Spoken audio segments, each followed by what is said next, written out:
to make money, money making money, money making money, money making money, money making money, manifest, making money, money making money, money making money, money making money.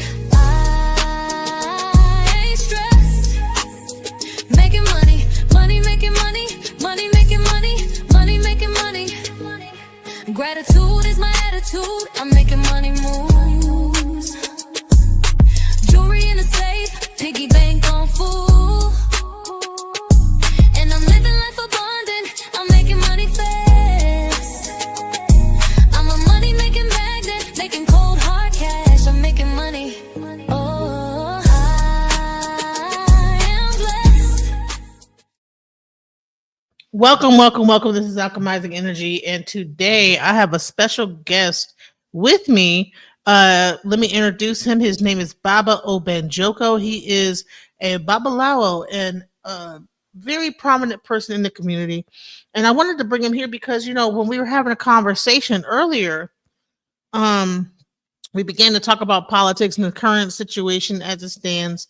And we got into what would happen if we were really engaged in a civil war. Would we be able to survive it? And he had a very interesting take. And I said, you know what, we need to bring this to the people, because I think that we there's a certain level of egoism that we have, that we really think that we're invincible at some point. And I think that this is a really interesting take. So I wanted to bring this take to the forefront. Without further ado, let me bring to Alchemizing Energy, Baba Ohbahnjoko. Greetings, everybody. It's my pleasure to join you all today to discuss the situation that we are faced with in our community. Of course, needless to say, there is an emergency situation that's going on within the nation. Today, from month to month, we have no idea of what measures are going to be taken by, you could say, our government. And many people are predicting that there's some very, very drastic um, conditions ahead for us all, most certainly economically. But today we want to talk about the situation if there was a civil war, and most especially what would be the condition, or what would be the situation of Black people in America. And I want to say this: most of us, the majority of us, are in delusion. We think that because we have a few pop guns and we have a few gangs here and there, that we could fight a full-scale war against this nation. And that's what it would amount to. It wouldn't only be against the average Caucasian on the street. It would be ultimately against the government, because as we come out to quote unquote say defend ourselves, then we're going to be looked at, as we already are in some cases, as a strict terrorist. And we would have absolutely nothing to sustain a long-term battle with. In other words, we don't have the firepower. We don't have the technology. We don't have the training.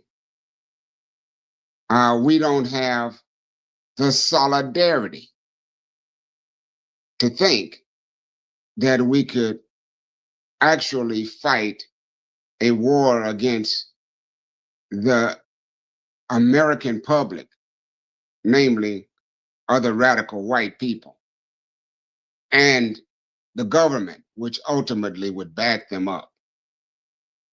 Just go back to Tulsa, Oklahoma, and the race and the massacre that took place in 1921. It started off as an internal situation with the white and the blacks in Tulsa. But then ultimately, the government itself got involved and backed the white constituency and bombed the black community. So is that what happened? And there's nothing, absolutely nothing to stop it today. Wait. So you're saying that Tulsa started off as a disagreement in a community, absolutely. and then the government actually came in and bombed Tulsa? No, they were private. The government didn't do the bombing. The government sanctioned the white the white people that were there who had planes. They bombed Tulsa from airplanes. I don't know if you know that. Well, I know the same thing happened in Philadelphia. They dropped bombs on Greenville, Archer, and Pine. Those were the three streets: Greenville, Archer, and Pine. And they dropped bombs on that area of town, and perched a machine gun, which is now labeled Machine Gun Hill. And as the people, when they bombed the buildings, the stores and the homes of the black people that were on those three streets, they started running out of their establishments, and they mowed them down with machine guns that had been perched upon a hill that was nearby, called Machine Gun Hill. And then they piled them up on wagons and buried them in a mass grave. And they're still, quote unquote, saying that they have no idea of where that mass grave was today. Nobody's been able to find it. But all of a sudden, all of those bodies, all of those thousands of bodies that they murdered were never recovered. So, not to digress, I'm talking about what happened in 1929. What could absolutely happen today, but only it wouldn't be Tulsa, Oklahoma. It would be probably every major city in this nation.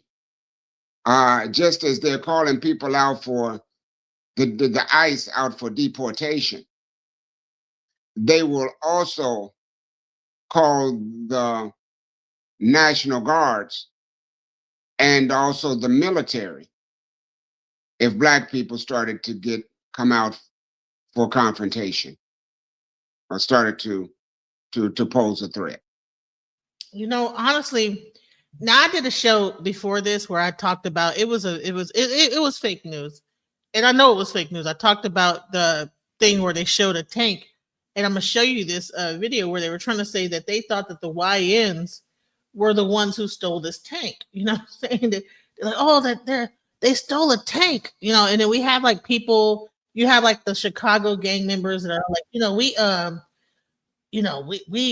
we're tough and this, that, the other. And so I said, okay, well, did we actually steal a tank, from the government? So it's fake news. No, we did not steal an actual tank from the government.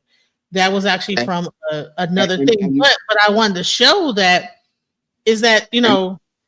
how easily people can say something like this and then create information and put fake information out there and then get people riled up, and the bottom line is that all it takes is a video. So what happened is, like, this video came out which I'm showing right here, where it showed this is actually from Great Britain. It's not even from America, right?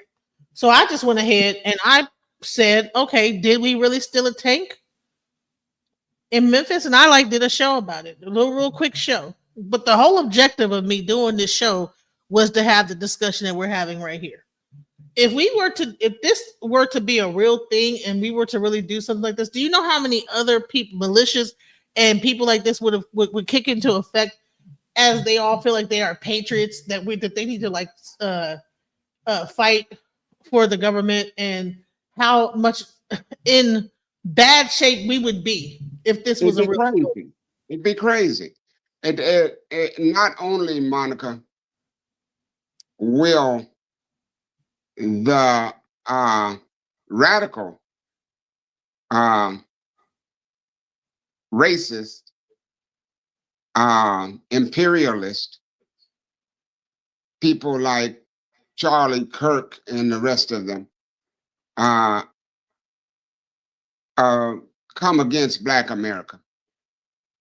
But Black America itself would fight for and against their own communities. That's how sick we are. Yeah, yep. We We would be joining them right today. I know some people may say that this is beside the point, but right today, we still celebrate. I'm talking about the mind, the psychology of the Black family, if there is such a term called Black. The psychology of the Black people today is we're still celebrating their independence.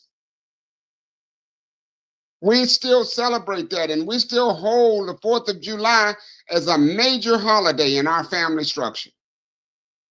That's to show you where our mind is. What nation, what race on this earth celebrates the independence of their slave masters? And when they got their independence, that is when they began the height of slavery. They didn't start to import slaves. They were serfs / slaves, and many of the slaves worked side by side in the colonies with Caucasians until we assisted them in the Revolutionary War. When we assisted them and they got their freedom, then that's when they started the height of slave trade. They went over and started importing our brothers and sisters from the motherland, and then enslaved those that were in bondage with them. Many of them were serfs. But then they enslaved. What is a serf? What is a serf? They are I'm sorry, not serf, indentured. Many of them were indentured servants. And so, do you also carry the thing that there were actual Africans here in America before the actual slaves got brought? Absolutely. Okay. There were African families. The original, as a matter of fact, when Columbus landed, there was no such thing as red. They weren't fighting red men. They were fighting Black men and women. Most of your indigenous Indians were not red. They were Black. And people, of course, in all of your cowboy movies and so on and so forth, they show the Indian as red or red of a reddish hue. But no, the majority of your the Indian, the foundation, the true American in this country is the Black man and woman. We were the original indigenous people on this earth. So there's many, many, many, many. As a matter of fact, a lot of the Black people in this country, if you look at their features, are more of an Indian feature than it is of an African feature. So here's another question though. So do you think that a lot of like the people that would join in that fight, is there like a tribal disconnect that probably would happen? Because maybe we would probably go into somewhere in our ancestors, we would probably come together. Or do you think it's a matter of like the people that were enslaved brought over here, and they had like a certain like understanding about the white man and slavery and this, that, the other, and so therefore they would join in the fight to fight against their own people.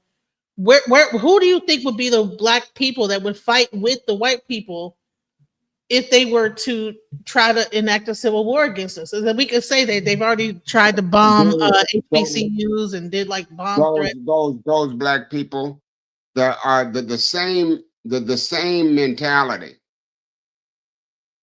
that was what was the guy's name that they had that was fighting against Abraham Traoré over in Burkina Faso, the general, the four-star general. I forget what his name is, the general. Yeah. I forget what his name is now. But those same Clarence Thomas, those same type of Negroes are around us all day, every day. And I'm talking about they believe, as I said, and I know this may be stepping on some people's foot, but those people who are still, and most of us, and 99, I'm going to say 98% of us still do celebrate European holidays, are suspect. Because if you continue to celebrate European holidays, then you're suspect. Because there's no black person, no true black person in their right mind is going to justify celebrating a Misgiving Day. I call it Misgiving. They call it Thanksgiving. But why in the world would you celebrate a massacre of your own people? Or either, like for example, Monica, you'll have black people. You'll see a posting of the Buffalo Soldiers, for example, online, and you'll see black people commenting, "Great, thank you for your service. Thank you for your service. Thank you for your service." What in the hell are you thanking them for a service for killing their own brothers and sisters? That's what they had the Buffalo Soldiers doing. They were killing other black people, other indigenous people, for a land that once it was won, that they themselves were not even allowed to purchase. Many of the Buffalo Soldiers themselves were hung. Do you know that? No, I didn't know that. Many of the Buffalo Soldiers were hung after they were the most successful unit in helping to clear America for the white man settlement, fighting against our own self, fighting against other indigenous people. For in actuality, all indigenous people have only one major enemy, and that is imperialism, capitalism, fascism. And that doesn't make a difference whether you're in Africa or whether you're in the United States. And the black people here tell me, "Oh, Africans don't like me. Africans don't like me. They sold us in this." But that's because you're miseducated. There was very few tribes that participated in the black slave trade, and those Africans that are in Africa now are waiting for us to come home so that we can connect to real resources and have a life of freedom once again. But instead, what do you think about the FBA movement, where if the FBA's are feeling like they've said, okay, we are a foundational Black American and we don't have any connection to Africa? Do you think that movement is somewhat like working against like that whole ideal of us being able to go back to Africa? It's absolutely foolishness. And the reason why I say it's foolishness, FDA, what does that stand for? It's Tariq Nasheed's movement called Foundational Black Americans. Well, he said it's a lineage, but he's the one who started that whole. That's you tell Tariq I said it's foolishness, and the reason why that's foolishness is because it's ignorance. Because there is no such thing as any culture of people anywhere that did not originate from the initial migration out of Akibiulan. They have this thing going on now where people are talking about, well, no, there was black people in America when we built the mounds, and there is no archaeological facts that substantiates life before 1.5 million years ago, which started out of Akibulon, the southern, down below the Nile Valley.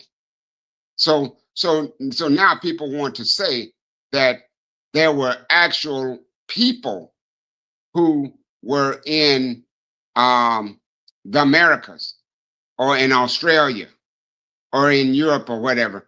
Black people, indigenous people that are indigenous to that. In other words, they didn't come there. They were just on, they were there from the beginning.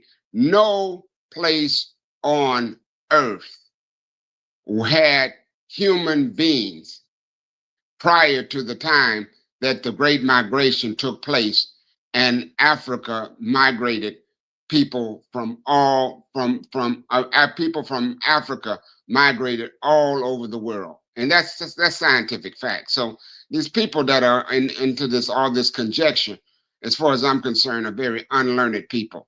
And they're making conjectures based upon their want to be native of a particular area. You can still be native because the African people were still the first people that were in those areas, but it still needs to be everybody needs to understand that those people came initially from Akibulon. So what about the thought of an ethnogenesis? That we had an ethnogenesis here in America, and that's what separates us from Africa. Ethnogenesis, what do you mean? That as a people that we became our own ethnicity because of the fact that we were brought over here, we admixed with the slave owners and the Indians or whatever. That's absolutely a fact. You know, we're not native African. We're not native. Native means born in. We're not native African. We're not native European either. We're not native Australian. So yes, there are various different cultures all around the world that have settled there, that have undergone generations and generations of transformation. But they all were initially indigenous people that settled there through the Great Migration out of Africa. Go ahead. And don't take my word for that. Consult with Dr. Diop, Sheikh Anta Diop. Talk with John Henry Clark. Talk with Dr. Ben. Talk with all of our great African scholars, and they will tell you the same thing. You know, the Oshawa Kwesi.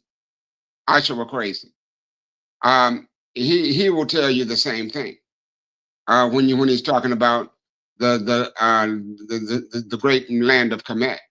So it's only these people again, this later generation that is just coming up now, who don't do their due diligence in studying, and then they move forward with philosophies to confuse the mind. As far as I'm concerned, all of these movements and all of these people that are out there talking about this crap are just unlearned and uneducated people. So here's another thing is that, okay, so we get into the fact that we begin to separate from Africa. Say a civil war happens. Now, who do we have? Like, okay, in this situation, you know, if it was a civil war against the Chinese, you know, they have China. If it's a civil war against the Israelis, they have Israel. If it's a civil war against every other country, they have their country to back them up. But if there's a civil war against us, we are nothing. And every connection that we probably have to Africa that could possibly help us, or we've got it. We've got it. The African, if you look at what is going on nationally, and I mean internationally, which again, most of the black people are kissing the white man so tightly that they don't get an opportunity to actually do the due diligence to understand what is going on now in Africa. Right now, Africa, they're begging for black people or so-called African Americans in this diaspora to come home. They're asking, there's an organization, I forget the sister's name now, I wish I could say her name directly. I don't want to botch her name up, but she's the lead. She heads up the African Diaspora Development Institute, African Diaspora Development Institute. And this institute is helping black people that want to repatriate to any country. It's helping them to repatriate, get citizenship, get there, get settled, get land, and to build and grow. I'm talking about in a place where you can have or connect with not only your own motherland, but where you can have wealth. The black people here are penniless. And what I mean by penniless, you said, no, we work, we got money, we got some jobs. All of that is basically the whole American economy right now is living off of credit. They don't have minerals and resources to back the dollar. In another 3 months from now, there's going to be a crash in the United States that's going to send most of the United States out of work. And then it's going to send the whole country into anarchy. Anybody with good sense would be thinking about getting out of this country as soon as possible. As a matter of fact, that's one of the things that I'm doing right now is I formed, it's called Ohbahnjoko Investment Corporation. That's a credit union whereby people can invest in gold, diamond, silver, platinum, solid minerals overseas. And we're also forming Ohbahnjoko village settlements in Burkina Faso, in Tanzania, and in other countries as well as we continue to grow. I'm in the process of putting that plan together now and submitting to those governments so that we'll have some place to go once things get to the point that we're no longer able to stay here. So have you heard of the recent thing about that they're starting to think about revoking a lot of people's passports? Absolutely. That if you haven't already gotten your passport, you need to go get it today. Go apply for it today. Because you may or may not be able to get it in a month from now. Or if you don't be able to get it, if you can't, I'm not going to say they'll cut it off, but it'll be difficult to get and you may have to wait months to receive it. So understand what is really going on here. The United States is being isolated as a country from other countries in the world. They've chosen to isolate themselves from other countries in the world.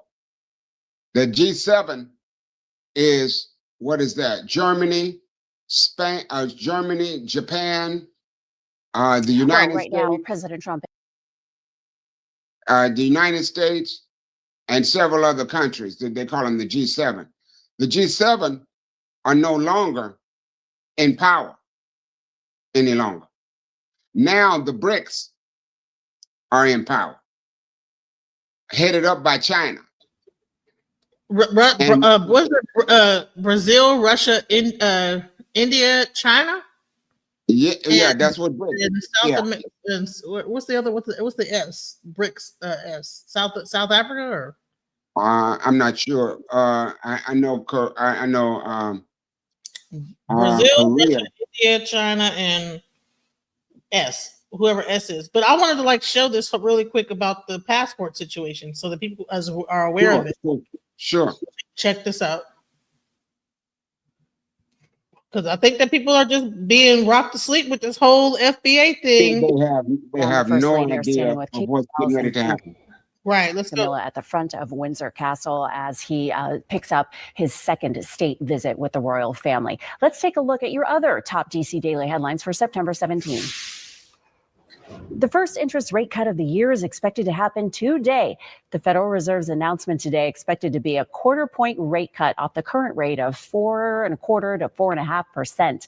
Now, inflation is now at its highest point of the year at 2.9%. So the rate cut is not in response to falling inflation, but because the economy's growth seems to be slowing with a weak job creation report.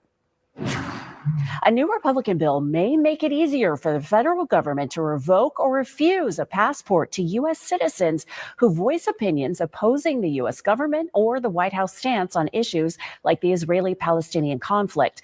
The bill, introduced by Republican Florida lawmaker Brian Mast, is being debated on Capitol Hill today. But after civil rights groups pointed out the bill gives Marco Rubio and the State Department unilateral authority to revoke passports from U.S. citizens, goes against the First Amendment right of freedom of speech and the 14th Amendment's guarantee of due process, the passport section has been removed for now. The passport section focuses on anyone convicted of assisting terrorist groups, but also anyone considered to be providing material support, something advocates say could be in the form of protest, boycotts, or protected speech. Now, Mast has amended the bill to remove the passport provision, but that still needs committee approval before it's removed. Child. Oh. So now, did you hear what did you hear what she said? Protest, Yeah. boycotts, or protected speech. If black people once that are sitting back right now, most of them, and they're watching the deportation of the Spanish people out of the country, when they should be out there in mass numbers, but instead they're sitting back, slave mentality. They're sitting back, hugged up with white folks, talking about, well, you know, somebody's gonna, like Gil Scott Heron said, and he said somebody's gonna always come to save America at the last minute. No, that's not what's happening right now. Nobody's coming to save America at the last minute. America is like the Titanic with the bow of the ship already underwater. And instead of the rats jumping off of the ship and trying to swim, they're staying on the ship, wanting to go down with the captain. That's how I look at black people in America. They're like rats that refuse to jump off of the ship, a sinking ship. Well, they also, us Northerners even called the like Southern Africans, that Southern ex-slaves, the ones who stayed. We'll say y'all the ones that stayed. Yeah, slavery was ended. Y'all stayed. Y'all didn't stay. Y'all stayed down there. But at this time, why wouldn't black people in America should be coming out in mass numbers trying to support Abraham Touré in the Sahel? I'm talking about Burkina Faso, Mali, and Niger. They're laying a foundation begging for black people to come home and start businesses. And Burkina Faso has their own airline now. They've got more gold than they know what to do with. They need people there to mine the gold, to operate the refineries, to handle all of the things that needs to be handled in Burkina Faso. I mean, they're not asking the European for nothing. They don't even want to take. They won't even take any money from the IMF, because that's who has been doing the predatory lending and keeping Africa underfoot all of this time. Now, Abraham Touré says, you're out of here. Told France, they're out of there. France wanted to continue to rape Africa. Netanyahu, whatever, I guess, I don't know if that's how you say his word name, the president of Israel, he tried to threaten him. Tell him to give him 48 hours, or he was going to depose him himself, take him down. All the other African countries got together. Now they did you know, Monica? Now all of the African countries, the 54 African countries, they've all gotten together now. And they're making it possible for one passport to travel to any African country. Wow. And no, speaking of that, let me show you this real quick, because I think that people are thinking that Africa's in the Stone Age, but let me show you this, that people don't even realize is happening in Africa. As we are up here delineating from Africa and saying that we don't have nothing, and Pan-Africanism dead, and we want to hold tight to America, hold on to the ship. They're over there doing this. Doesn't need gas, doesn't plug into a charger, and doesn't ever stop running. Sounds like science fiction, right? Well, it's not. It's real, and it's coming from Africa. One unassuming inventor from Zimbabwe just pulled off what the biggest automakers in the world couldn't even dream of: a self-charging car that defies everything we thought we knew about energy. While Tesla and other electric giants are still wrestling with charging networks and battery tech, Africa just dropped a bombshell: a car that powers itself. No cords, no fuel, just pure, endless motion. Elon Musk himself called it impossible, but videos don't lie. It's running, and it's shaking the entire industry to its core. But here's the wildest part. Africa isn't just making one or two of these cars. It's gearing up for mass production. Could this be the invention that changes the future of transportation forever? Stay tuned, because this story only gets crazier from here. This is the type of thing that's going on, and we're over here like, oh well, no, we're in a state of delusion, and it's a sickness. It's a sickness, Monica. We have been. I'm talking across the board. That we're over here trying to be American. The average Black person here is not an African in America. They're American people with Black skin. They're not Africans. They don't have the values, the interests, the principles. Yes, I'm talking about all of them folks that's celebrating Misgiving Day and 4th of July and Halloween and all that mess. That's where their ideology is. They're spending all their money on European crap for all their credit, because they ain't got no money too much. All their credit on European crap, and the Europeans are the ones who are benefiting by and large from the money that we supposedly have, because we're spending it on frivolous things. We're the only race of people in the world that will beg the European for everything we need and spend our money on everything we want. We spend our money on cars, jewelry, diamonds, the new fragrances. Our women go out and spend their nails and hair and all that. You know, those are multi-billion-dollar industries of which we're getting none, almost virtually none of the money. I mean, again, I'm not belittling the Black people. I'm acknowledging how sick we are. And they don't need a democracy. They need to be told what they're going to do and then be directed upon that road. As I said, right now, as we speak, today, as a matter of fact, I'm working on a repatriation program where instead of I used to do a business and commercial loans where I get money for people who can't go to banking, regular banking. Let me just say this real quick. So he said, you keep saying we, but you're not FBA, Foundational Black American. That means, so Baba, where is your family from? Trace your lineage back. But if you go back on my father's side, and it's amazing that you asked that question. I appreciate that question. On my father's side, this is our 4th generation out of Abeokuta, Ogun State, Nigeria. In other words, my father was born here. My grandfather was born here. My great grandfather was born here. But if you go back to that great great grandfather, he was born initially in Abeokuta, Ogun State, Nigeria.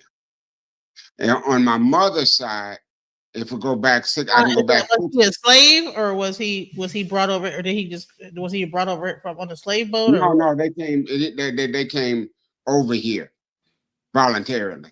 They weren't brought over as slaves. On my mother's side, it was a different story. We've been in the United States for 7 generations, and I can trace it back to the 7th generation. And back to that 7th generation, Annie Seagar was a slave, and she came here from West Africa as a slave on my mother's side. If you trace it back on the matrilineal side, but on the patrilineal side, this is our so what dictates a FBA, a foundational Black American? If you have any slave or 8th century, 9th century, lineage, where does FBA begin and where does it end? Like, if you have your mother's side that is FBA, but your father comes from Africa, they Monica, and I'm going to say this very gingerly, because I don't like to speak on things that I don't know for sure, but I don't think they know themselves. This concept of foundational Black American is something that they came up with. And like many times, we'll come up with terms, we'll come up with ideologies that is not rooted in any type of foundation, because there is no type of foundation that you could have that would call somebody fundamental Black American. What is that? Fundamental Black America. No, foundational. Foundational. Foundational. What is a foundational Black America? Foundation. That is alluding to the fact that Black people originated in America, which is a lie. There's no such thing. Now, somebody might want to argue that point with me. But in actuality, there is no, as I said, show me proof that someone originated. I'm talking about originated from existence in America. When in actuality, if you go back to the beginning of time, all the other continents were virtually underwater. It was Archibulon that first came out of the water. So if they originated on some other country, they must have been an amphibian. they weren't a human. They were a human. Amphibian. So I guess it's fundamental. Well, they say they were apes. They must have been swimming around as sharks at one time. Well, they say they were part apes and stuff. So I think that might be the missing link. Maybe they were part earlier. Maybe they were part human, part fish. Right. I don't know. Maybe that's where Mommy Wata came from. Maybe, I don't know. That's it's again. It's hey, you hear babbling about nothing you embrace nor fully comprehend. Listen, what do you mean? See. Sometimes, I got my people that be trying to antagonize me in my crowd. Listen, I don't have to. I understand enough of it to know, as a person that has been a Pan-Africanist for many years, who actually studied Dr. Yusuf Ben Yakana, who actually studied all these different people, including Ashraf Kwesi, Ivan Van Sertima, all those different people. That this whole new FBA movement is a bunch of bullshit, and it's really, I believe, a psyop to get us to go against Africa while it's in its prime, and then they're going to take our passports away and keep us slaves over here, because the only way that they can, the American government could continue to be powerful is to use human labor and as collateral, which they've been doing over this past time ever since they've given up the gold standard. They've been able to utilize us and use our Social Security and then break us down into like actual like collateral, like actual things on the stock market. So my thing is that you're saying I'm babbling about something, but you don't even know what you're even. I mean, you don't even know what I know. So They whatever. have no foundation on anything that they're talking about or anything that they're doing. They're going against scientists, our scientists who were serious studies. Who actually listen? Dr. Sheikh Dr. Diab did archaeological digs. There's not too many Africans that were able to get on those digs and actually dig up bones. He was one who did it. Come on, and now. then you got a few black folks that have done a little reading about some mounds, and then going to say, "Well, we're fundamental Black America." What are you talking about? Go to school. Right. I mean, at least show me some archaeological evidence of us living in America that have a actual fossil older than they're finding fossils even older right now in Saudi Arabia. Absolutely. It's even older than the one in South that, but it's not over. So show me they're finding fossils. As they go deeper and as they dig deeper, they're going to find fossils that go back further and further. But we're talking about, Monica, 1.5 million years ago in Africa, and Akibulan. I'm talking about going back, and I'm talking about too all of the developmental phases that humans went through took place in Akibulan before they were even identified as human. The various different stages of development took place in Akibulan, not in any of these other countries. These other countries, like Australia, goes back a long time. China goes back a long time, some thousands of years. But it doesn't go back to the Great Migration. What part of that don't they understand? That that prior to the Great Migration, I'm talking millions of years ago, there was no humans on any part of this earth. They originated from Akibulan. Right. So how can we say a foundational Black American when foundationally most everybody supposedly came from Africa? This is the ethnogenesis, though. It's the ethnogenesis. So we're gonna stop all of our connection to anything else African and just cut ourselves off from Africa to focus on the ethnogenesis that happened here in a sinking country that has that needs other countries for resources, that needs Africa for resources. We want to hold on to here. We don't want to hold on to a place where all the resources are. We want to say we want to connect. And Monica, this is what I want you. I'm glad that we're having this conversation. This conversation is ordained because I prayed on this. I want you to join me with getting the word out on the need for indigenous people, because see, that's one of our problems, is that we call ourselves some type of cultural group that we label Black. I don't know what that is. We call Black. We're Black people. Well, what do you mean Black people? There's Black people all over the world. What are you trying to say? It's Black people in India. It's Black people in Asia. It's Black people in South America, all over the world. Are you trying to say that you are Black people who are the descendants of slaves who were raped by Europeans? Is that what you're trying? Maybe we need more definition there.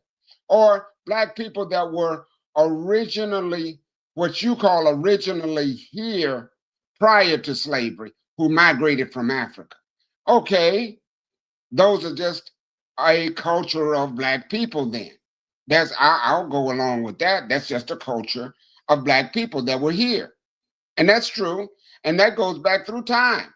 I mean, that goes back hundreds of thousands of years in terms of our foundation in the various different continents of the world.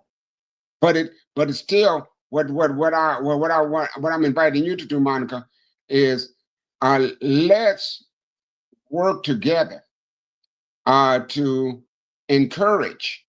And I'm going to put that, I'm going to talk to you about it. We're going to put together a format to encourage the Black people that are here who have credit, who have collateral, equity, who have cash flow, few businesses, a little land, to take their money right now while it's still worth something, which may not be in the next 3 or 4 months, while it's still worth something, and to put it somewhere, to put it into African gold, diamond, platinum, where you can still have wealth.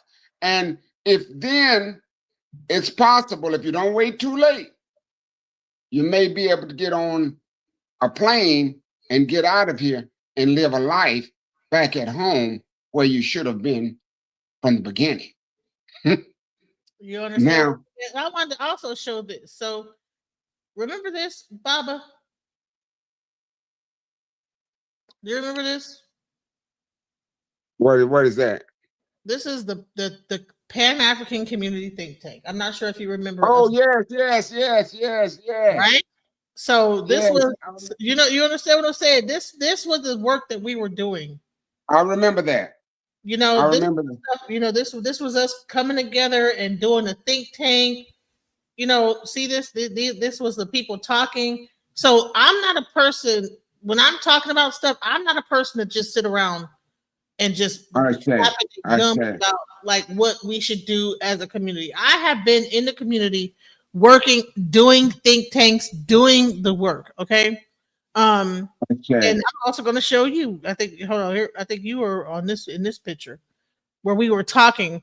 And could you kind of go over? This is us all together. This is you right here. Shay.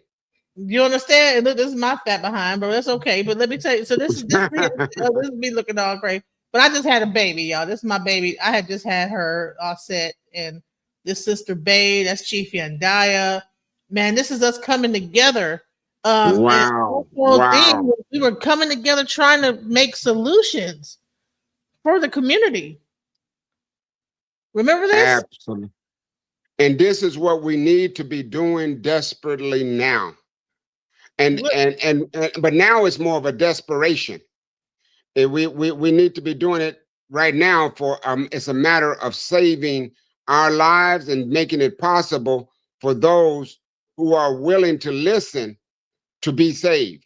Because shortly there's not going to be an option. Things are going to go into total anarchy here. And I'm not talking about my own conjecture. Don't take it from me. There's a brother. There's a white boy, leading economist. His name is Richard Wolff. Richard Wolff. Go online, go on YouTube, and look at some of the presentations that he's giving as to the future of America economics.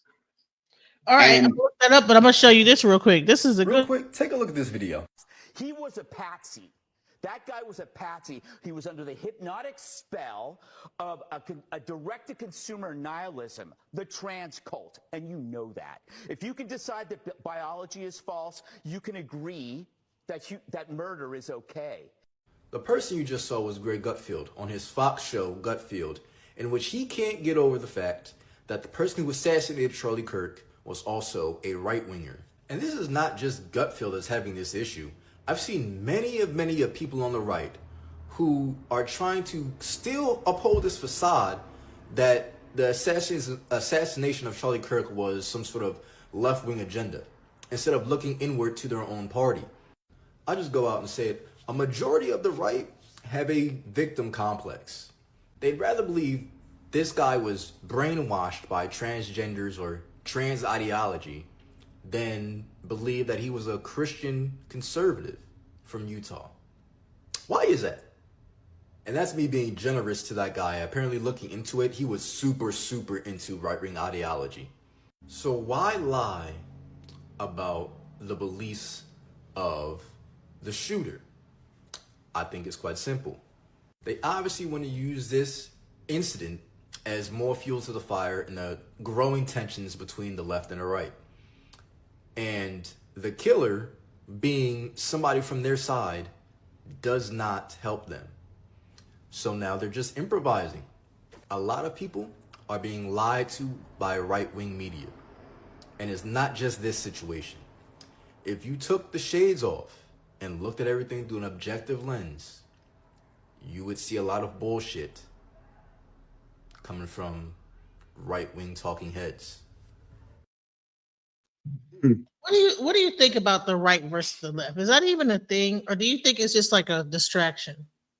It's just a total distraction. You know, right wing or left wing. There are right wing or left wing. They're all American imperialist. In other words, America. You don't.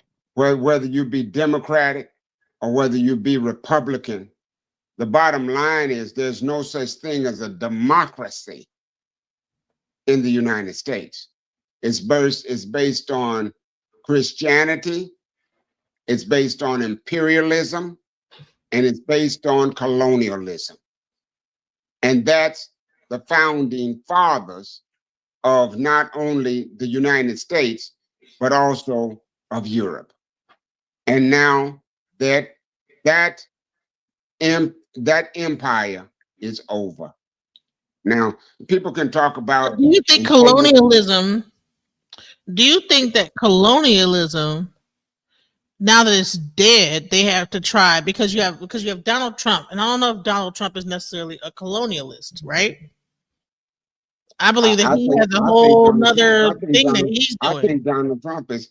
And I know this is going to sound wild to everybody that's listening, but I think Donald Trump is covertly a communist. And the reason I said that is because, you know, him and Putin are still very tight. and you know, regardless of what you think, you know, when he was first elected, they were tight, and they're still kind of kissing cousins. And nobody in the world could make as many mistakes that Donald Trump has made to sink America. Yeah, that's too much mistakes, right? It's not even humorous anymore. He has done more to sink America based upon this pitting of American blacks and whites. He's made such a divide of everyone. I don't think Putin could have done any better if Putin had been over here himself. And Putin, it looks to me that the biggest operative of Russia is Donald Trump in terms of sinking America. Now, everybody else can look at it and say, well, oh, no, you'd be surprised how many black folks you got that support that foolishness. And those black folks that support that kind of crap, you know, they're when I say black folks, I'm talking about people that look like me and you, that, you know, they have some hue. Let's say what we call non indigenous people or Caucasians. They don't make no difference about whether what the person's color is. So there's people that are darker than charcoal, but it's still as left or white right wing as they can possibly be. So what I'm saying is that's not service. What do you think is causing that? Like, it's really, I've never experienced it, never a time in my life where it's so many black people that are for the opposite. Well, that's because Monica, that they are totally confused. They're the same type of people that are talking about foundationally black Americans, you know, whatever term you use, FBA'S. They're the same type of confused people. If you don't, they're holding on to this ideal of America that they supposedly are own, or they're a part of. Now we're talking. They're holding on to an illusion.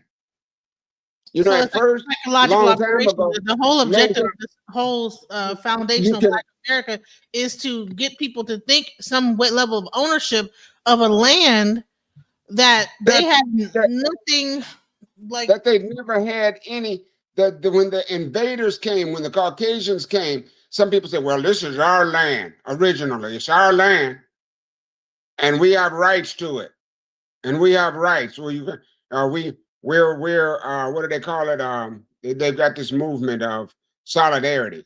I'm original here, and I've got rights here in the court, and you know, I forget the name of them. I'm trying to think of the name of them now. They're these people that want to. ADOS, the No, African no, they diaspora. want to go into court. They want to go into court and assert that they have certain rights as black as native black people here. Oh, Um, what you call right, uh, generational rights or something, right? It's, yeah, yeah, the they're Moors, the Moors. yeah. But you know, and don't get me wrong, I have respect for the Moorish system, traditional system.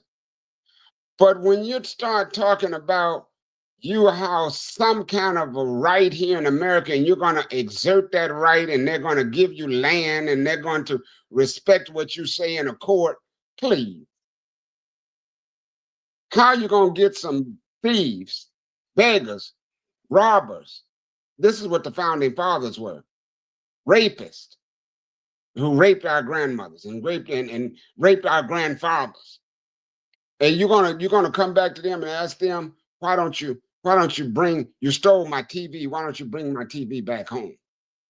Or either I deserve to have this land. This land belongs to me. And they're gonna honor that? Please.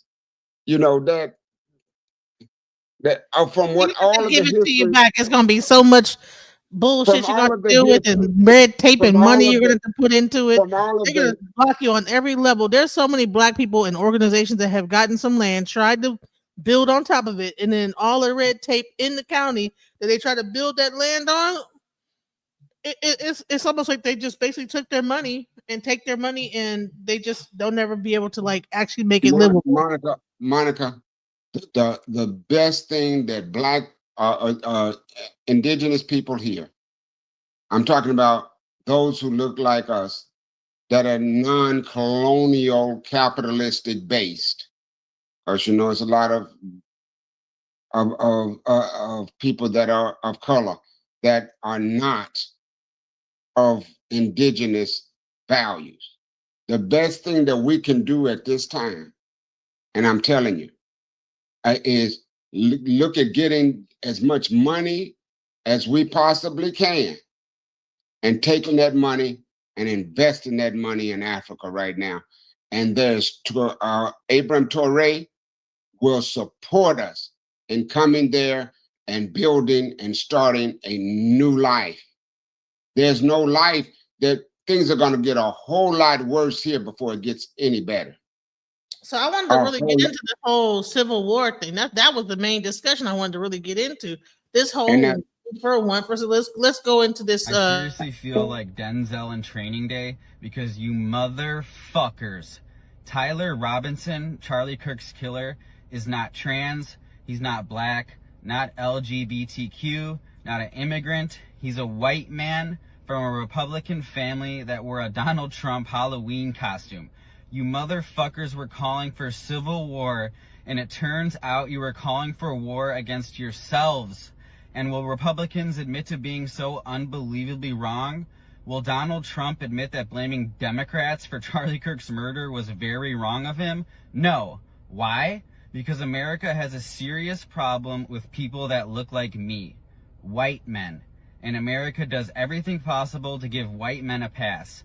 I seriously cannot be the only one ashamed to be white, knowing people that look like us are so mentally unstable and killers.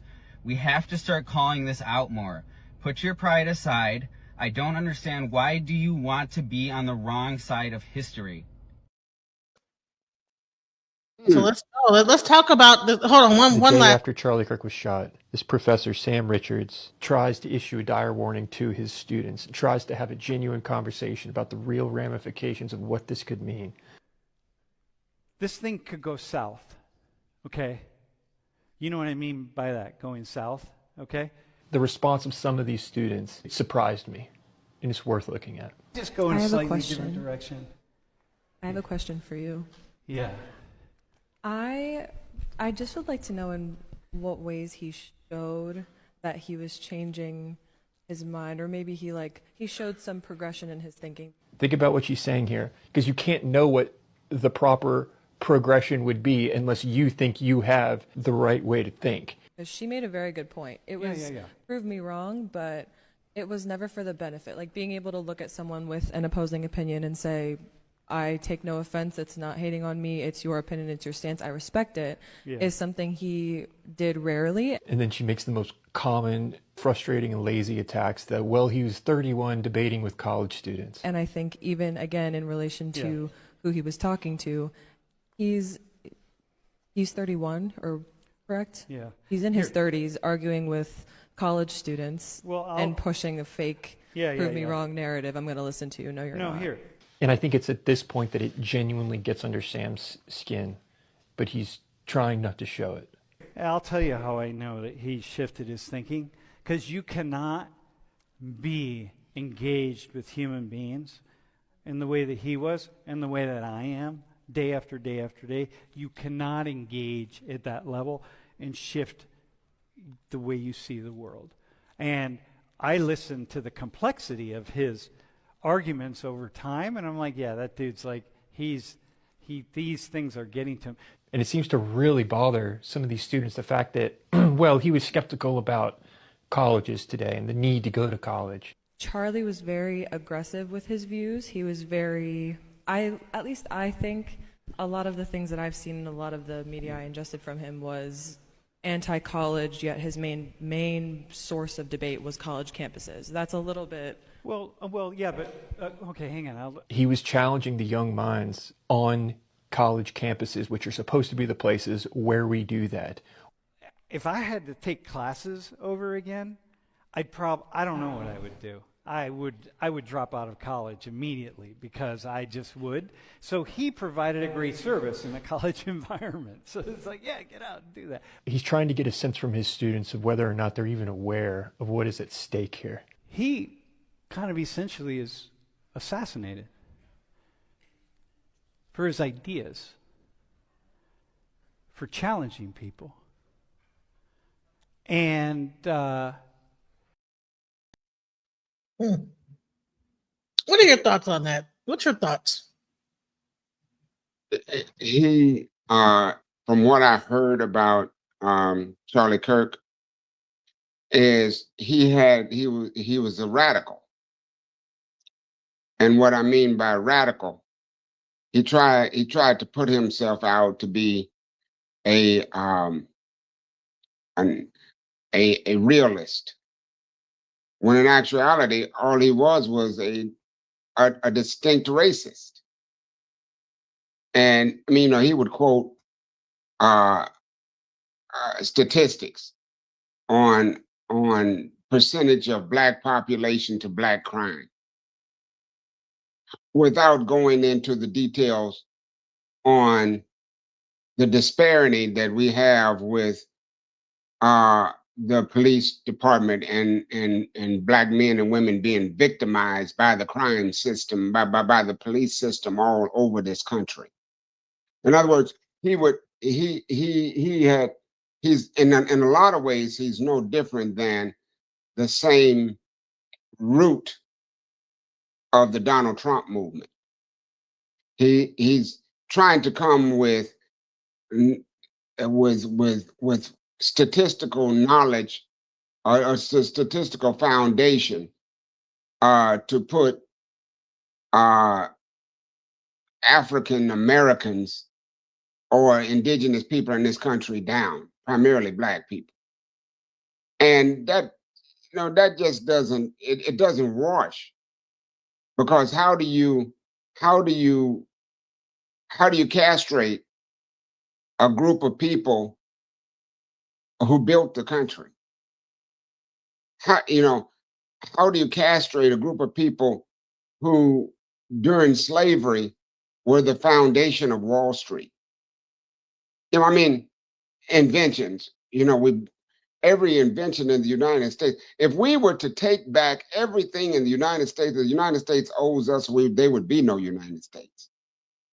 So, what I'm saying is he is just, in my take on him, just a regular privileged white boy that is out there trying to justify things that are preposterous in terms of what this nation actually stands for. Nobody wants to look at directly or pull the sheet off of America.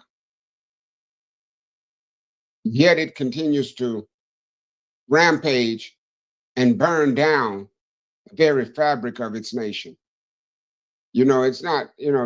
That's my complete take as far as he's concerned. I don't. I have very little respect on what he was trying to say to sway the minds of the ignorant. That's the only thing that that's the only thing that he could possibly serve.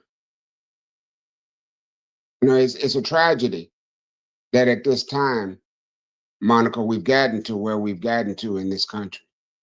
It didn't have to be where it's at if they had just listened to people like Martin, or if they had left the Panther Party alone, and we could have, even though as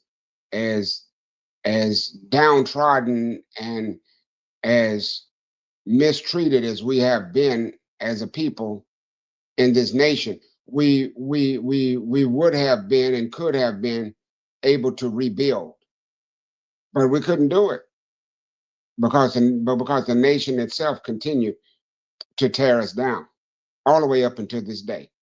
So let's get into what FBA'S or what Black people, African American, whatever you want to call it, ADOS, whatever, survive a civil war. Let's discuss why we would not survive a civil war. Well, I go back to what I said earlier. We would not survive a civil war. I would give it less than 30 days because we have no infrastructure. Black people have cars, some houses they're living in debt, a few guns, and a box of ammunition. How are you going to survive a civil war against civilians, white civilians, that have all military tactical gear in their basement, enough to outfit an army? That's just the regular civilians. I'm not talking about when they call in the military and the National Guards. I'm just talking about, though, if things get bad in the United States, they will hunt us down like they hunt down deer or rabbits or any other animal in the forest. Now, it'll be a little bit different when the deer is shooting back, but that will only be a temporary thing. You've got technology like drones that they can sit at home and fly over and literally take out your whole home. Do we have a few drones? Maybe, but none at the same technological level that they have. You know for yourself right now, if the federal government wants to come in and tell you what type of drawers you got on in your bed, they can do it. So what do you think Elon Musk was asking for all of the confidential information that he was able, that the Trump administration gave him about where you are, where you live, what you what your income status is. All of that information has been made available to the federal government now. That's so that they can understand where you are, who you are, what you do, what your ideas are, and how much of a threat you might be. So when they get ready to neutralize, they know exactly where to go and who to get. Like, you know what I mean? This whole thing is rigged. It's a lot bigger. And I don't, please don't think that I have a genuine love in my heart for our people.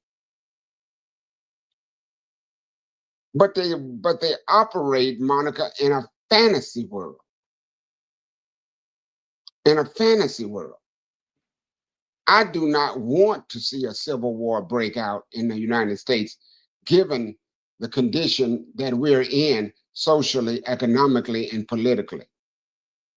I would like to see if there was such a war that was going to be fought, we should have fought that war when the white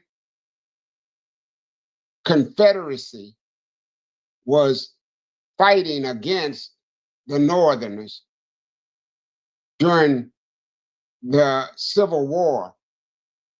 We should have seized the South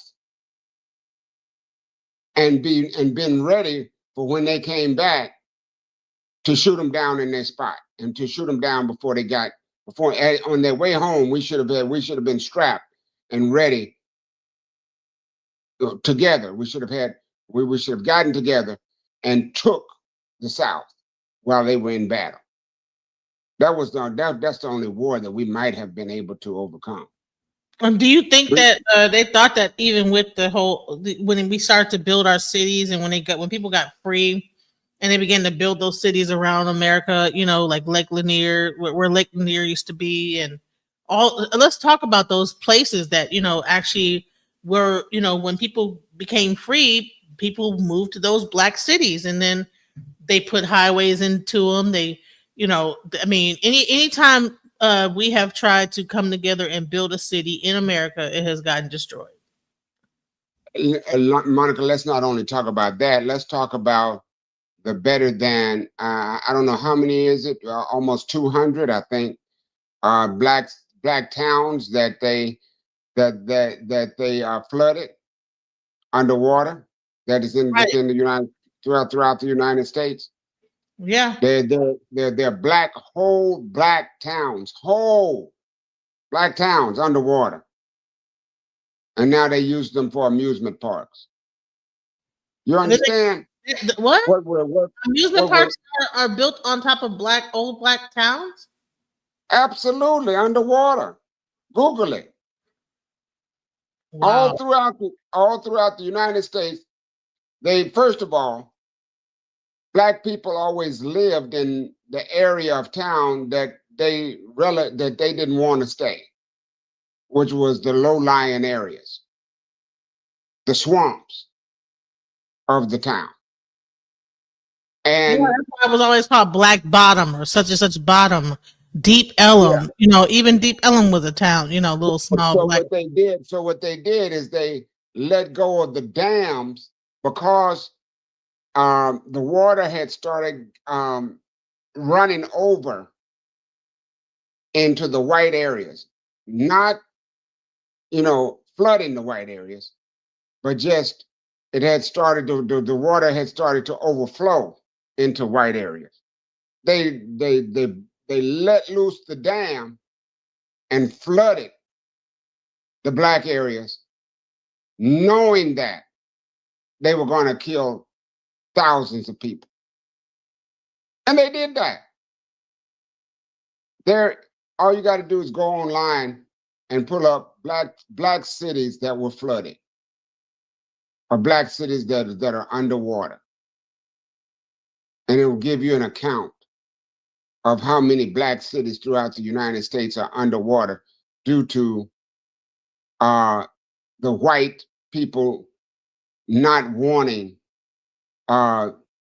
standing water in their areas. And in other words, to relieve so that the water would not overflow in the white areas. Not, I'm not talking about flood the white areas so that there wouldn't be standing water in their front yard. They flooded.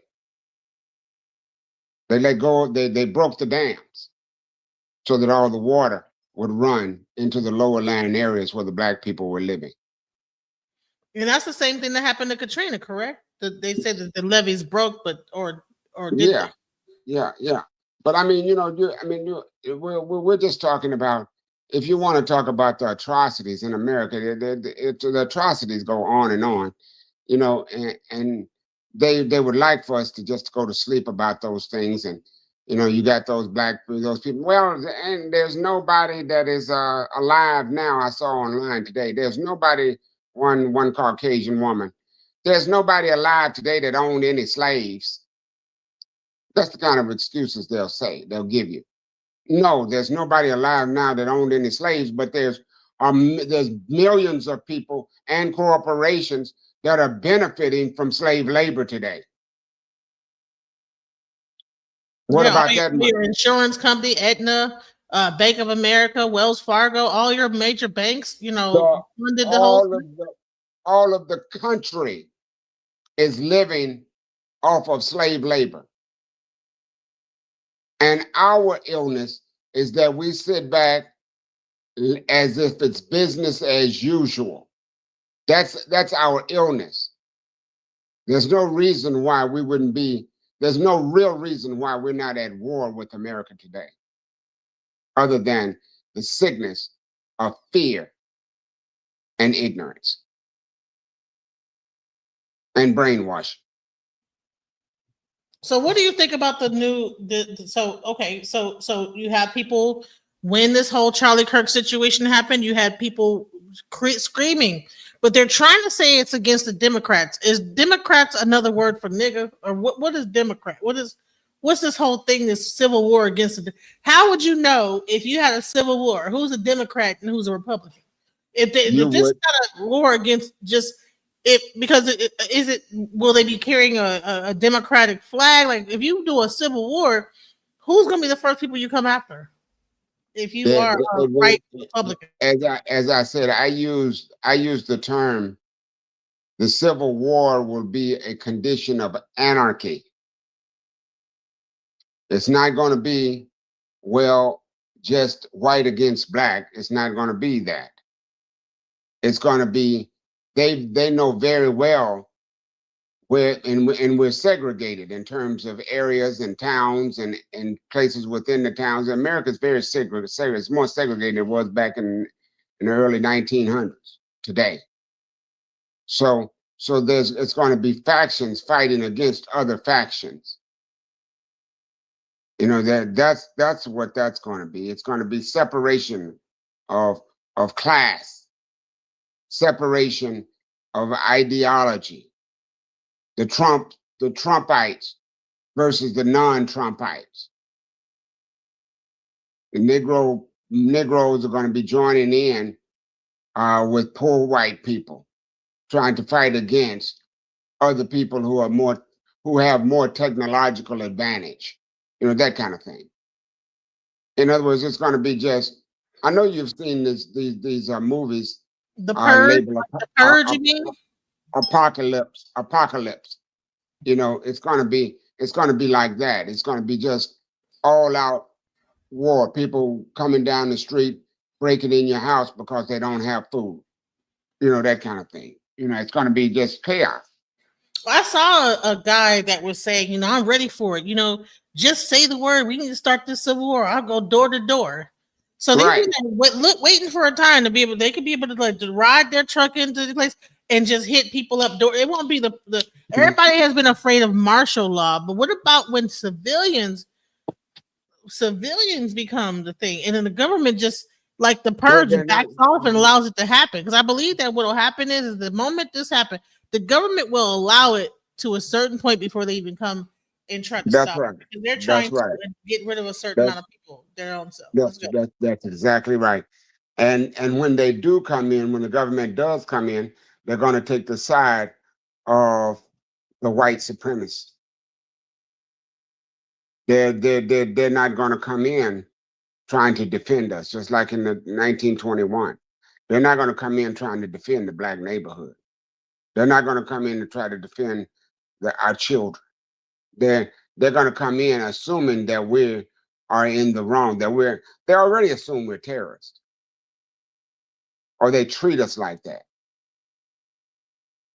So the condition is going to be much worse than it's ever been.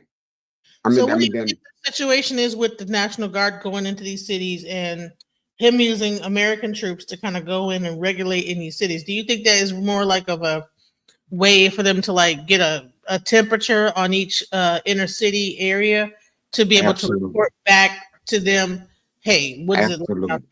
You know what I'm saying? Okay, let's go into the National Guards that are being called out, and ICE that is being called out for this deportation and stuff like this, and these gangs.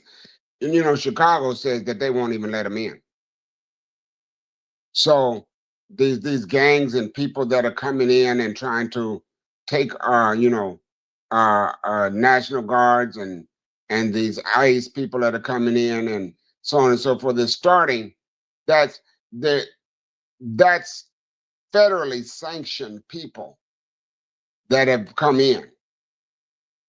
There's going to be retaliation, such as what's going on in Chicago right now. And what's going to happen is it's going to be a shootout in the streets eventually. That could take place in Chicago today. And you know, one thing that people don't even realize, that Chicago being a major drug port, is that there's also, like, when you get into that, you're dealing with not only, like, you know, African Americans, but cartel. You know, you have people that are, like, you know, running their drugs in and out of Chicago. That's a major port for drugs. So it's not going to be, that's why I believe that Trump backed out of Chicago, because it was not just about a matter of let's get these Negroes in check.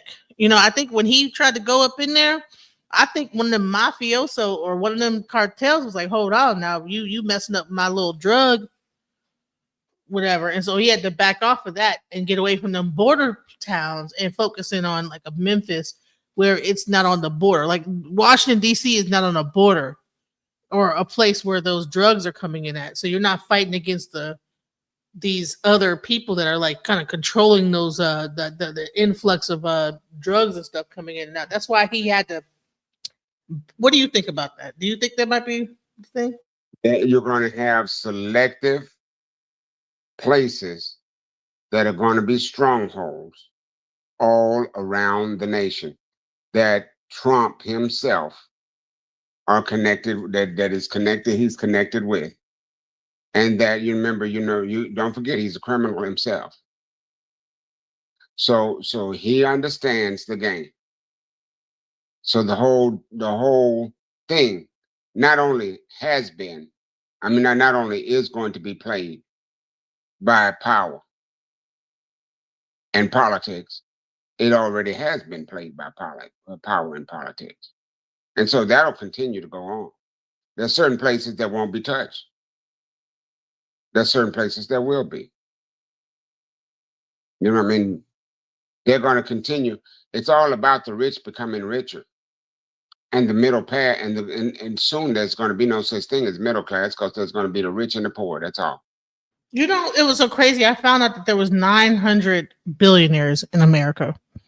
And I heard that at first I thought there was America had the most billionaires in the world, but no, I was corrected by someone that says no, not most billionaires, trillionaires in the world. America has the most trillionaires in the world. There should be no reason why this economy is the way it is. Everything is the way it is. And you can't be that goddamn rich. Come on now, you're a trillionaire. I mean, just give 1 billion. If they taxed all of the people that are trillionaires and took that money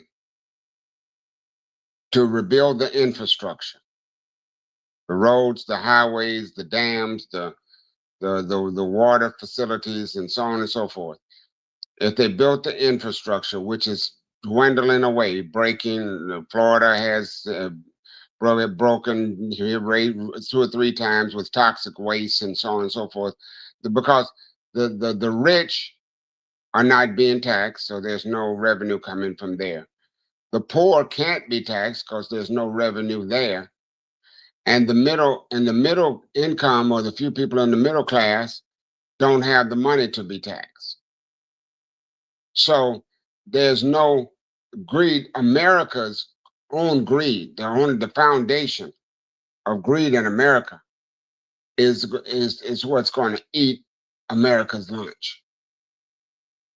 It's a cancer that is now at its last stage of terminal. It's terminalized. If you looked at America, it's been terminally ill for a long time. And now it's on its deathbed. So I wanted to show this video that you told me to look at. Hold on, let's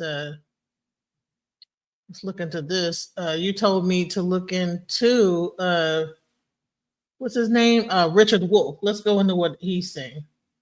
You to understand that old adage that if you don't like the message, please don't take your anger out on the messenger. I am going to be describing to you as best I can what the situation is with the United States' economic system, which has a name. It's called capitalism. And it is, to give you a hint of where we're going, it is a system in very deep doo-doo. It is in the greatest difficulty that I have ever seen in my life. And you can tell from my white hair that I've been around a while. I never expected to see what I am experiencing. And I imagine for many of you, it is the same, unless you are committed to something my psychotherapist wife explains to me as the problem of denial.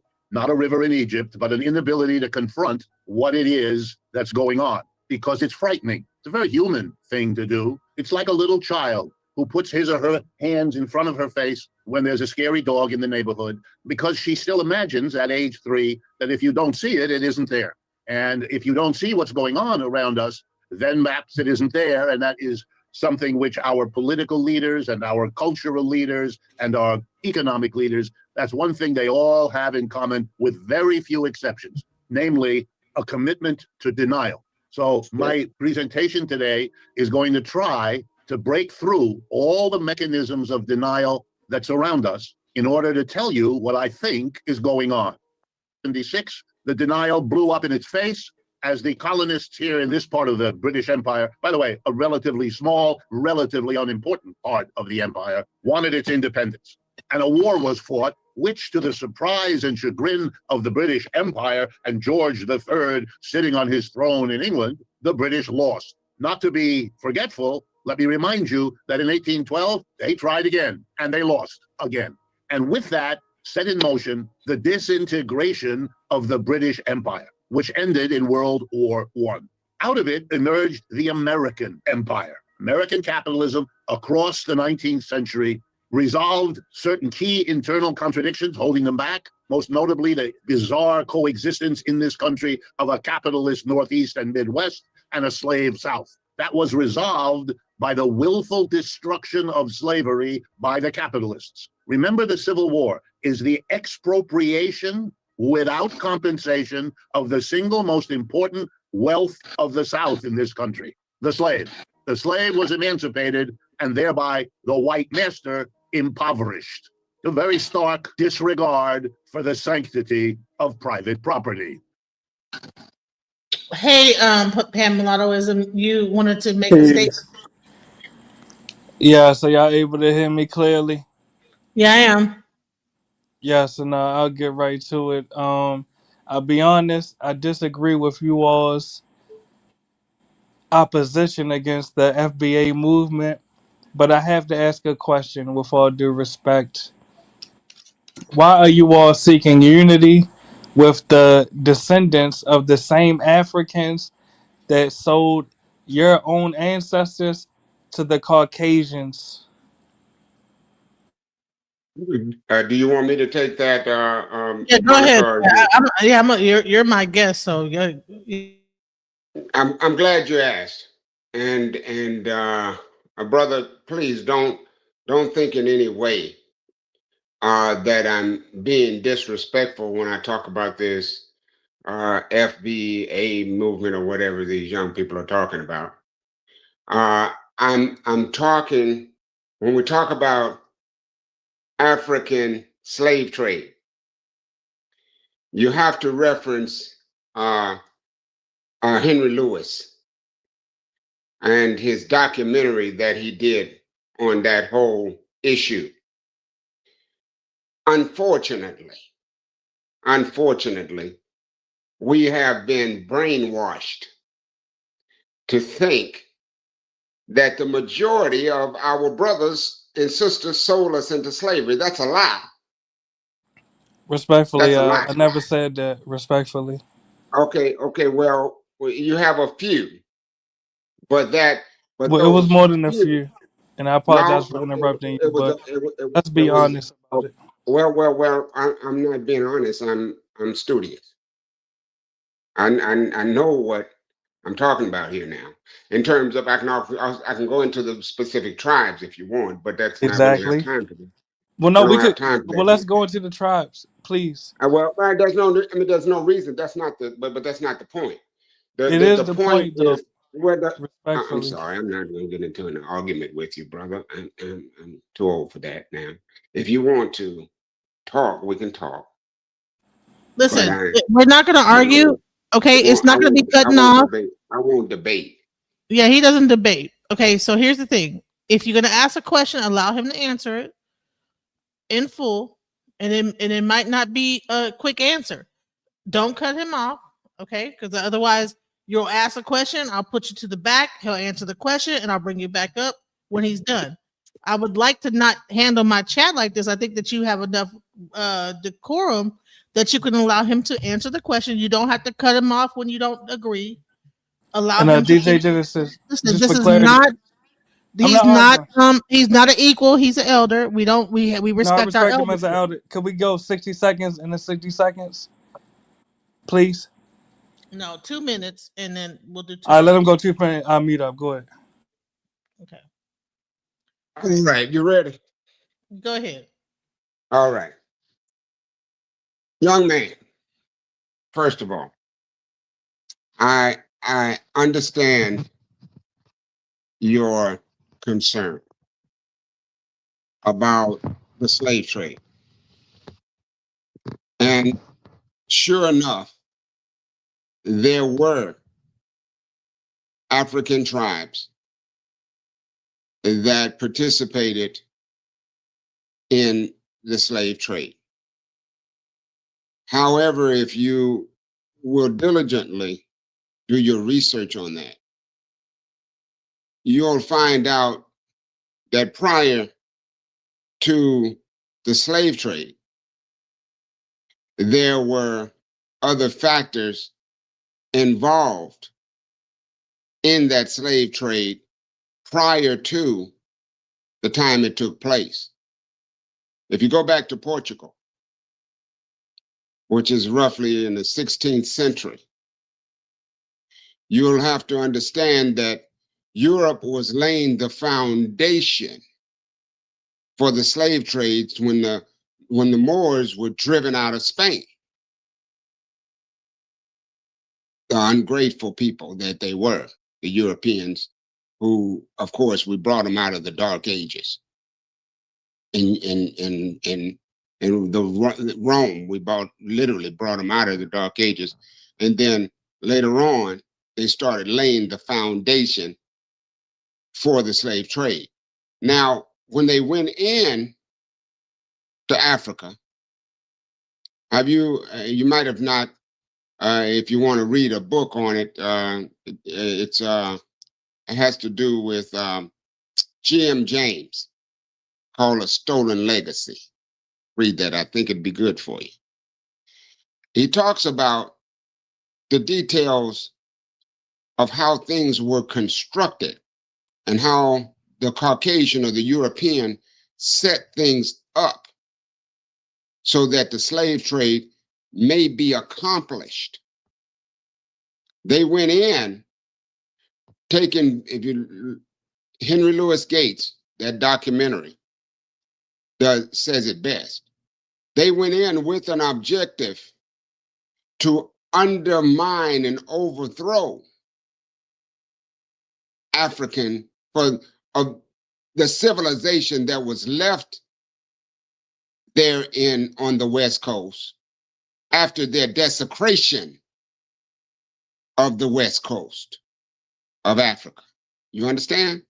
So that condition of the tribes that were pro-African, pro-slave trade, was a condition that was created by the Europeans for the purpose of securing the slaves that they needed in order to fuel Europe and then later on the colonies.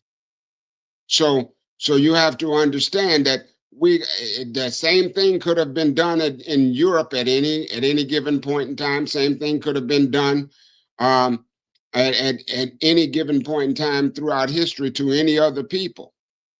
So for us, and I'm going to wrap it up here very, very quickly for you, for us to sit back at this date with all that our brother Abram Toure is doing in the Sahel now to bring Africans home, to have a foundation of wealth by which they can do something in terms of gaining a balance in the world,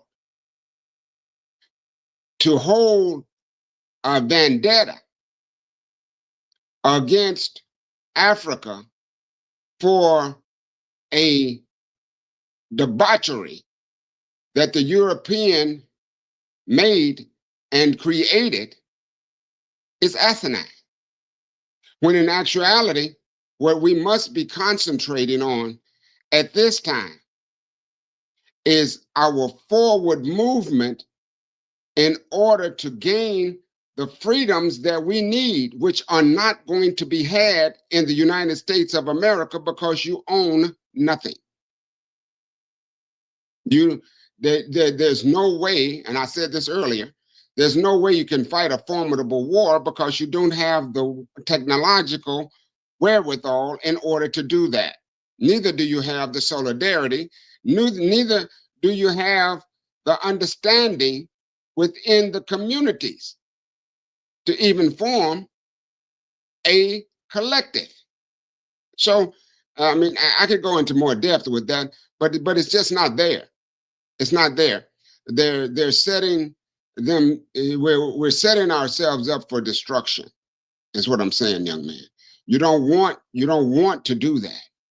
What you want to do is to link on to the motherland, just as China links on to the Chinese, just as Japan links on to the Japanese. All of those countries and all of those people in America have a foundation because they link on to the land of their origin. And we most certainly should, because all of the world's resources are in our motherland. So there are major efforts now by major organizations and people abroad to bring us home for the foundation of unity. And therein we would have power and we would have foundation, which would give us the power no matter where we would be as indigenous people. Ashe, thank you so much, Baba Ohbahnjoko, for your answer. Okay, so Pam Mulatto, you had another question, and we'll go to Reverend Green. What was your It'll question? be brief. It'll be brief. You said 2 minutes. I said 60 seconds. I won't even need that. With all due respect, this is why the foundational Black American movement exists. Because I asked a direct question to the elder: why are we seeking unity with the descendants of the Africans that sold our ancestors to Caucasians? Or in other words, why are we seeking unity with the co-conspirators in the enslavement of our ancestors? And And with all due respect, he took over 2 minutes. He probably doubled or tripled his 2 minutes. He was not Well, able to you know what? articulate. He's allowed to do that. You know what I'm saying? And Whether, in this on over here, we respect people that are, exactly, and you I'm not know. even. Well, you say I Listen, was muted. everybody don't talk Uh, fast. You know, a lot of like when I people are like understand. older, they take their time with their words because they want to make sure that they are heard and they get No, their I point hear that, across. but allow me to at least finish So my we statement. can't. There's no point of like going into how like No, long. not well. Actually, you are derailing the discussion. Yes, my point is, and if you didn't interrupt me, I would have already made it. The point is, in all the time that he took, he has not addressed the question. So, with all due respect, I'll ask you or the Reverend Green on the panel: why should we seek unity with the descendants of the people that sold our ancestors to Caucasians?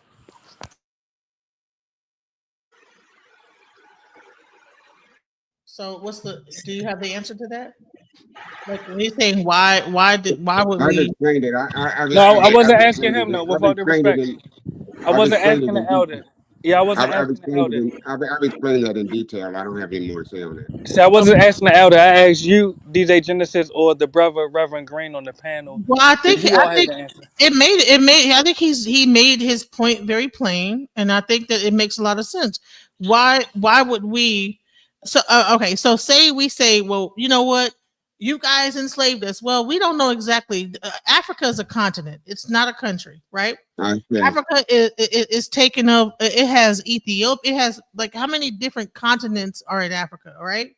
Now he talked about Traore. Now I'm not sure how many people came from that region in Africa, and if those were the exact people that sold us out, right?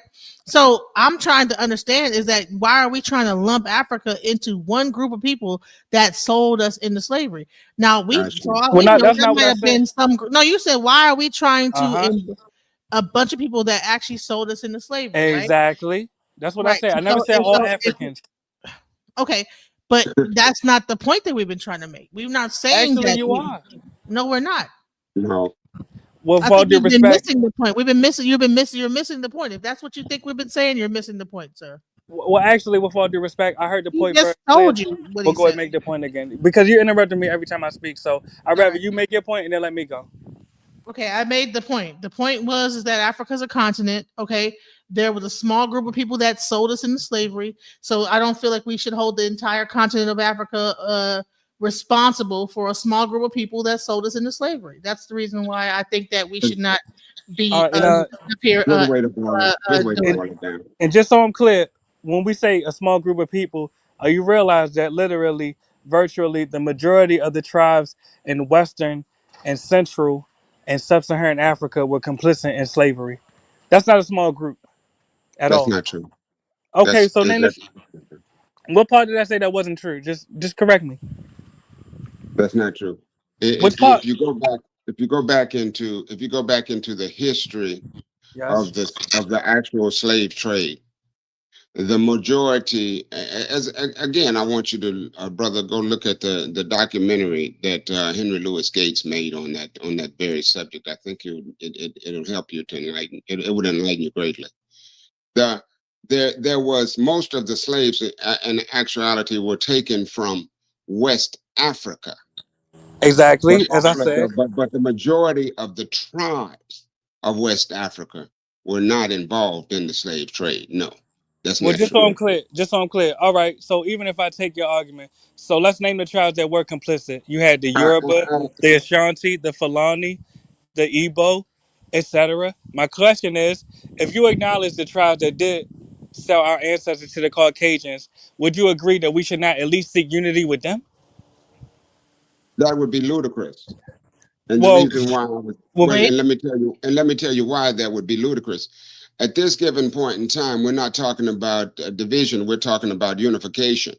And the unification that we need as a people is monetary at this point. United States, black people own nothing.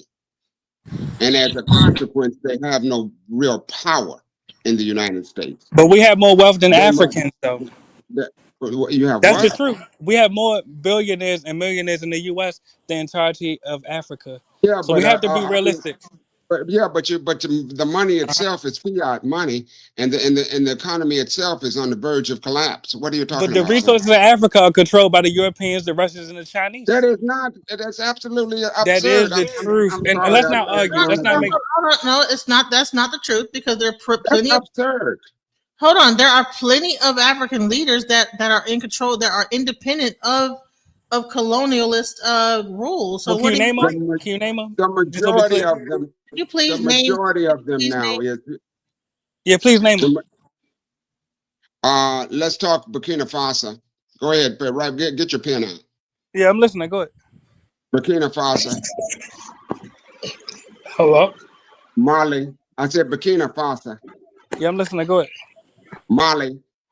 The Russians are in Burkina Faso, but keep going. I'm listening. Well, yeah, of course, but the Russians are part of our network of the BRICS. Whoa. Are We're you, talking about independence, well, right? we are. The BRICS is an Okay. independent. So It's how an are they independent independent with the Russians in their pockets? because we're forming an independent nation. That means they're not It's independent called. now. I'm not trying to It's, argue with you. you said what now? Well, she muted me. I was trying to tell you what I'm saying. Can we have a dialogue? Can I have Okay, a dialogue with the elder? I'm listening. Yes, I'm asking the host because she keeps muting me. Can I have a Well, no, dialogue with the elder? because you can't. I don't listen. We'll have a dialogue, but we're not gonna like. Okay, what I'm gonna do is I'm gonna let you guys have a quick dialogue, and then I'm going to come back up when it gets too much. Yes, the question is, with all due respect, you have to acknowledge that when you say that Black Americans don't have any power in the U.S., that's debatable. But you can also say the same about the Africans in Africa not having any power. When we look at the African Union's headquarters in Addis Ababa, that was built by the Chinese. When you look at these different ports that the Chinese are building in Cape Verde, in Nigeria, in Ghana. Matter of fact, even in Ghana, they even chiefed a Chinese. They made a Chinese a chief. So, with all due respect, even in Congo, if you look at the list of the different nations, such as South Korea, China, Indonesia, the US, that are literally stealing the cobalt out of their country, brother, you cannot sit here and gaslight me into believing that the Africans are in control of their resources. So my question is, and I'll be concise, I'll land my plane with this. Africans and Europeans were co-conspirators in the enslavement of your own ancestors. It is foolish for you to seek unity with either one of them. They have more of a loyalty to each other than they will ever have to you, brother. Elder, respectfully. Well, uh, again, I'm going to be brief with this because of the time we've got left. Um, there's a small majority of I mean, Kosi. Let me back up. Unfortunately, there's a large majority of young folks that feel like you do, who, by and large, have never understood what it meant to be in the 60s, 70s, or 80s. So you're thinking right now that you have a foundation to stand on in the United States of America, which is absolutely as far as delusional as you can possibly be. The only refuge that the so-called Black people, I don't know why they use that term, so-called Black people in the United States have would be to play to power. And there is no power in the United States for them to play to.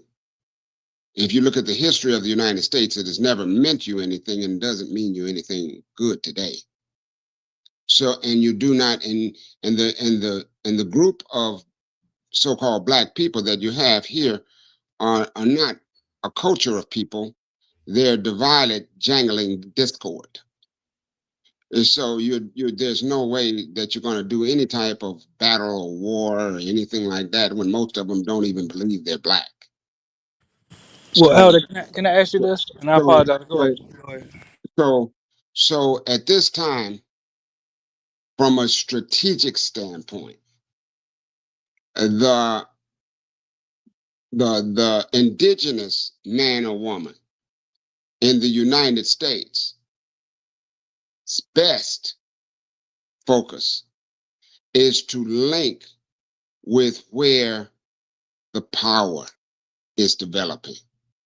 And right now, the power is developing against imperialism and against colonialism to build a new future for indigenous people worldwide, not only in the United States, but worldwide. Elder, So hear the me out right United States, now, so please. the United States is going to shortly, very shortly, be over. It's a falling empire. Well, two things I want to So, address very so, briefly. so it's Please, going Elder. to be, All right. it's going to be completely finished in months from now. So then our only recourse is going to be in the position of linking with our brothers and sisters on the motherland who are inviting us to come and fight a battle together. And Elder, please, there's two things I want to address very briefly. And what you said didn't go in the one ear and out the other. I'm listening to you. But hear me out. It'll be brief. Number one, we as descendants of U.S. chattel slaves, we have much more power in the U.S. than we do in Africa. What do I mean by that? When you go to Africa, there are no Black American police chiefs. There are no Black American mayors. There are no Black American city council members, etc. Additionally, when you speak about power in Africa, you won't address the elephant in the room, which is that there are literally multitudes of different foreigners, whether that's the Chinese, the Indians, the Pakistanis. The Arabians took over the whole northern portion of the continent of Africa. So, with all due respect, I'll even ask you right now, and I'm not trying to put you on the hot seat, but I have to ask this. All right, you No, say help yourself. Africa. Help yourself. So you say that Africa is gaining power and they're fighting for power and Absolutely. then Absolutely. struggle for power. Okay, so my question is, what is Africa doing to get the foreigners, mainly the Chinese, the Lebanese, the Pakistanis, the Indians, the Indonesians, the Filipinos? What is Africa doing to get them out of Africa? Okay, very, very, very good question, and I'll be brief with you. Then that's not the objective. You have to understand something about indigenous people. There's only two basic sides of this coin. There's capitalistic, imperialistic, uh, uh, neo-colonialistic rule, and then there's indigenous cultures. So now you have China, But they're Russia. not. The Chinese are not indigenous to Africa, though, The, Elder. oh, And that's oh, please let's Lord have a have mercy. dialogue, Yeah, please. we're gonna cease this conversation now with that statement. My May God. I speak, please? We're Okay, gonna cease this hold on. Go conversation. ahead, brother. Please. He needs to just go to All right, school. so I'm There's gonna no such sit thing. him down and let you discuss. That's insane. All right. Japanese are most certainly indigenous to Africa. Good evening, everybody. I would like to ask a question. How's your family tonight? And if they are well, please let them be well. I also would like to read a letter, brief one. Here I go.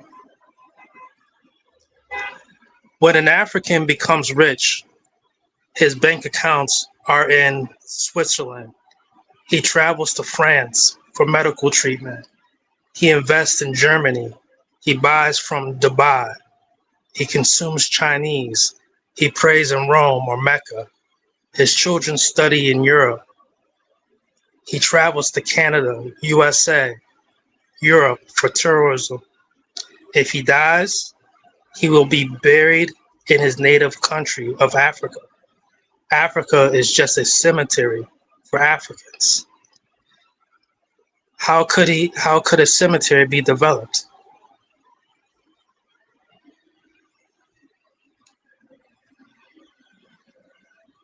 The end. So is that a question? How can cemetery be developed? The African is the greatest businessman in the world. Let me tell you why. An African will sell you his mama. He'll sell you his nephew, his niece. He'll sell you his continent, all his land, his cattle. He'll sell you chiefdom. He'll sell you nana. He'll sell you his oil, his cobalt, his nickel. He'll sell you his soul. The African is the greatest businessman on earth.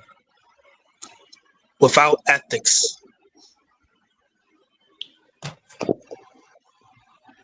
You know how stupid. Okay, we're asking why are we? Hold on, I'm gonna just say this. Got that smile from you, Baba. You're dealing with a real FBA, Baba. Hold on. Did you want to? My grandparents are living, and they're older than you, sir. My mother and father, just around your age. My father, he's much older than you. They're considered elders. Okay, that's so. Let's not. No. I respect. Listen, I'm gonna say this because I want to I'm not gonna go into this. Okay, what I want to say is this. All right, because everybody's been saying what they had to say. Right? Why would we invest in land that the Chinese are up in, Russia's in, white people are in, everybody's taking control of it? Why in the hell aren't we over there? Why are we over here wondering why they're over there? Like, why would we sit it out and let them control it, and we sit over here waiting and letting everybody else come over there and get resources? There's a reason why Russia's over there, China's over there, America's over there, all these other countries are over there. But we're over here complaining about why they enslaved us, so we ain't going over there.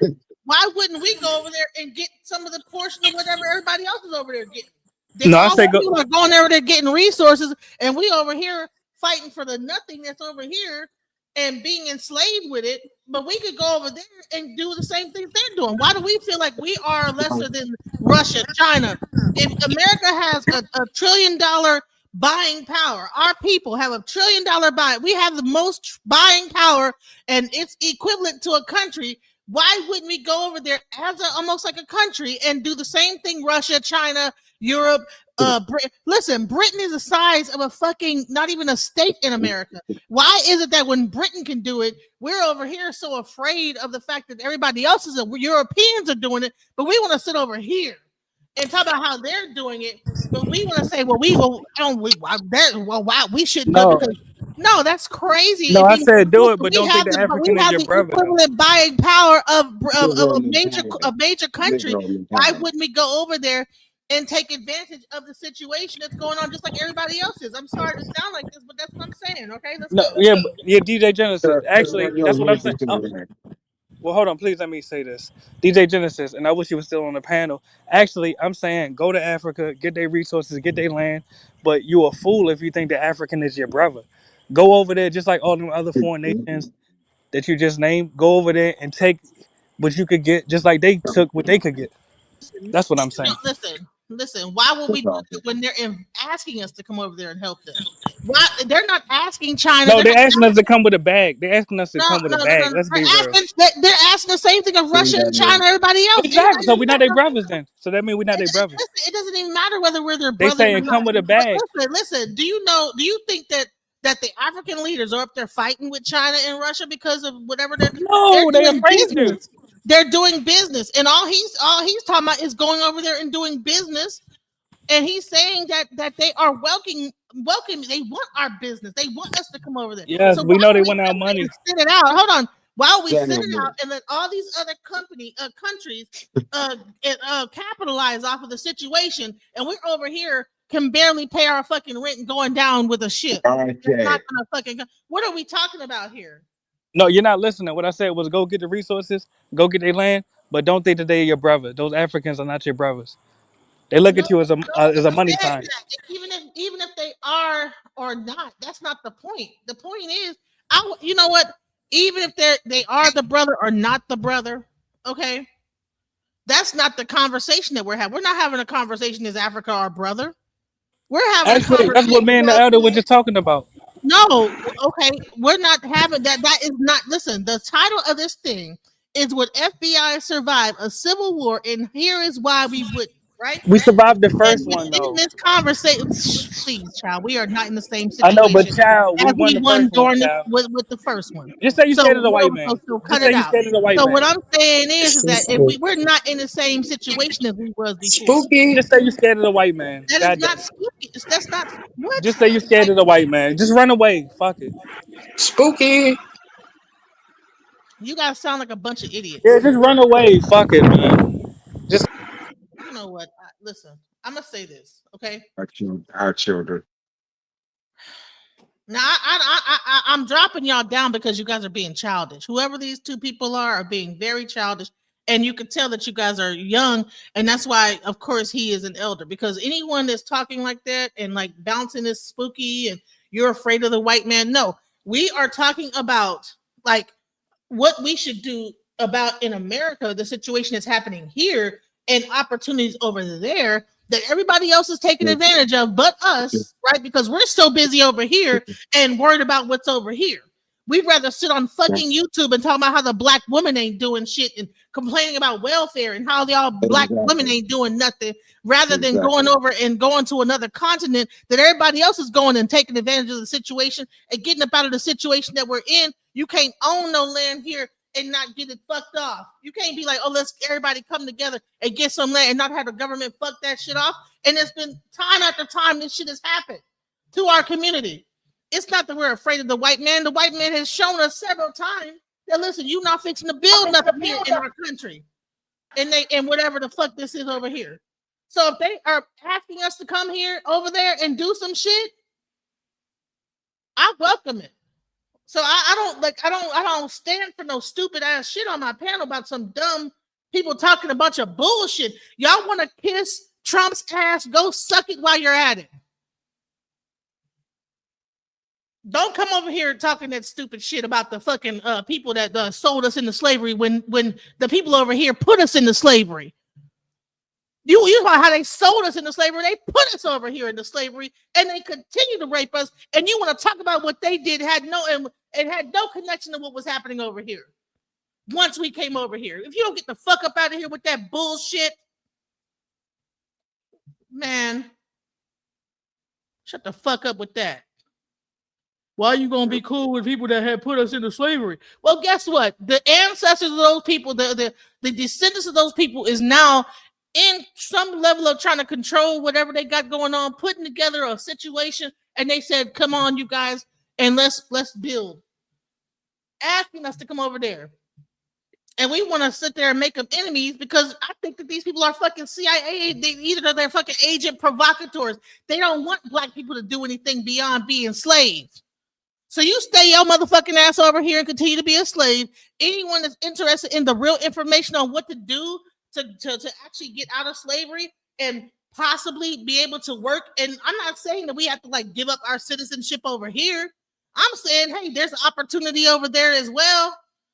But the bottom line is niggas want a civil war. One guy gets shot in the head, and the first thing they want to do is start talking about killing niggas. And y'all worried about some shit that happened in fucking 18 or 17, 20, when the or 15, whatever, whenever that whole shit happened with the, well, if they brought us over here, y'all went all the way back, took a fucking time machine back in the before slavery and said, well, they was the one who sent us over here. Why would you be cool with them?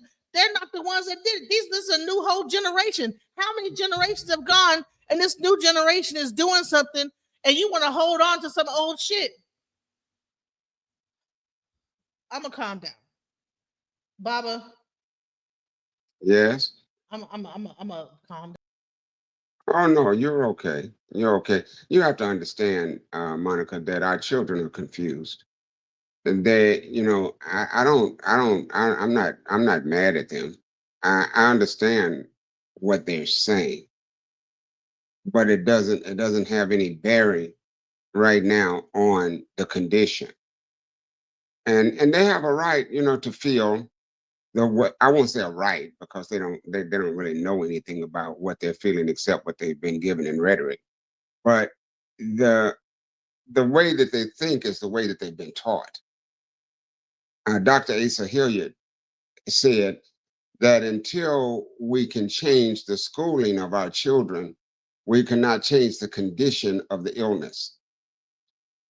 And this is just what we're generating out of the system. This is a fallacy that we have. I don't blame them as much as I do my generation. They should not be thinking the way that they're thinking if they have been taught differently. But they haven't been taught differently. So this is how they're thinking. You know, they don't have any. You know what? That They crack don't have any there who concept. got Have on any that concept. heroin and was They not don't have showing niggas the concept. ring, They man. don't have concept of indigeneity of people universally.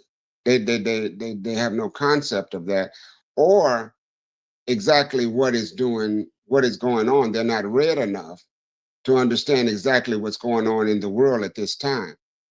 So they don't really understand what Abraham Touré is doing in the Sahel. I doubt if they understand what the Sahel is.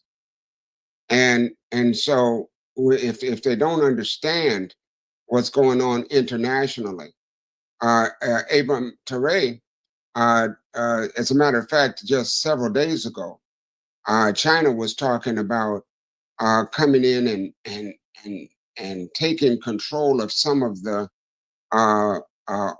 some of the factories that he's building now.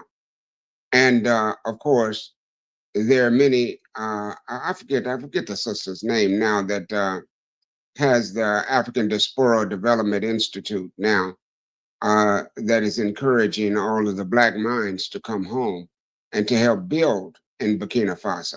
You know, Burkina Faso is the fourth largest gold extractor in the world, and they've just recently locked up. They had four major European refinery presidents, CEOs that were just stealing their gold. Abraham Touré tried them all there in Africa, and now all of them are either in prison for 30 to 40 years, and some of them are in prison for life in Burkina Faso. He said, if you listen to Abraham Touré's message to Black America, he said, there has been some things that have been orchestrated by the European that has brought about disunity for us as a people, which has happened as late as the Berlin Conference. But now it's a time for us to come together and build together and grow together. For the United States, in the United States, the Black man or woman owns virtually nothing, has virtually no land, so to speak of. And we're not talking about fighting a war only. It's impossible for them to even fight a Cold War economically when you own nothing. Claude Anderson, you might want to reference Claude. Claude said, you know, all that was given away in the 1800s and the 1870s, the 1880s to all white immigrants. So for our children to think, and I've ran across quite a few of them here. They think that, well, we can fight a battle with a few little pop guns that we have, and we can be victorious. That they're setting themselves up. They're setting themselves up for total slaughter. Half And that, these people don't even know what the Bureau of Land Management is, and even to get the land that's owed to them. This total slaughter that we're talking about is going to come within the next 6 months from now. And now isn't the plan. Now isn't the time to be debating on the Black slave trade. Then now is the time to be coming together to listen to what Africa is saying to Black Americans here in the United States in terms of collectivity, because the European surely isn't your friend and has never been your friend, although you fought in all of his wars, but still have never gotten any semblance of parity in the United States. So it's time. It's time to really view things from a different perspective. You know, and I'm not trying to disrespect anybody or be rude or disrespectful to any young people. All I'm saying is that to sit here and in a sense of delusion, thinking that the United States economy is going to last is insane. When in actuality, they're writing the epitaph for the United States right now. They're chiseling the epitaph. The United States empire is over. And those people who are unknowledgeable, who don't understand, will go down with that ship. That's all. Yeah, and I just think it's crazy that, it's a weird, like I said, it's a psychological operation. When you get into this whole like social media and how this whole FBA movement has done a number on the young people, because Tariq Nasheed was not talking like this 5 years ago, not even 3 years ago. So I don't know where this whole ideology came from. And so people have like grasped onto this, and it has become an entire, like a cult, to where people just, they can't see anything past this continuous like barrage of like, okay, well, no, you're a tether. They come up with a word called a tether. Anyone that's, and so that they have this whole, I think it's really interesting that a whole African American guy or whatever, FB guy, is going to make people divisive against, but then there's no solutions about it. So all we're doing is talking about how to be divisive, but we're not talking about how to come together. So everybody's like, so he's dividing people and dividing them in a certain of a way that it's like our own people are dividing us against each other. He's Right, but dividing the Caribbean man but against the African American. And then when you make everybody hate us, then what are we left? We're left on an island by ourselves over here. The white people don't like us. The Caribbean man don't like us. The Africans don't want us. Whatever. So what are we going to do? We're going to fucking disintegrate is what's going to happen. We cannot fight all these goddamn people that he is trying to turn and us against. I don't care how supreme he tries to make us feel about how we're just this great and our buying power based on nothing. Oh, we have the more money. Money doesn't mean anything if you don't have nothing to back it up. At least the Africans got like resources. Okay, but listen to this. The money that he's talking about is non-existent. The United States is a debtor nation. And the debtor nation, the money that he's talking about may be the few dollars that they're making on a job, or maybe the few dollars that he's got saved in a savings account, or it may be some fiat money that he's got with credit cards. That's not money. That's not wealth. Wealth is diamond, gold, silver, platinum, mineral resources, for which Africa has said that they won't share with the United States any longer. So those who want to, I like the word, I'll use the word tether. Those people who want to tether to the white man or to the European as he continues to sink is going to do exactly that, because he's not going to embrace you. He's never embraced you. So you're not fit to fight a war on your own. So what is your proposal? That would be my big question for them. What would be your proposal in terms of a viable way that you're going to survive in the next year? Not 2, not 3, in the next year. You can't do it. With the housing market crashing, with everything crashing, the African American community is a jangling discord of people who are totally confused about the knowledge of self. And even if they had the arms and the technology and all of the wherewithal that it would take to fight a war, they wouldn't be able to coordinate and come together to do it. They're untrained. Whereas you got the United States government that's going to come out and annihilate them if they make any move contrary to what they think they need to be made. They already been, they were labeled a threat from birth. So they haven't, the United States hasn't changed its impression of who you are, young black man and young black woman. You're still that big N word. You're still the same thing. So what is your resentment of Africa or any other ethnic group going to do to support you here in the United States?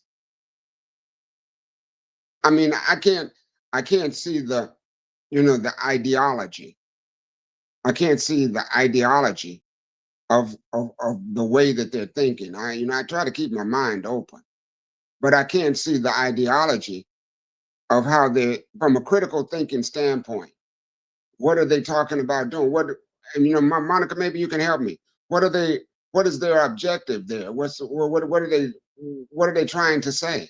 Maybe I'm old and don't miss it. And maybe I'm too old. So the whole objective of the whole FBA is like, the Caribbeans and the Africans and all these people come over here and they tether to us. We are the creators of everything that's cool in the world, right? We are the creators. We are the supreme African or black people, and we are a specific race that everyone admires and looks to. When it comes to dancing, music, and how we've created all these different things. We're the ones that even help them with their movements, and we're the ones that have like the yo no sé quoi, who knows what, we're the ones that have this, right?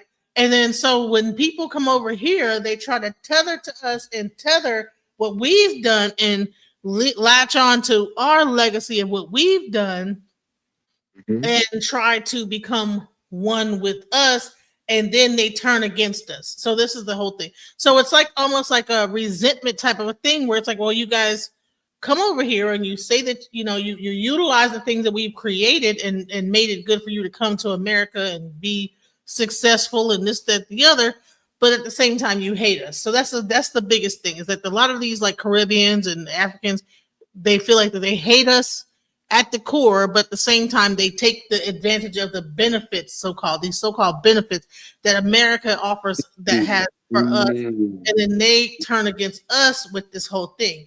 So they feel in a certain way that why should we come together with you when you're doing that? Why would you're fleeing your country? The Africans, the Caribbeans, they're fleeing their country to come over here to benefit off of the things that we built, right? And they're getting the benefits when they come over here, whatever, and then they talk down to us as if we're nothing. And that makes a lot of sense, Monica, for 5, maybe 10 years ago. And now there's a new day. You still have those people that are in America who are, for lack of a better word, delusional, who still think that way. I'm not disputing that there are some Africans from the motherland, because we are African, but they're from the motherland. They were native from the motherland. They come over here and they have some kind of an attitude because they don't understand. They don't understand what we've gone through. You got other races that come over and they look down because of the teaching of the Caucasian. So you have to understand that not only has the Caucasian done that to the cultures here in America, but look at the condition of India. There's no white folks in India, but yes, India has a class system: black, yellow, and high yellow. And India is virtually all black people, but they still have a caste system that was formulated and indoctrinated by the Caucasian. And it sure as hell will come over here and look down on some black people. Yeah, exactly. So what I am saying now is, though, India itself is part of BRICS. China itself is part of BRICS. Russia is part of BRICS. Korea is part of BRICS. This is a multinational effort. And they're the bottom line is they're not anti-cultural. They're not talking about, well, somebody sold us into slavery. They have issues among themselves. All of them have issues among themselves on things that have happened in the past. But they are dropping all of the vendettas that they have, and they're forming together an alliance against the West. Do you understand that? And here we are, a small group of disjointed so-called Black Americans that are sitting back talking about that Africa ain't none of my brother. I'm not going to tell you the type of mentality that I think that is, but it is short-sighted. Let me put it nicely. It's short-sighted from the standpoint of I am clear on what the African countries are saying to those brothers and sisters who want to come home and who want to invest. See, I've been home. See, a lot of folks haven't gone to Africa, and they talk about it because I have too. I've been to Africa. Yeah, so they haven't been there. But if you've been there, I've never been treated a day in my life in America how I was treated for a month for the 3 years that I went to Africa. So 3 separate occasions. I've never been treated as a Black man in the United States as I was there. They had to come find me to get me to get me on the plane. I should have stayed. I was over there with Red Bull Music Academy. I was like, man, if I had some more money, I would have never left. If I had the right money in my pocket, we wouldn't be having this conversation today. Thank you. Because that is our home. And yes, we had family disputes, just like the European has had family disputes. There's been every culture in the world has had family disputes, but they do not but they do not fundamentally turn against their family in overall because of a dispute that they had with Charlie. Back 18 million years ago. And let me say this too. Didn't the Europeans send the people over? Didn't the Europeans kick the people out to America, the white people that are now settlers in America? Didn't they kick the Puritans out? Wasn't they? But you don't hear white people saying, exactly, well, they kicked you out of America. Yeah. Why you with the British Empire? Good point. Very good point, Monica. You don't hear the European in the United States talk about the European in Europe. Y'all kicked us out, and y'all mistreated us as indentured servants, and we, and again, we fought a war against y'all, so we hate y'all. No, they don't. European, and for the most part, European and America try to stick together. Although they're having a hard time with it now because the whole world is isolating America now.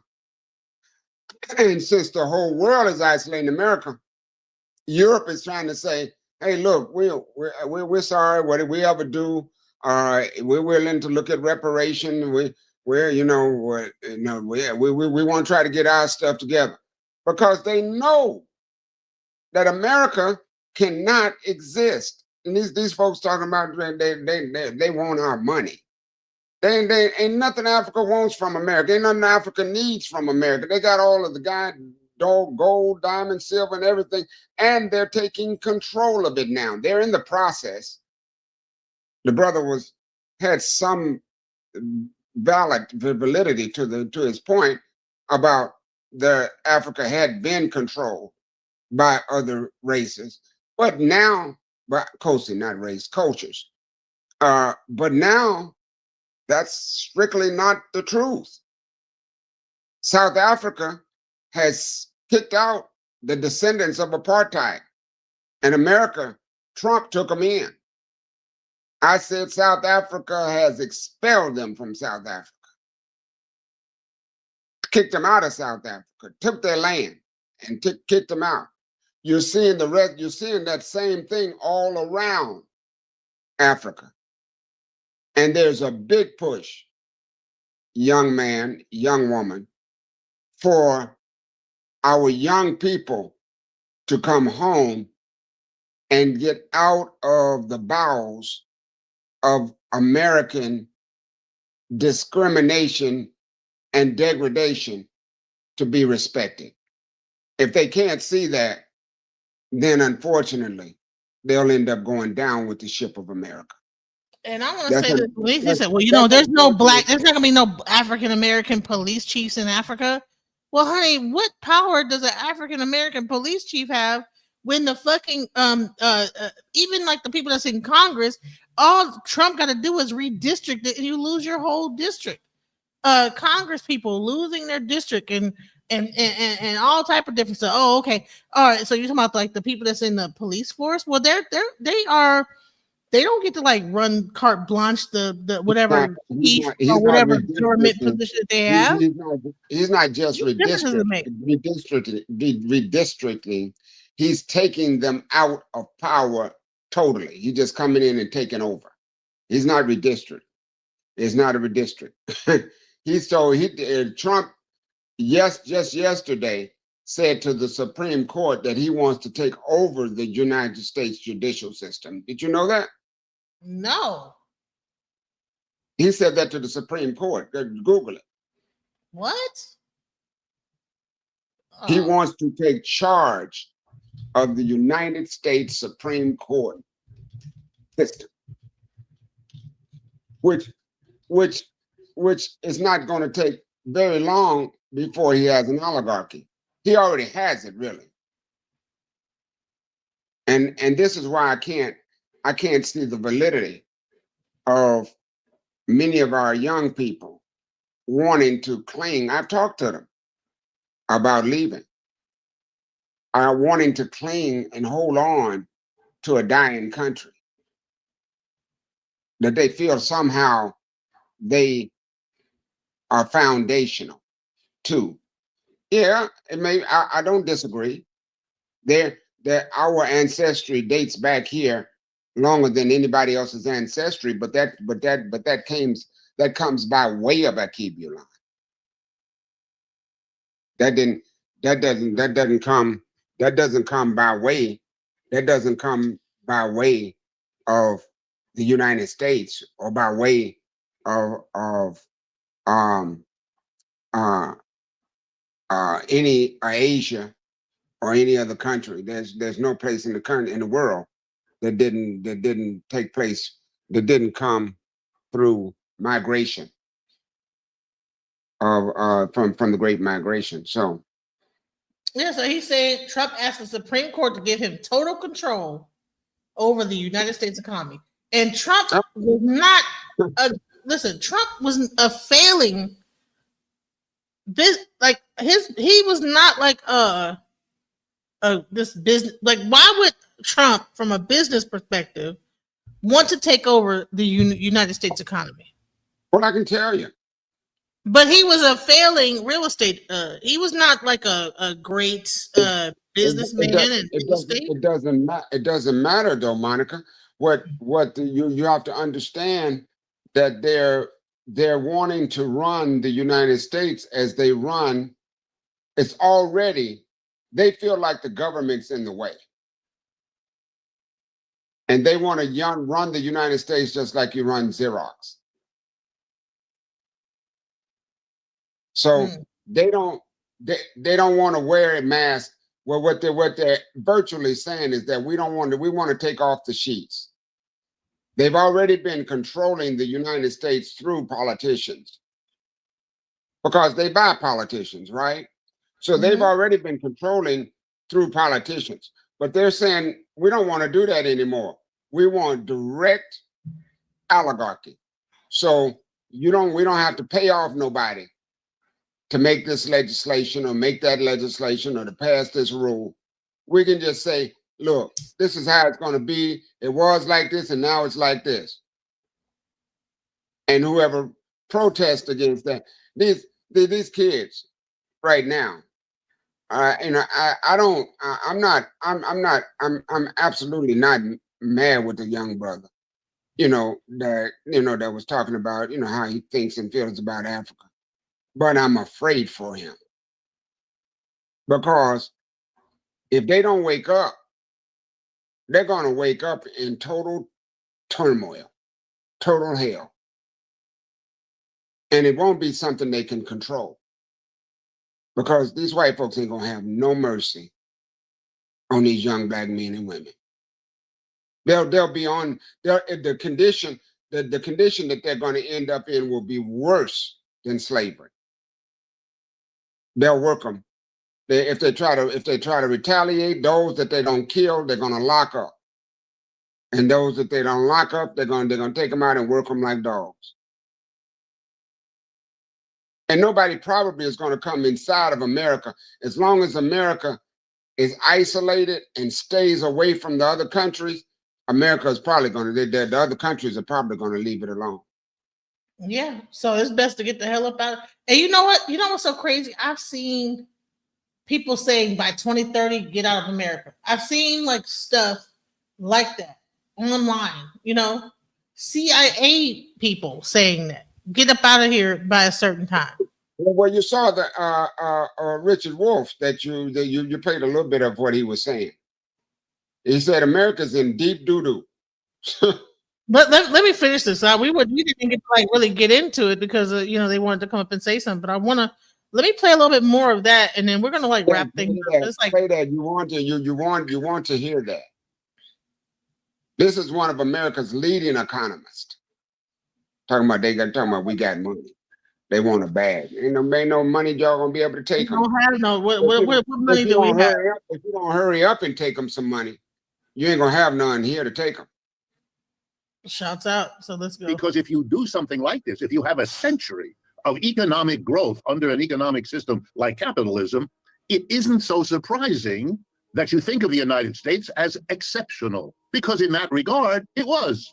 If you're religious, perhaps you think God likes Americans better than he or she likes other people. If you're not religious, you will attribute it to who knows what. Entrepreneurship, my professors used to like to say, whatever in the world that's supposed to be. But it was exceptional. And Americans, whatever their other orientations, took on the notion that we live in an exceptional place. And they then really ran with that ball and began to imagine that this exceptionality was somehow inherent, and so it would last forever. It was upward and onward, the American economy, and it would carry our culture around the world to become the world's culture. Our political system would be the model. Our military would push away those backward people who wanted to resist. It became, and I use this word carefully, crazy. And of course, when the signs began to emerge that this empire, the United States empire, after 100-year rise up, was beginning to show the signs of decline, of peaking, of breaking, it's not surprising that the leaders of such a system with such a history would be deep into denying what had happened, not seeing what was exploding around them. Over the last few days, Americans have been confronted yet again with the level of violence committed every day somewhere in this country by the police against the citizens. And again, there are people who want to blame it on this or that particular policeman or woman, who will not see that this is a social phenomena. It has been going on for a long time, and it is getting worse. It's the same issue. It's the same denial. Okay, what exactly is being denied? Let's begin, and I apologize, I'm going to begin with economics, but that is what I know best, and that is what I have studied all my life. And so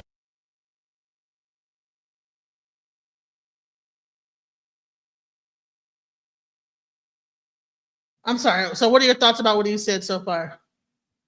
What we're looking at right now is the social and economic venue or political climate that we're facing in America at this time.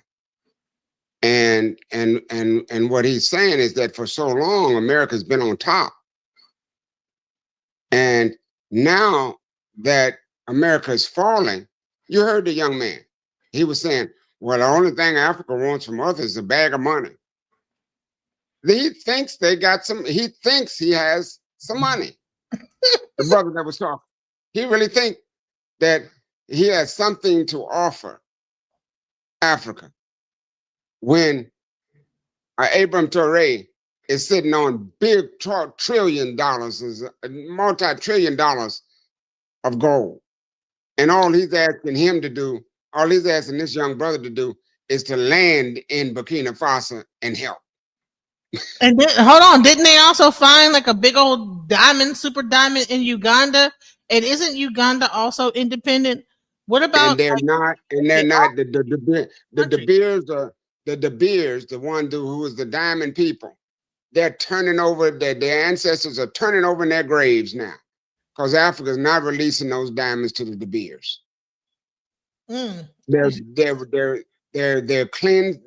They're starting to process. At first, they had Africans doing nothing but extracting, doing all the grunt work, taking it out, putting the diamonds on the truck and stuff. But now the Africans are refining everything. The United States saying, well, we won't buy it, or we're going to tariff it. The Africans said, what the hell, we don't care if you don't buy it, China will buy it, Asia will buy it, Russia will buy it. We don't need you. So how is the United States going to survive? Nobody wants to answer that question. They cannot. They've only survived through the pillage, rape, and robbery of Africa. That's the only, and debacle. Like they got, miseducation. Like it's appalling that our children think the way that they think in America right now. It's crazy. That is scary. That is scary, Monica. I'm talking about that brother is not the brother you're talking about. That brother that was talking, he's not one out of, it wouldn't be so bad if he was one out of a million. But he is the majority of the young people, the way they're thinking. I've talked to some of them. They believe, some of them that are in the culture even believe that the ancestors are going to help them fight. That they've taken the culture. They've taken the culture and said that the ancestors will not let them fall. Will you believe that? The Indians try to tell a native in our brothers, the native black Indians, what the white man will do. Look at the Battle of Wounded Knee. They were chanting when that happened. You can't, we're talking about nuclear arms now. If you don't take a side, you're going to be very, very, very left behind. Monica, we need to get, and I don't think we should leave them. And this is one of the things, and again, I'm glad we're having this. This whole thing is God sent today, because we might not have another month here. If you look at the rest of that video that he's talking about September, early October, the stock market's going to crash. Yeah, he did. Yeah, he did. Yeah. So we're not talking about years from now. And when things really fall, like that little brother that was talking on the phone, brothers like that is going to go ballistic. They're going to be out in the street trying to shoot and kill whatever they can shoot and kill. Wow. If I'm going to be useful to you, I want to share at first what I know best. Over the last 40 years, roughly 1980 to now, we have seen, and all economists of all political persuasions understand this and see it. We all use basically the same numbers, and with a few exceptions, of course, always we come to the same conclusion. Over the last 40 years, there has been a radical redistribution of wealth from the bottom and the middle to the top. And the more top you get, the top 10% have done really well. The top 5%, even better. The top 1%, even better than that. And the top 1/10 of 1%, the best of all. And you know them because in our society, we adulate them. I'm talking about Bill Gates or Elon Musk or Warren Buffett or fill in the blank. You know them. Our culture makes sure you know them. They became much richer. The top 10% became richer all across those 40 years. This was partly because, very important that you understand this, it was partly because we changed the tax laws in this country. We relieved taxes from corporations and the rich, and we switched them onto the middle and bottom. It was done by Republicans. It was done by Democrats. It didn't matter who was in the White House or who was controlling the houses of the Congress. The Democrats did it a little less quickly. The Republicans were a bit more intense. Speed varied. Content did not. Even more important than the changes in taxes was the phenomena of the relationship between capital and labor. That is, corporations and business on the one hand, and the mass of people, employees, on the other. As I've told you, real wages went up for a century, 1870s, 1970. Why 1970 do I pick that? Now I can tell you, because that's when real wages in America stopped rising. Absolutely epoch-making change. What is a real wage? It's the amount of money you get adjusted for the prices you pay. So for example, if your wages go up 10%, you might feel good, but if all the prices you have to pay went up by 10%, you're no better off with a 10% bigger money wage than you were without it because the prices have adjusted. We all know that in economics, so we don't use money wages, we use what's called real wages. Wages understood in terms of what it can afford you to buy. Goods, services, food, clothing, shelter. The American experience, besides sending their wives out to work, besides following a career as a worker in a factory, you could now go back to work and be a greeter at Walmart's. But beside that, you could borrow money. In the 1970s, the banks of the United States decided that the consumer, to whom they had never lent money before, they would now lend money to. In other words, the credit card, which until then had been American Express in the hands of rich people and businessmen, would now become socialized. Everybody's wallet would be crammed full of plastic cards for weeks at a time, every hour of the day. Any savings accumulated by a German family, and they were very frugal, were wiped out. 6 generations saving money, had enough money put away to buy a quarter pound of butter. They were done. This is what's getting And ready to 5 happen years in the after United that, in States. 1929, Monica, Uh-huh. this is what's getting ready to, listen to this part. This is what's getting ready to happen in the United States in months from now. All right, let's go. the Great Depression hit Germany. It was too much. You cannot hit a working class, even the German working class, which was the best educated, most productive, and most progressive working class anywhere in Europe. No contest. Even that, it was too much. And in 1932, those German people, overwhelmed by what they had been put through, turned around and supported a little Austrian with a black mustache, Adolf Hitler, and you know the rest of the story. We're just living out, here we go, the same sad scenario. Denial, not explaining to people the foundation of what they're assuming, not talking honestly about its disappearance, the cracks, what it means when your empire has that fun ride up begin to be replaced by the much less fun ride down. We're in very deep trouble. For the last half century, we have benefited enormously by the fact that there's one international currency, money. It's the US dollar. It's as good as gold because it literally functions like gold. That's over. Ukraine simply speeds up the process. China, Russia, now Saudi Arabia, Iran, Venezuela, and many more countries are signing up for another international currency, and it shouldn't come as a big surprise whose currency that is. It's the currency of the People's Republic of China. China shows all the signs of a rising empire, matching all the signs of a declining empire here. You may not like that information. You may be upset by it. That's your business. But to pretend it isn't there, let me give you just some numbers. I'm an economist. We do that. One of the things we do as economists is we look at the size of an economy to gauge relative economic power. And the number we use, it's crude, like all numbers, but it gives you an idea. It's called GDP. It stands for Gross Domestic Product. It's a measure of the output of goods and services in one calendar year. So it helps us, if we look at it and we measure it, and it's measured for every country on this planet, it gives us an idea of the relative size. Okay, let's now do a comparison of 3 countries, Russia, China, and the US, to get a sense of their economic wealth, their economic power, their economic footprint, if you like, in the world. To give you an idea of, and if you didn't know this, think about what that might mean. So I'll start with Russia. The GDP, most recent year of Russia, it's about $1.5 trillion. The GDP of the United States last year was $21 trillion. Do you understand? Russia has never been, and is not now, anything like a serious economic competitor of the United States. It never was. It never came close. It may have had some nuclear weapons to worry about.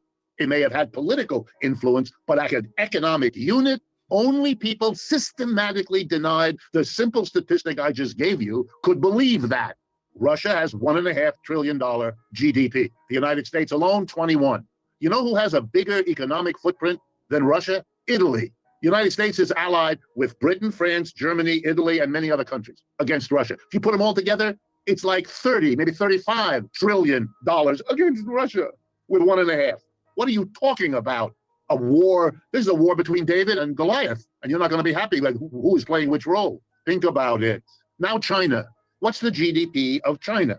Ready? $17.5 trillion. That's a competitor, not Russia. China. That's the empire emerging, not Russia, China. And why? Easy to explain. Over the last 25 or 30 years, annual growth of GDP, how fast is the economy growing? Here in the United States, 2%, maybe slightly more, 2.3%, somewhere in there. Let's be generous, 2 to 3%. US, average annual growth.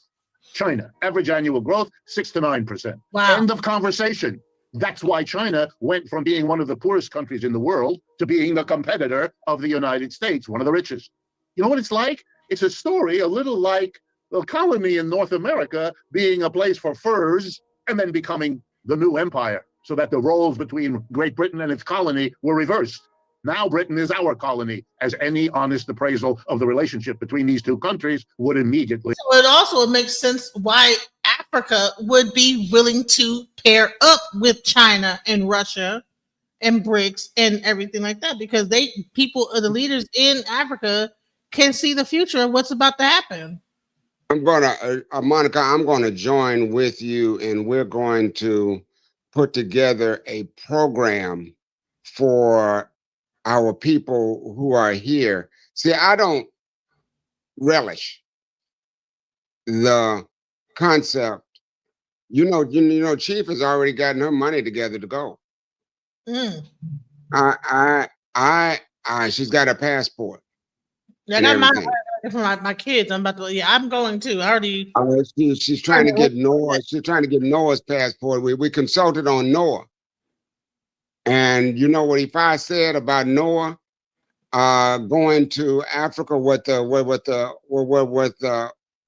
we asked about Noah going, Ifa said Irosun, which is an ancestral Odu, says it'll be perfectly balanced for him. His whole life will change.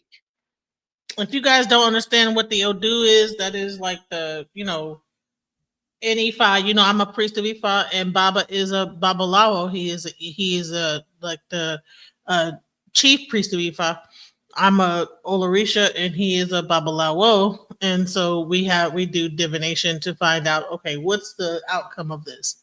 So when he talks about Irosun, that means that the outcome had a specific marker, and that's what that means. So just in case anybody's wondering what that means. So now what we're doing is, and this is why I was saying, Monica, we need to get together, once we finish this or tomorrow sometime we'll talk. But we need to put together a solid structure for people who are willing to understand the value of letting go of the grip that they have with America and investing in Africa. Once those, not everybody is going to want to do that. You know, there's some of them are going to just, as I was saying, I use the term go down with the ship. Many of the African people with the mind, with the so-called African American, with the mindset they have, are going to go down with their slave masters or the sons and daughters of their slave masters. But there's going to be, I'm concerned about that select few that will be willing to move to Tanzania, that will move to Burkina Faso. We can start a village settlement there. Well, I have friends in Tanzania already, so this is already it works for me already. It was in the process of, I was trying to figure out how to do stuff, but trust me, I was already there, like on my way. So we can set up a village settlement and then structure it so that the people here can either take the existing money that they have, because the dollar is going to shrink. It's going to shrink like ice on a hot summer day. They can take the existing money that they have, and they can use that money to buy land and to buy building and to settle in either Tanzania or Burkina Faso. Tanzania right now is what we're looking at more so than Burkina Faso, because of the resources that Tanzania has to offer right now, although Burkina Faso is probably the fastest developing. Both of them are asking for, through this African Diaspora Development Institute, they're begging for our people to return. I'm sorry, your phone. You lost your. Someone's calling you on the phone.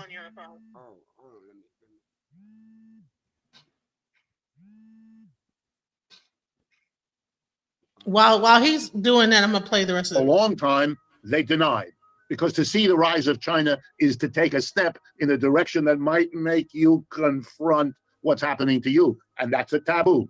Finally, the United States figures it out. And what does it do? As if it learned nothing from its history, it tries warfare.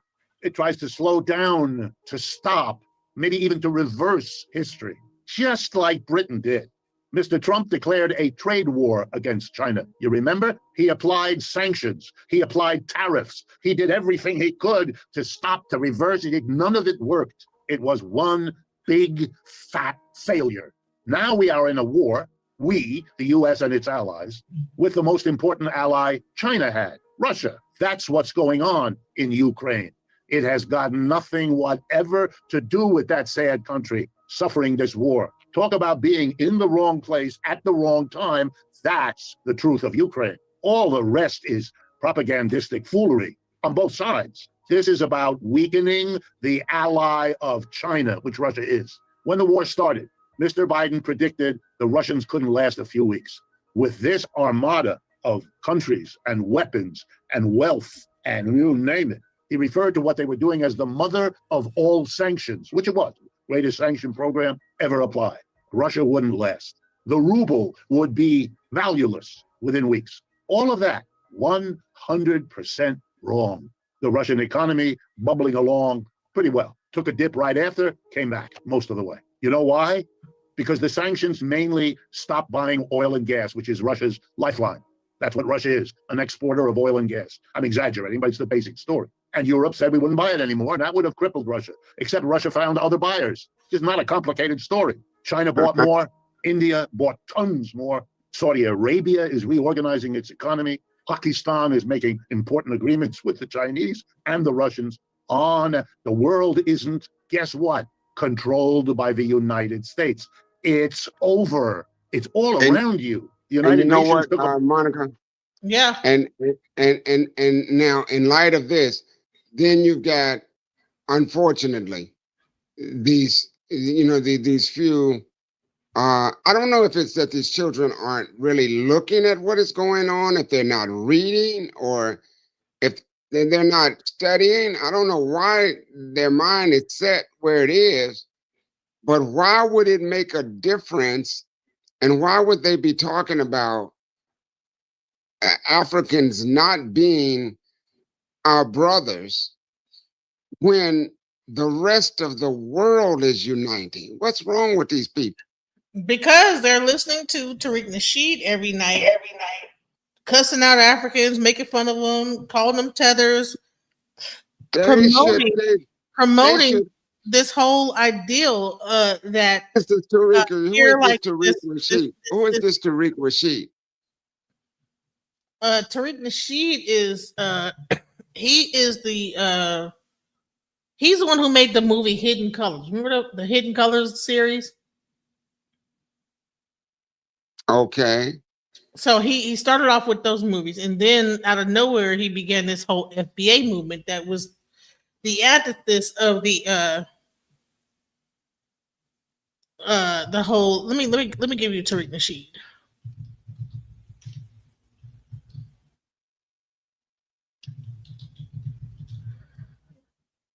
Let me find out where he explains this. How old is he? How old is he?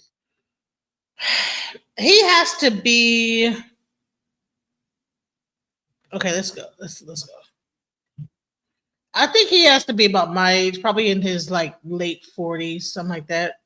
Okay, makes sense now. Or maybe early 40s or whatever. Yeah, that's that age bracket. That's that X generation.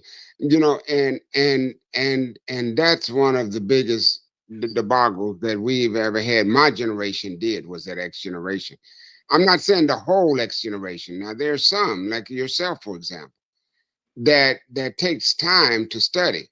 But what in the world would all these folks be listening at to follow somebody that's talking that kind of foolishness? Listen, here we go. About that, such a difficult thing come with some. Descendants of slaves, descendants of freedmen. We are the foundation of America. So if you say a person is an African American, an immigrant from Nigeria who comes over here is an African American. Charlize Theron, who was from South Africa, she's an African American. So a lot of people can remix African American. People can remix Negro. People can remix colored. So a lot of these terms that were used to describe us, a lot of people can latch on to it, and that's been a problem. Foundational Black American is a term that cannot be remixed. You're only talking about one group. There's only one group of Black people who built this country from scratch, and that is us, the descendants of freedmen, foundational Black Americans. And I think that's the reason why a lot of people kind of have a problem with the term. They somehow accuse us of being divisive, but it's no, we're just looking at our lineage. Correct. We have a specific lineage that we're acknowledging, especially when we're discussing the need of getting reparations, because there's a big reparations movement right now. Oh, the next word on my list. Go ahead, keep talking. And when people see that we're making traction with this reparation thing, because we have the political class talking about it, it's on the table. They're openly acknowledging it. So for a long time, when we talk about reparations, the conversation got smacked down. Like, shut up. And you ain't got to get nothing. And everybody kind of laughed at us. Like the concept of a Black president. Right. Now that we got some traction, you got a lot of other people saying, well, damn, if they get reparations, hell, I'm kind of African-American too. Can I qualify? We're saying, hey, let's wait a minute. We're not going to have race-based reparations. We're going to have lineage-based reparations. So we're really focused on our lineage. So that's where the term foundational Black American comes into play. And that's why it's so effective. Two-part question. Yeah. First, you and I look like we could have the same aunties, grandparents, or something like that. Mm-hmm. So I would just assume if you qualify, I qualify. Yeah, because your family is originally from Texas. Texas, on my mother's side, right? And then on my father's side, as far as I can remember, Arkansas. Yeah. So but then just I'm basing on skin tone, things of that nature, bone structure, hair texture. I don't know. You look like you might have a little more cut. I don't know. But to identify when there's no other group of people on the face of the earth that are identified by the shade of the skin. Why are we not formulating a term that excludes our color? Well, you do have some Native American tribes like the Blackfoot Indians, stuff like that. Yeah, so there are some terms. So Blackfoot Indians indicates a natural color of a foot, or that was the original. See, a lot of the Native American tribes, these were terms given to them by the Spanish. You got to understand, just like black. Right. So they gave them descriptive terms. There's the Creek Indians. There's no such thing as a Creek Indian. The Spanish saw a bunch of Native Americans by a creek, said, "You're the Creek Indians." There's no such thing as a Seminole. The word Seminole is based on the Spanish word runaway, because there were a lot of runaway blacks living with the Creeks, and they started the Seminoles. That's the type of education that's needed. Right. Because the word Seminole's been around. Who fought the United States government? They were black. In fact, the United States government said, this is not a Negro, this is not an Indian war, this is a Negro war. These Seminoles are Negroes, we're fighting a bunch of niggas. So the Seminoles, most of them were black people, because the term mean runaway. The divide is black. We have been distinctively marginalized as a group of people. So we're embracing our lineage. And we use the name black because we're not going to let black be negative just because the white supremacists made it negative. Similar to the A versus the ER. Right. I'm gonna fly it out. Just because they made but the using the word black we have to accept it as a is negative. still very confusing, because that doesn't denote a color. That doesn't denote a race or a culture of people. So it's very confusing when you talk about using this term black. See, it would be different if you were talking about there is a such thing as a group of people that have been what we would want to call Black American. When I say Black American, I'm talking about people who came here, African people whose grandmothers and great grandmothers and fathers were raped by Caucasians. Basically, that's what you're talking about. So yeah, there's a constituency of people here that would identify with that. But would I call them black when there's black people all over the world? And then when we say black, like for example, they were talking about this foolishness about Kamala Harris. Is she black? What in the hell would you do something like that for in terms of solidarity? There is no solidarity, because it's actually against. I'm talking about that interferes with the concept of solidarity.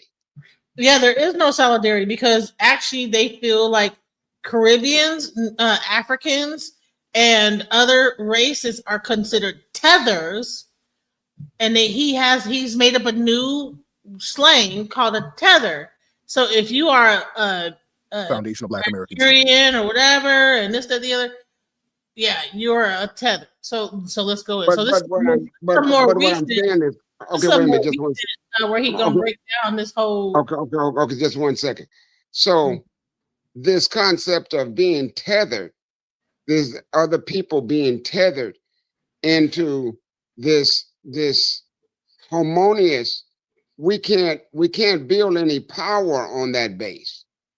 In other words, if you're saying, so then who are we, and what is the objective of having this group of people that are descendants of slaves in the United States who have absolutely no major commonality that they can.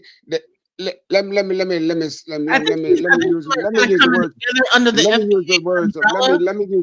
use the words of Martin Luther King. FBA gang, whatever.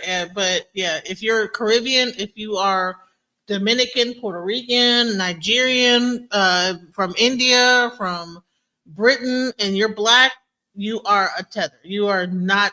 We are our own thing, and all you guys do is tether off of.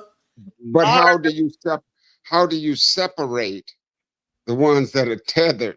That's as silly as the Caucasian talking about white and black, because that was a Caucasian term. It wasn't. It was initially made invented by Caucasians. The term black in America, and black actually means bleak.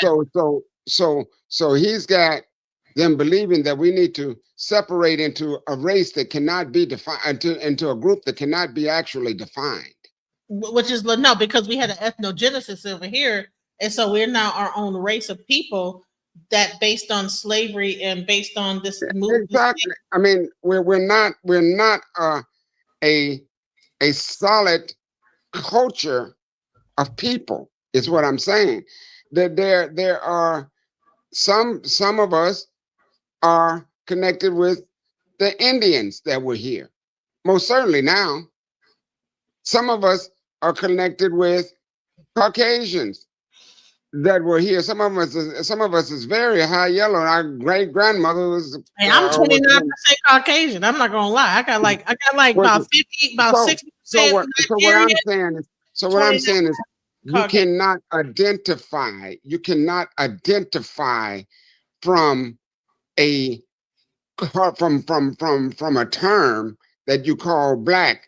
It has to be based upon values, interests, and principles in terms of where you stand as an indigenous man or woman.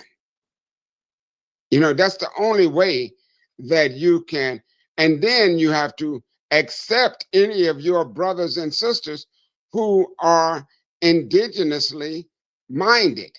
In other words, there's a clear, you're going to separate yourself from all of these folks that are going to subscribe. And see, this is why it's so hard for us to do. All of these folks that are subscribing here in the United States as being Christians, as being Europeanist, capitalistic, people who follow the values, the norms, and the belief systems of the European. Hell, you are European. I don't care what your color is. Mm-hmm. Yeah. You're not African. You're European. And I identify as being an African man. So if you are that's the culture that you are. And that's the culture that they act like they are. And here's the thing: is a lot of like the people, they were actually on Trump's. He was trying to get an interview with Trump.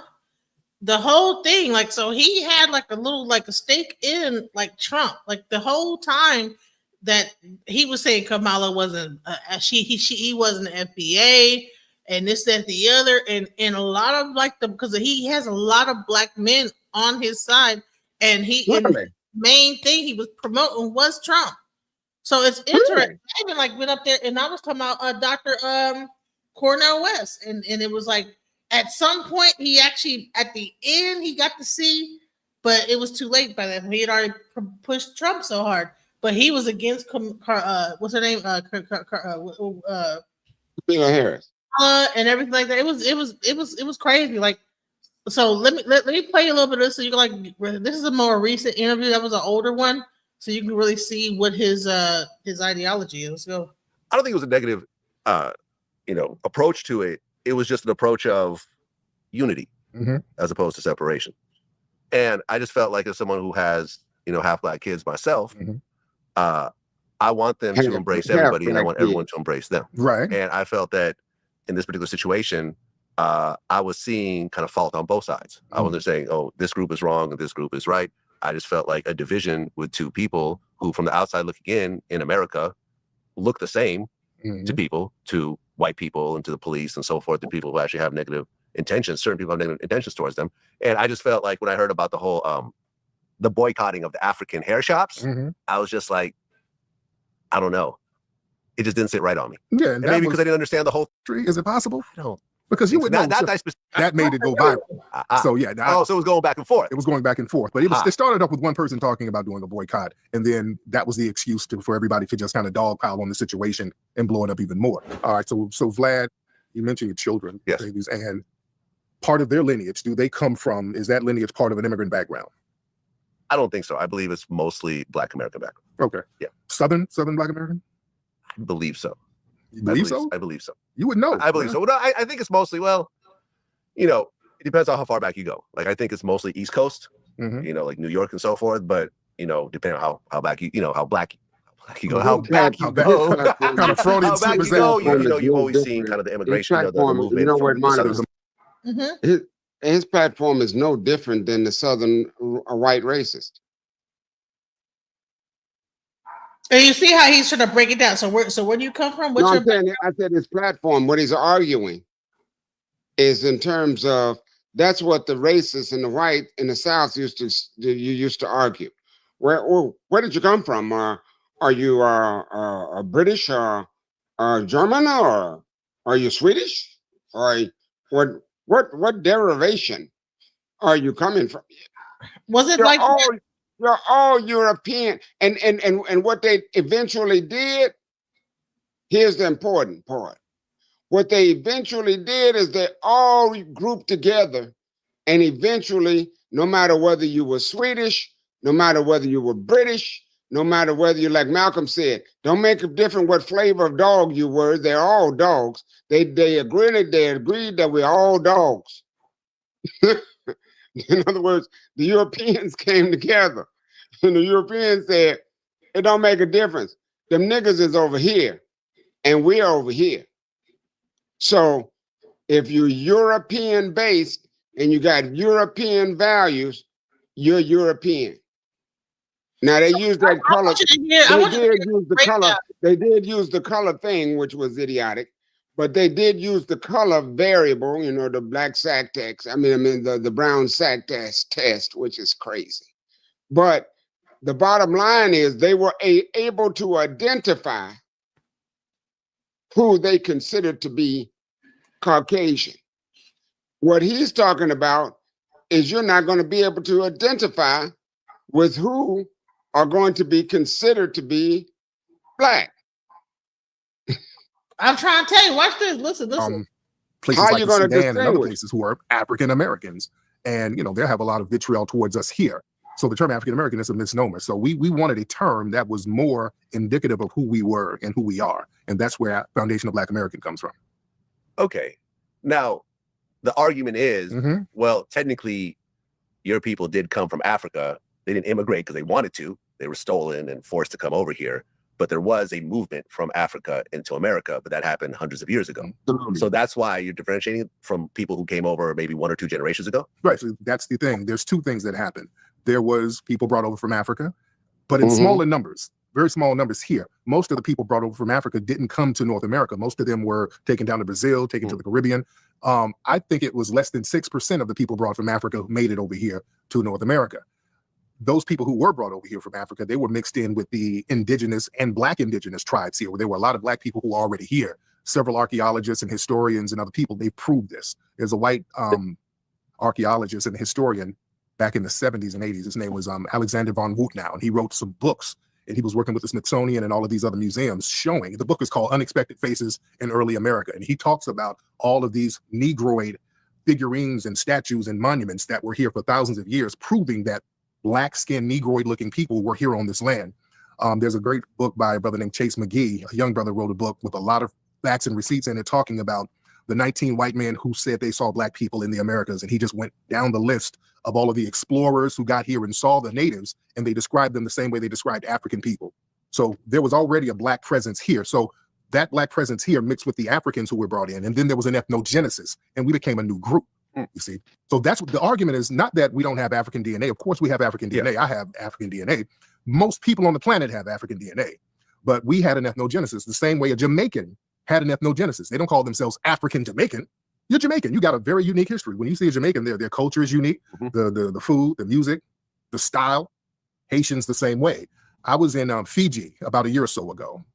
Beautiful people, beautiful Black people with afros, and they told me their origin story. They're like, hey, brother, you know, our origin comes from East Africa. We came from East Africa centuries ago, and they were telling me all of the words that were over there that are in their vocabulary. They were breaking this down.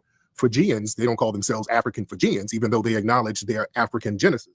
They had an ethnogenesis and became a whole different ethnic group. Same with us. We became a new ethnic group. We had a new culture, new style, new food, culinary things. We created a whole music, everything. The thing is, we are supposed to be an exploited, undefined, generic class. This is what the dominant society wants from us. So we're never supposed to define ourselves. They always give labels to us. You guys are colored. You guys are Negro. You guys are people of color. You guys are minorities. You guys are African American. And that has weakened us. So now we say, you know what? We're foundational Black Americans. And that's what it is. And that kind of shook up the table. Now that's a big discussion online now. You know? Yeah, I actually looked it up while you were talking. So you're right. 388,000 enslaved Africans were brought directly to the United States out of over 12 million people who were forcibly transported across the Atlantic. Now, it would have been more, but then a bunch of them died. Right. Right. the whole Middle Passage situation. And then in the early 1800s, they stopped the importation of African people. They stopped it, but the population was still growing. Why? Because there was already black people here. Already here. California, there was a whole bunch of black people here. The Mojave Indians, the Ohlone Indians. You got paintings and pictures of them. California is named after a black woman, by the way, Queen Califia, based on a Moorish story from Spain. Yeah, you didn't know that? I assumed this was a Mexican name just because so many of the cities, San Francisco, Los Angeles, like these are all, you know, I assume California was some sort of Mexican thing. It's based on Califia. That's an Islamic word. Yeah, you know. I learned something new today. Yeah. The Moors, they were Muslims who were in Spain. And they brought a lot of Moors over here. When the Spanish explorers came, they brought a whole bunch of Christianized Moors over here. They had to convert them to Christianity. So when we talk about Mexico, Mexico was a slave colony too. People forget about that. They were Mexico was a major slave colony. Huh. Yeah, because Spain came over. Spain came over. They had slavery. Of course. They speak Spanish over there. It's like that's a native language. Right. Yeah, the whole hemisphere, really. Yeah, a lot of the culture, the fandango and menudo, all of these things come from African culture. Even the Spanish rice. What the hell is Spanish rice? It's basically like a form of jollof. But I like jollof better. Yeah. And no peeing section in the pool. It's the. You don't get pee on you. I don't get how. Yeah. Now, the other person that I brought this up to was D.L. Hughley. Yes. Did you see that interview as well? I think I saw a little bit of it. Okay, so I'm going to play a clip of this. And shout out to D.L. Yeah, that's my man. Yeah, good dude. We didn't call ourselves black. They did. We didn't tell ourselves. They told us who we were. They told us remember at one point in America, one drop of black blood made you black. And now the very people that made us black are telling us what black is. Right. So I can understand the argument. I don't buy into it. I don't agree with it. Because I think, if you look at the diaspora, they went all over. Every place that didn't have black people indigenously came from the slave trade. So we all had the same fight. I remember I used to go to Jamaica years ago, and they had Africa, Jamaica, and America on a T-shirt that said one blood. And I think that this fragmentation, although I understand the passion behind the argument, I think that we are one collective. And I think dividing us, it's like having a no peeing section in the pool. It's the. You don't get pee on you. I don't get how. I don't get how it works. That was his thing. Once again, a person that we both respect. Did you hear what he said? Yeah. Now, Gerald Hughley, I mean, that is the truth. We're all one people. So AI MedSpa said there's different branches. There's different branches, and cultures. I like to call them cultures. There's different cultures all over the world, but there's no culture in the world that does not have its initial migration out of Akibulon. So for us to divide and then to separate and say, well, that's not my brother, is self-defeating socially, economically, and politically. It's not going to do any good, because the Negro can sit over here on his little mountain talking about, well, I'm somehow Black American, and that makes me foundational Black American, and everybody else is tethered. What the hell is that? Everybody else is tethered. You just as tethered as anybody else, Negro. We're talking about tethered. That we all are a mix of people, especially now.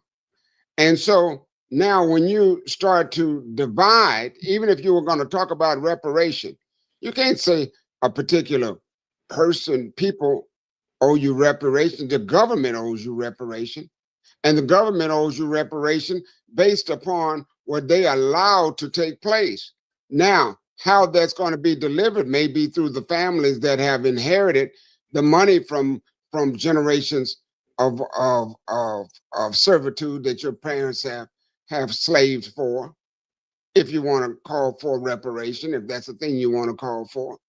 But I myself, I don't, what I'm going to sit around here in America feeling like they're going to give us some reparations, and they ain't got no money to give. They broke. How they gonna give you any money when their whole country is falling apart? Anarchy is going to be the state of the day. It's going to be all nothing but division around here.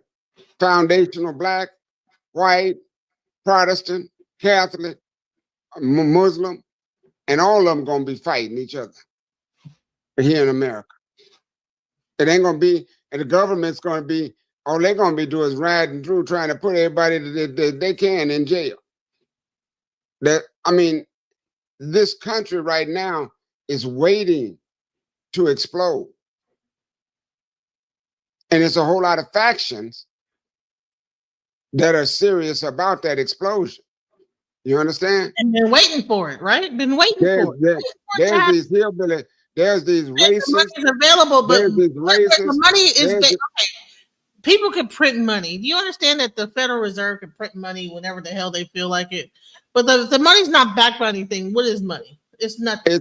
It's not going to be worth the paper it's written on.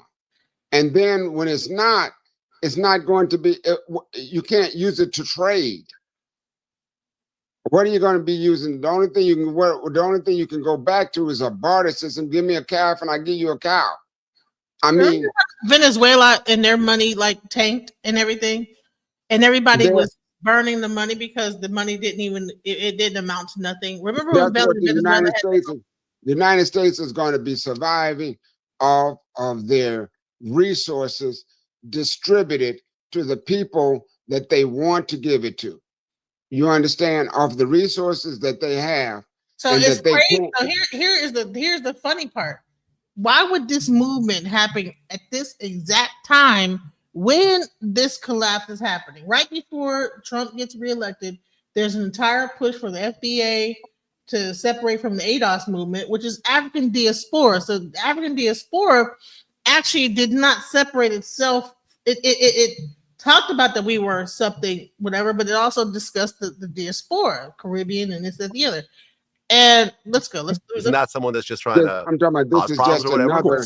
I think that was this is just another reason for black people to separate. My thing is, if you frame the narrative as if when you say foundational Black American, it's some type of subgroup or something, that's going to just cause confusion. We're talking about a lineage, so it's not something that you can choose to join or quit or disparage. Your lineage is your lineage, and when other groups respect and recognize and celebrate their lineage, it's not a problem. They have the Jamaican Day Parade.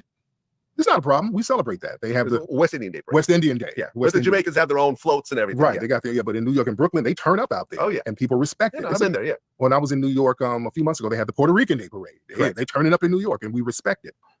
It's only divisive when we say, hey, we're going to respect our lineage too. We have a unique lineage and we want to respect our ancestors. We want to respect the Harriet Tubmans and the people from this lineage who did phenomenal work and not just cast us as generic Africans. It becomes a problem. And I think it becomes a problem because so many people expect us to be this generic group that they can extrapolate culture from, because we've created American culture. American culture is foundational Black American culture. Everything great culturally about America comes from foundational Black Americans. I'm talking about the food, the clothing, the style, all the music genres, the activism, the 14th Amendment, where people can come over in this big immigration situation. The 14th Amendment, that came from foundational Black American grassroots. That was a grassroots movement.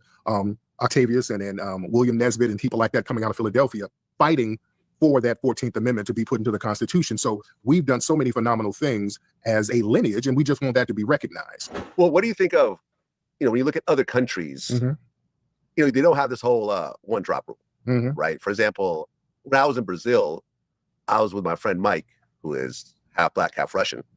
And we were talking to a group of girls and they're like, oh, you're not Black, you're Moreno. Black is, my friend over there, who's more like African looking. You are Moreno. And this is the term that we use here to describe people that look like you. And remember, like Tyla was on the Breakfast Club? There was a whole thing. She's like, oh, I'm colored. Right. And then that became a whole thing. Like her album just sold 3,700 copies. And people are saying that somehow tied into this kind of narrative that she created. I had Charlamagne on my show the other day. We talked about that. Yeah, you know what I'm saying? True. Peeing in her mouth. That was her idea. Shannon didn't do anything wrong. It was just he had a relationship with a freaky white woman, and again, they can. This is his job at Disney once again. I'm trying to see moment. Blew it up. The whole Everybody won. So we fell out, and I told people back in 2017, I said, let me keep it a bean, man. That school ain't never gonna get built. That's just don't. He's talking like Umar Johnson, but right. It's silly that's silly that they as Black men would even argue about something like that on a public basis.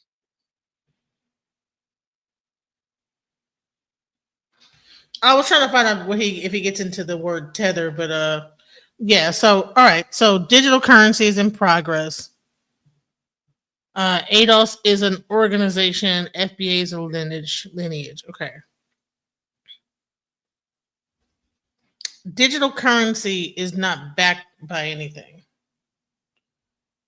So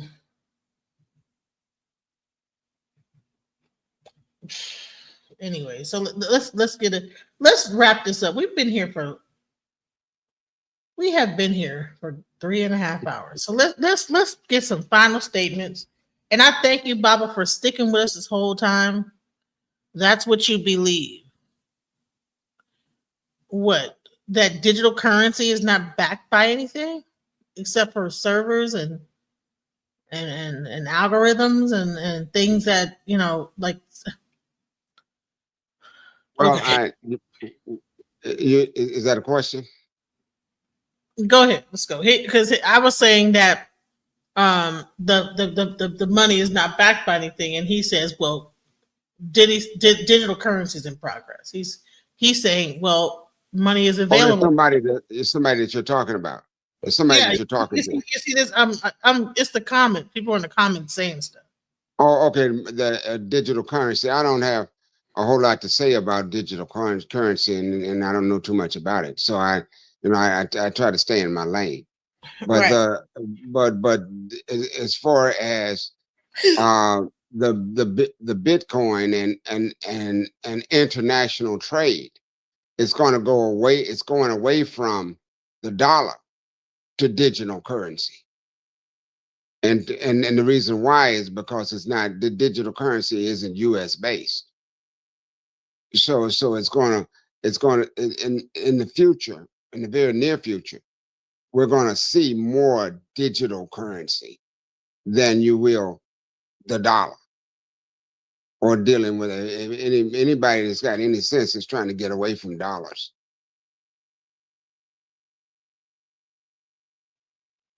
Okay, so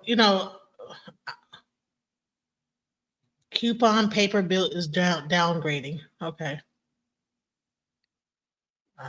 So let's do like let's give a synopsis of everything we've talked about here and kind of wrap it up. I'm gonna have to bring you back on because, honey, we'll be here all night. It's so much to cover. It's so much. Ask anybody if they have any specific questions that they wanted to ask about All anything that we discussed. Did anyone have a question that they want to come up and ask? Real quick before we leave, I'm going to open it up again. Please be respectful of Baba Ohbahnjoko. We can't. It can't be a shouting match, an argument match. But for the most part, what did you think about the whole discussion with understanding now what FBA is? What do you think about it now that you have a better understanding of what he's talking about? That's somebody is asking that question. No, that's my question. Oh, that's your question. What is your thoughts? I think the whole concept of FBA is a valid thing, and I have no problem with defining a group of Black or of indigenous people. There's a lot of, as the brother said, there's Jamaicans, there's Cambodians. There are different cultures of Black people all around the world, as long as they don't ostracize themselves from the whole of all other indigenous people. Now, if they're doing that, if that's the purpose of this FBA, I have no use for it. But if it's claiming to be a group for authenticity, that's fine. We know that one term is just another term. African American, FBA, whatever it's a term, and it's supposed to relate to a group of people. The most important thing is that we identify ourselves socially, economically, and politically in alignment with our motherland. That's what's most important. And the ideology of the East as opposed to the West, which has been our detriment, our downfall, and our destruction. So I got a problem. I'm glad that we're getting away from the concept of American anything, because that's not what we are. Well, he says FBA, that America's in the word of a foundational Black American. So, but let's go into the actual thought. But that's what. But that's what okay. Yeah. So let's get into this whole concept of what a tether is, so you can understand what that concept is within the FBA movement. It's a very common thing that people call people. It's like a slur, but let's go into it. Let's hear what he has to say. Tariq Radio, we did good numbers, man. You ain't break no bread with me. You'll look for foreheads and hairlines. He spoke about it openly. Yeah, I know. I would talk to him personally about his family and the whole shebang. That was my brother, but he's a foundational Black American. His mom is FBA. He grew up in FBA culture. Huh? Okay, what do you think he would think about this whole, African, I don't want to say hatred, but African distinction and kind of like making jokes about Africa? What do you think Nick would say about, that whole vibe? Well, if people get jokes made about them when they try to come in and roast. So if you lose a roast battle, you just lost a roast battle. You look at a person and just be able to tell if they're tethered. Like if No, a white person, it's something that you do. It's an action. A tether is. But when you, it's an action.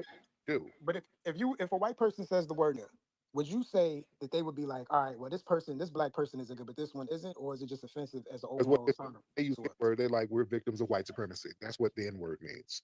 That's what it means to you, but I don't think when white people say the word, they're like, oh, victim of white supremacy. I think they're saying the word nigga. No. What do you think they mean when they say it? It only has one meaning. That's it. What do you think they mean when they say it? I think it's a derogatory term to call us ignorant, to call us inferior. No, that means victim of white supremacy. Right. That's what inferior means. If you are inferior based on race, there's somebody superior. And that means you're a victim of white supremacy. That's exactly what the N-word means. It means victim of white supremacy. So they're reiterating that we're victims of them. It's not ignorance. That's a lie. They call babies the N-word. You can't say a baby is ignorant. You understand? But that baby's a victim of white supremacy. They say that scholars are N-words, but he's not ignorant. He's a victim of white supremacy. All right. So do you think there's a difference between racial epithets? You think like if there's a difference between tether and nigga? Yeah. I know they mean two different things, but you think like my argument is like, I'm saying like a white person when they look at a Black person and say that one is a nigga, but that one isn't. It's like an overall term. So when you say the word tether, I don't know if people can make the distinction between saying, all right, well, this one is a tether and this one isn't, because we don't walk around with signs that say tethers on our foreheads. Tether's not racial. It's not a racial term. It's not a racial epithet. It's more of an ethnic identifier based on an action. Just like when we call it a Sambo. Yeah. That's an action. That's somebody who's over here doing something to undermine us. That's a Sambo. Jesse Lee Peterson is a Sambo. Can't call him a tether because he's from here. He's one of ours, but he's a Sambo.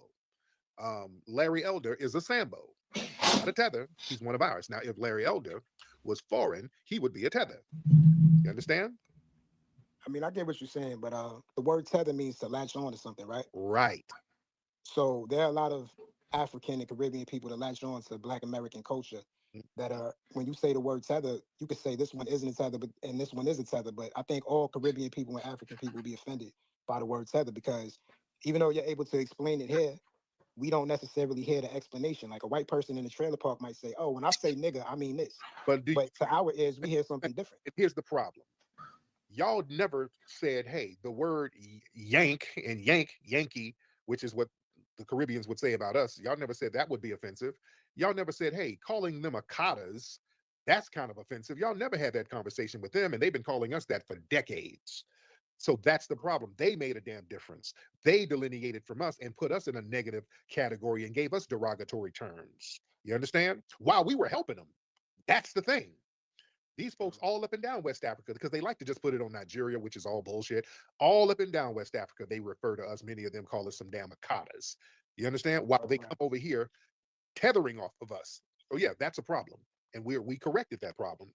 There's only so long you can just disrespect people, especially the only people who are helping you.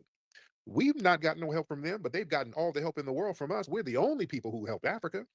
Foundational Black Americans, nobody has helped Africa more than us. Can you say that a lot, but can you be specific as to what specifically have foundational Black Americans done to help Africa? And I'm not saying there aren't things, but I'm just wondering, like, what specifically have foundational Black Americans done to help Africa?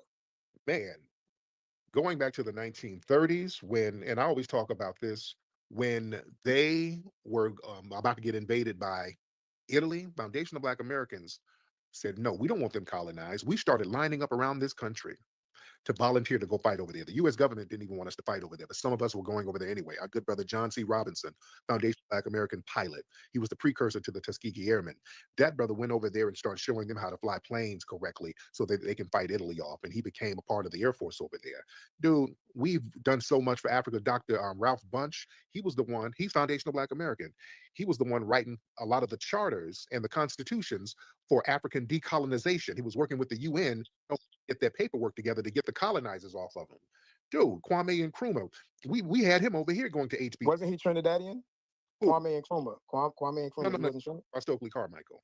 Oh, okay. I'm getting it Kwame, mixed up. getting it mixed up. But he was African. He was a Ghanaian president. But before he came over here. He was over here studying. Man, the apartheid movement. We were the ones instrumental in helping to get apartheid off of the people in South Africa. Some of our superstars, Stevie Wonder and people like that, very instrumental. People like Randall Robinson and Lawyer Oglethorpe putting together documents and paperwork to get that apartheid system off of them. So many things, man. We've done so much as foundational Black Americans to help people in Africa. W.E.B. Du Bois, he was doing a lot of things to help out over there.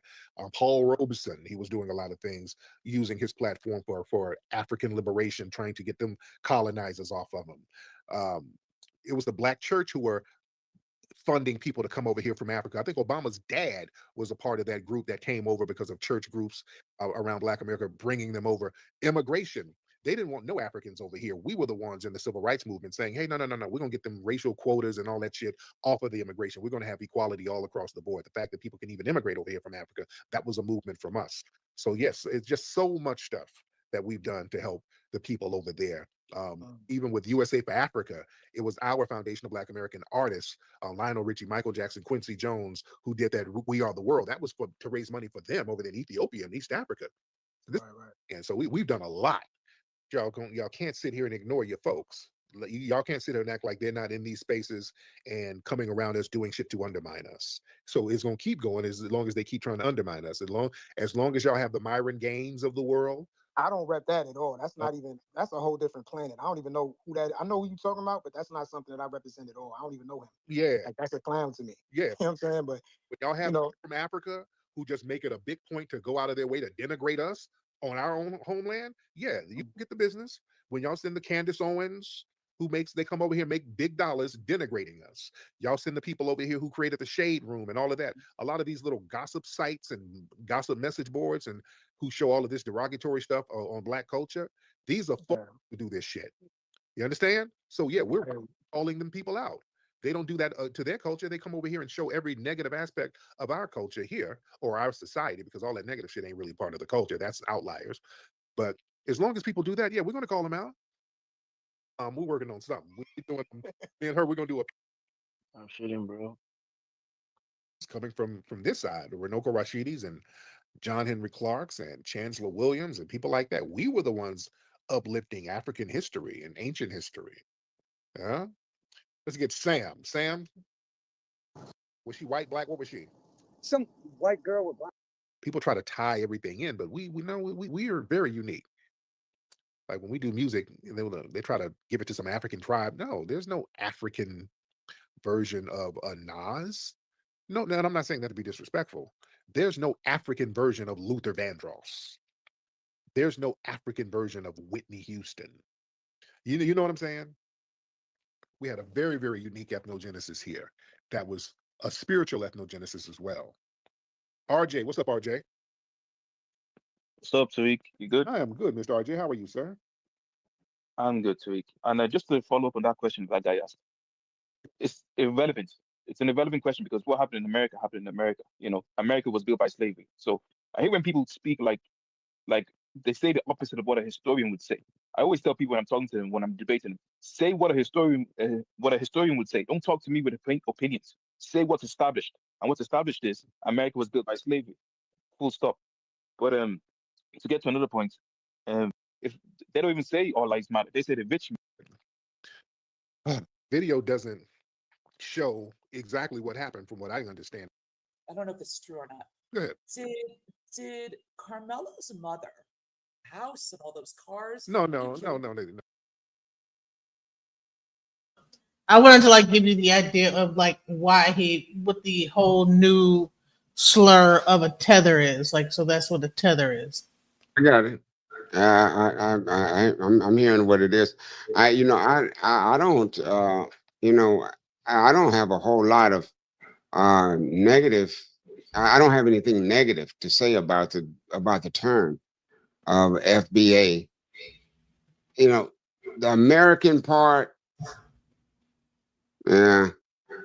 But you know, I mean, but if he wants to use that as a location of where we're from, in terms of defining the group, okay, as opposed to a member of, I don't even, I had the same issue with African American.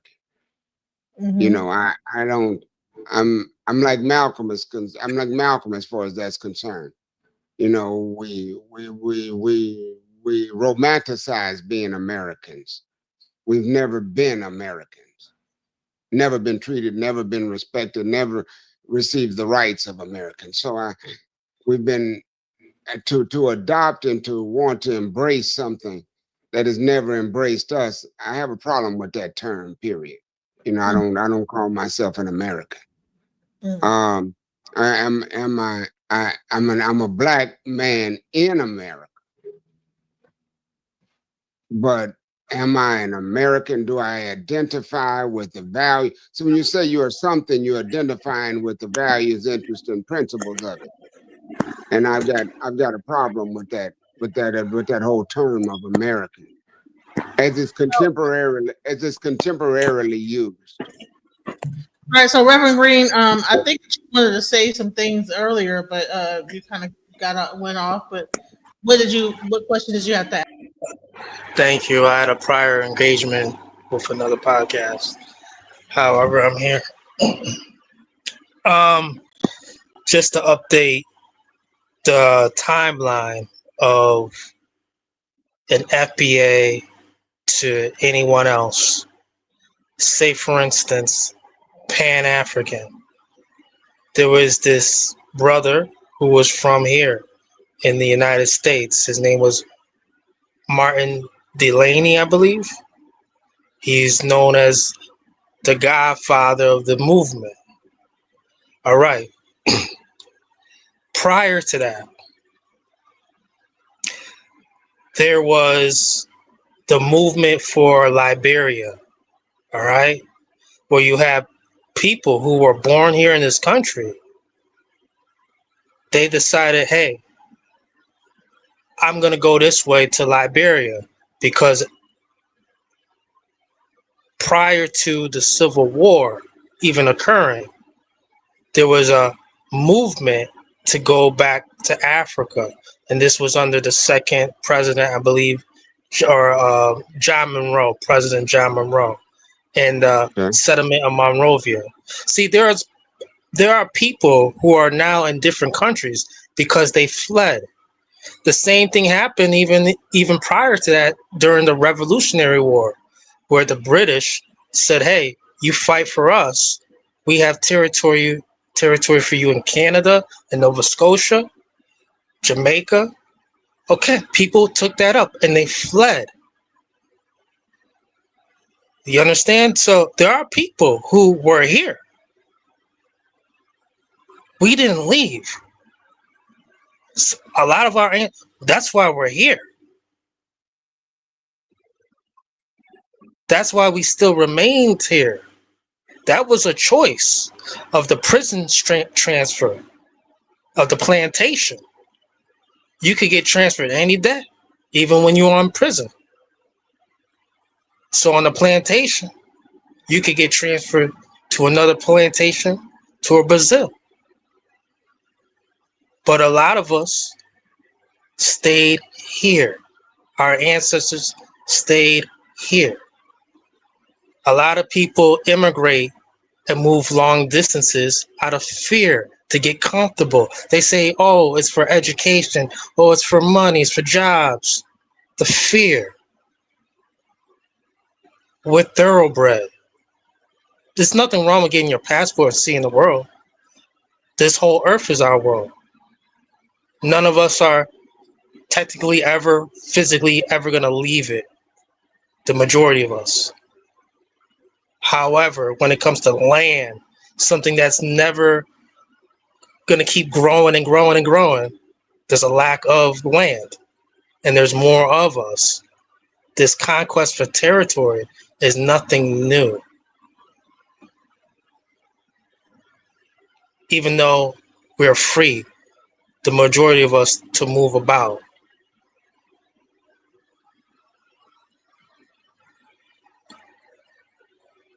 We're in the most powerful nation of the world, so to speak, in terms of what we offer and opportunities. If that is not the case, you wouldn't see that Statue of Liberty in the water that says, "Give us your healthy and give us your sick or poor." It's in the middle of the water for a reason. It's not on land, that Statue of Liberty. It's in the water.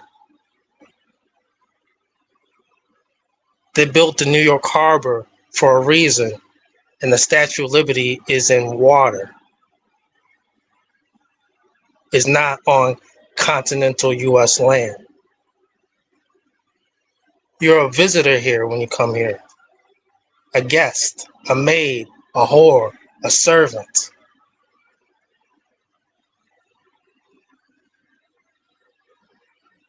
I say my piece.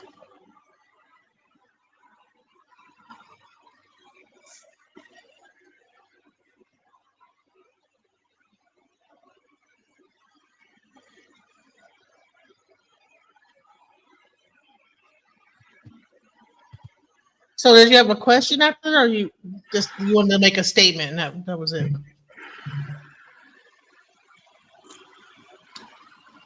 That's it. The women too. Yeah, the women all over the world. They either come here for two of the most aggressive men on the planet that they can find, either the white man or the black man. All over the world. They know why they come over here. You think these women who travel from South America, Central America on barefoot with their children coming over here, they didn't stop at any bunch of countries and say, you know what, this would be the perfect place. No, they came to the land of milk and honey that was built by our ancestors. They, just imagine the women who gave up the coochie to some male from those countries. And now these women are dragging their kids barefooted country to country just to get over here. A United States born citizen try to take their kid barefoot across state lines. They get arrested for child abuse immediately.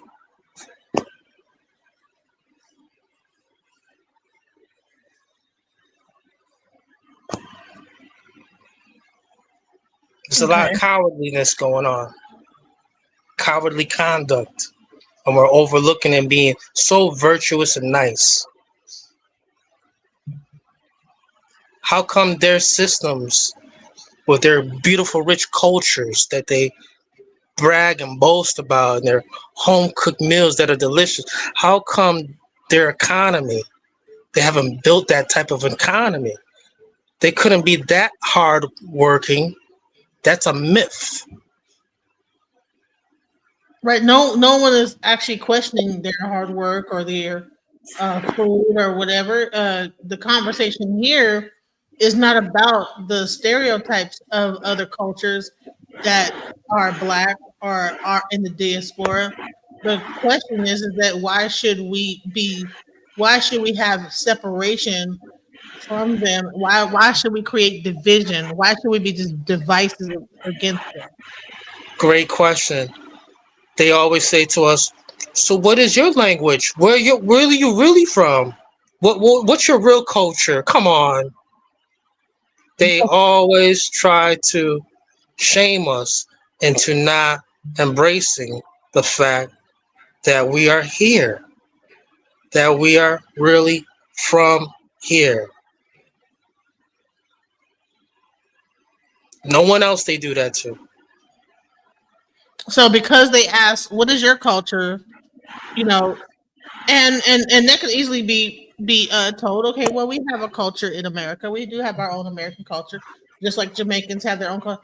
That means that we should separate from all of Africa because of like a few people ask those questions, or at what point do we stop being emotional and stop being crybabies about what A people are? black woman designed the US flag. These flags that you see, Jamaica, Nigeria, whatever, they negotiated for those flags. They didn't bust gunshots and cannonballs for those flags. They negotiated. They negotiated for those flags that you see today. But what does that have to do with not? We fought for ours. So what does that mean to not have solidarity? We Then? different.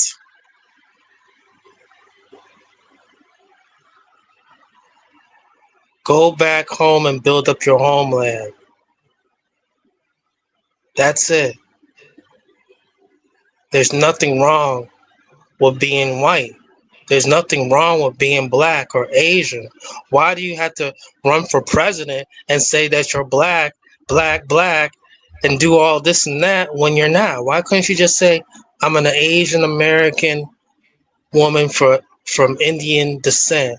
My father's from Jamaica and he's of Indian descent. And my mom's from India and they're from Indian descent. And I went to school in Canada. Why do you have to say and I graduated from an HBCU in America? Why can't you just say that? Why do you have to say that you're a black woman? Why do you have to cosplay? There's power behind that. There's power behind pretending and tethering. Okay, go ahead. Sure. Go ahead. The reason why she might say that she's a black woman is because she understands that being a black woman is a melting pot, just as we all are here in the United States, a melting pot of every culture that has been in the world, actually. So when you use this erroneous term, black, just like we were talking about this FBA, when you use this term, if you're going to use this term, black American, black African, whatever you're going to use it, you've got to understand what that really is composed of. So a woman that is of Chinese, African, and African American, was she considered to be, or so-called FBA, would she be considered to be black? Absolutely, she would be. So I get caught up into the erroneousness of the melting pot. There's nothing that didn't come from darkness to light. We are people of origin. So there is nothing that the white man came from us, if you really want to look at it. So, what isn't a derivation of the original black man and woman? Nothing. Every human being on earth. People want to get into the microcosm rather than the microcosm. People like to separate instead of consolidate. And our major thing right now is consolidation. If we don't consolidate, we will deteriorate at this point, because there's no in between now.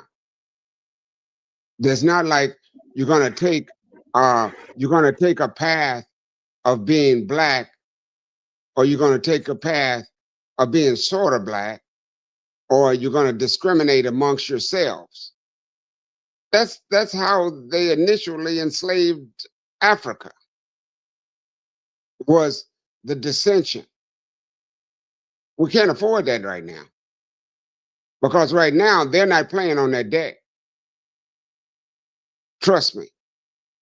Right now, they're playing on, there's American capitalistic European fascist.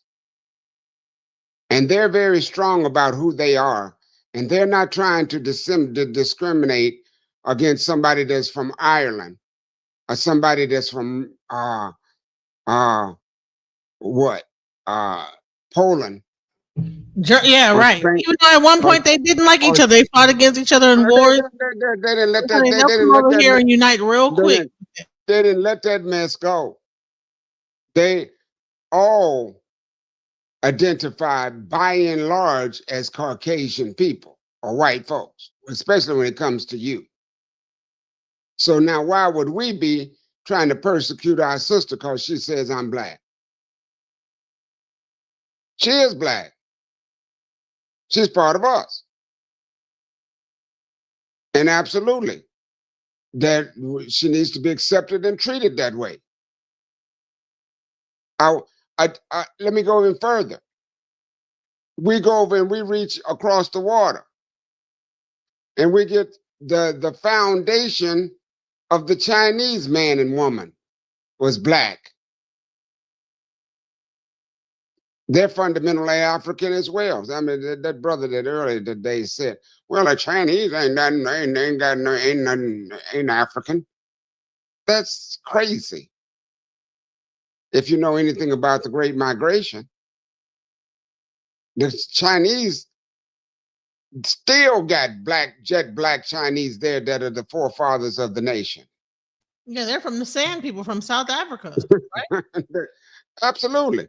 They're so what I'm saying in essence is that we've got to, together we're going to stand, or divided we will most certainly fall. We have, and right now is a time for us to, as indigenous people, to come together all over the world and to collectively come together to stand against the tyranny of racism, slavery, imperialism, and colonialism. We can no longer be divided by what we by separating ourselves into various different quadrants based upon our cultural heritage. It's okay to have cultural heritage, don't get me wrong. You know, I think people should take pride in their cultural heritage, but understand what group you come from. Are you European capitalist? What are, you know, I mean, there's some people, it's not so much about the color. It's about what side you're on at this point. And that's where we're going right now. That's where we're going today. And it's gonna, and all of us, of course, are not going to be able to get out of the United States into safety before they go through this Holocaust that the United States is getting ready to go through. But those who identify with and connect with the East, the motherland, to that emerging power, are going to fare better than those who are here and sinking with the ship. We just want, we have to pray that, but because I wish there was something more I could say about the fate that America is facing. That's colorblind. It don't make a difference whether the Statue of Liberty is going to go down with her. You know, unfortunately, initially she was black till they changed her white. So, you know, racism is not is absolutely racism, which is a political and social construct, is not going to be able to make it. It's about values, interest, and principles, and where and which side of the coin, where you really stand as far as that's concerned.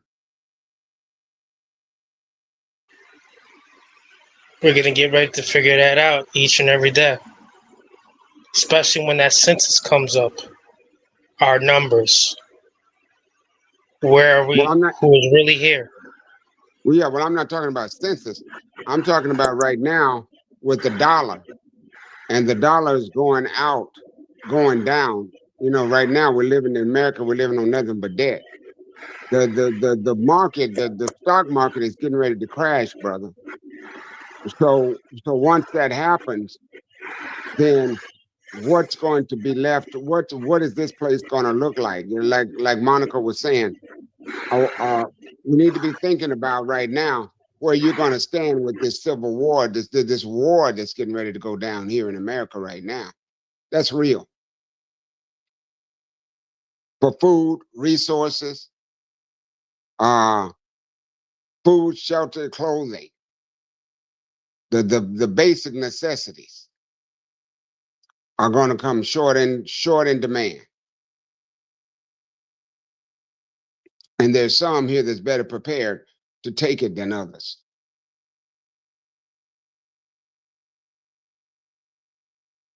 And they ain't gonna care nothing about whether you're FBA at that point.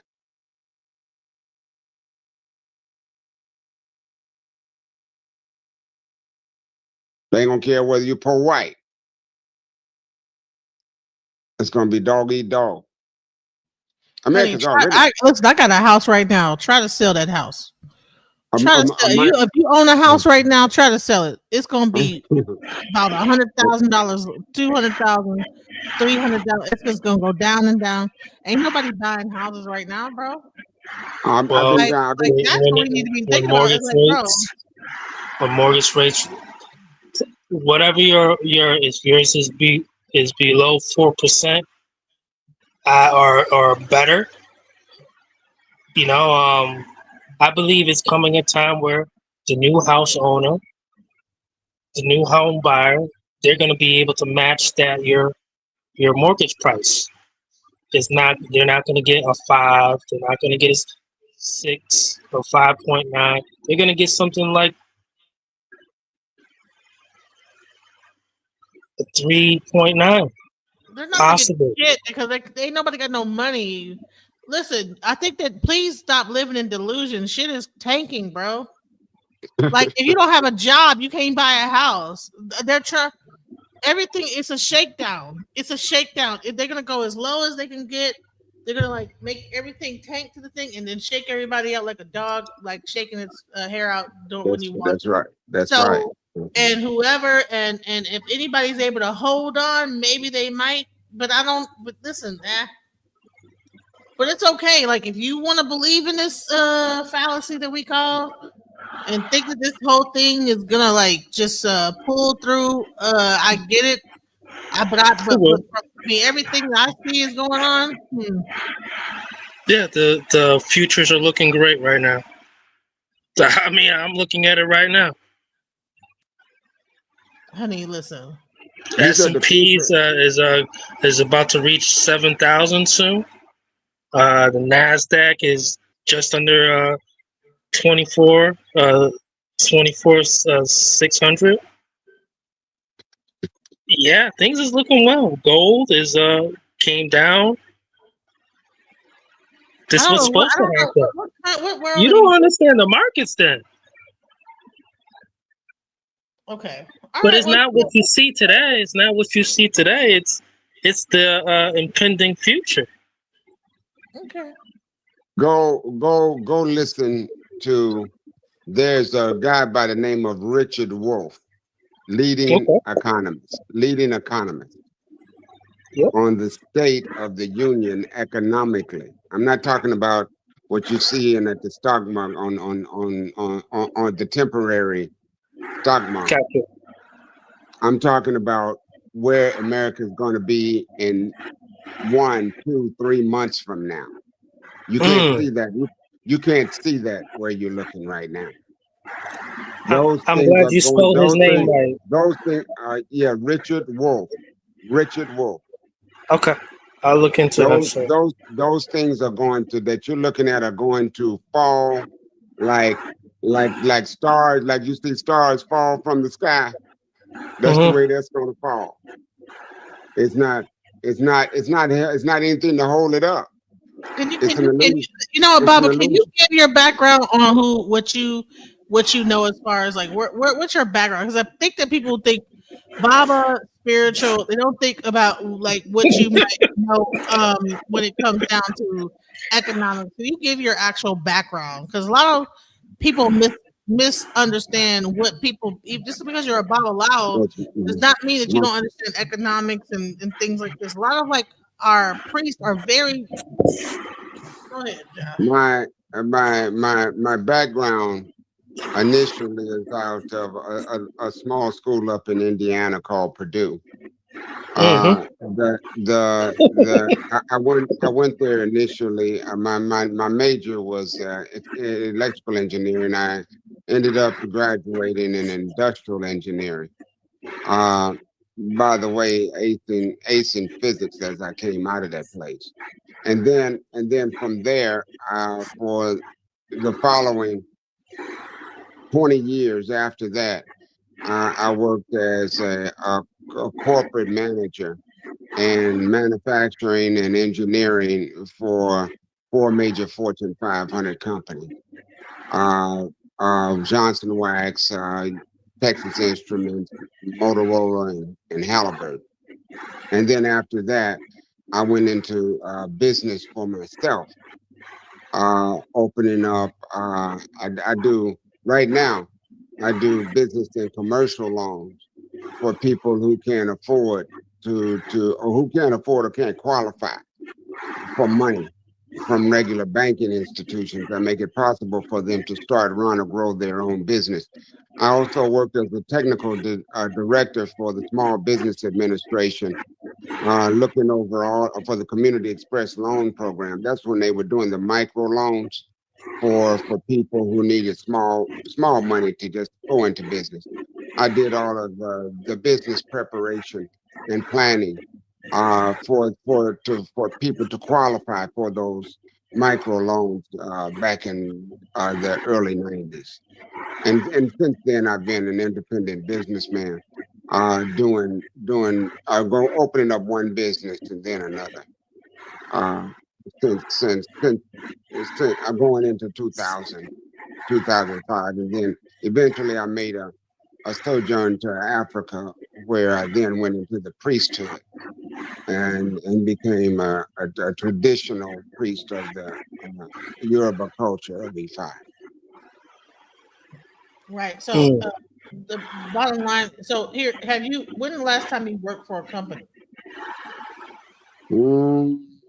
About 20 years ago now.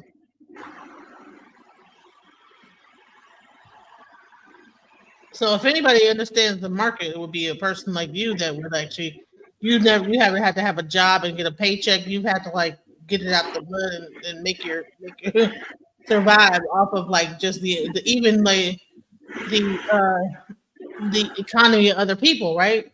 Because in order for you to survive, you have to like be able, the people that are around you have to have money to be able to pay you for services or whatever they're doing. So if anybody in the market would be a person that's like an independent entrepreneur, they would understand when things are getting tight. You know what I'm saying? And that's what I've never taken. I'm 67, and I've never taken the position with the total position that I'm taking with America right now. I've seen a lot of things, and yeah, there's still some money to be made, brother, in the stock market. But that's only a temporary thing right now, and it's only surviving based upon debtor exchange. It's on the rich are getting richer. That's why you can invest in certain stocks and they're holding temporarily, but that's only temporarily. That's not talking about the crash that is coming right now.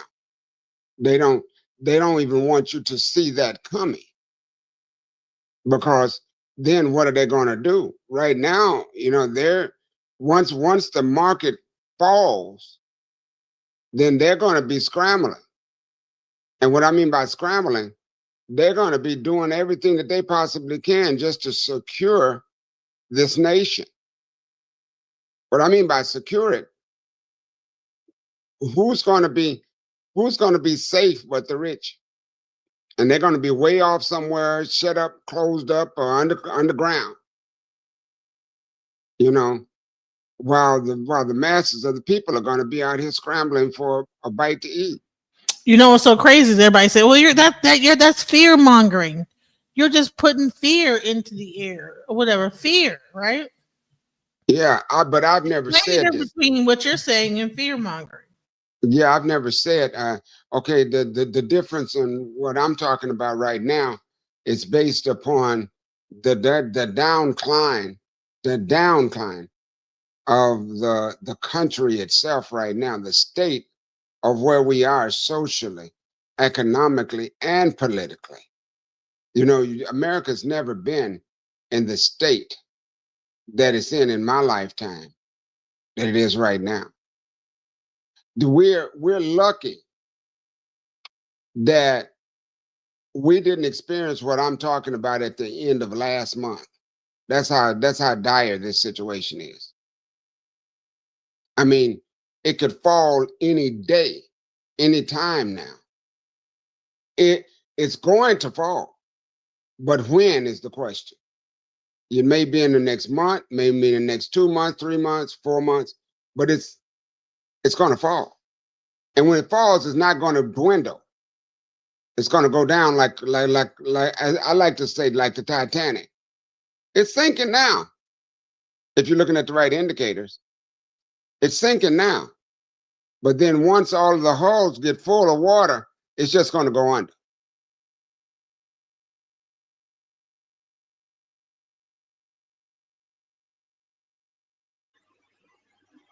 So as a consequence, do you think that people that are invested in crypto might be as a consequence, I'm selling everything that I own, and I'm having a hard time doing it because people ain't really got the money. Trying to sell land and building right now. I'm on sell. You own land. He owns his own land. He has his own, properties and this, that, the other. So it's not like a person that you're talking to. I want to sell off everything that I got and try to get out of here as soon as possible. But I'm having a hard time with trying to get trying to get buyers. I'm aware.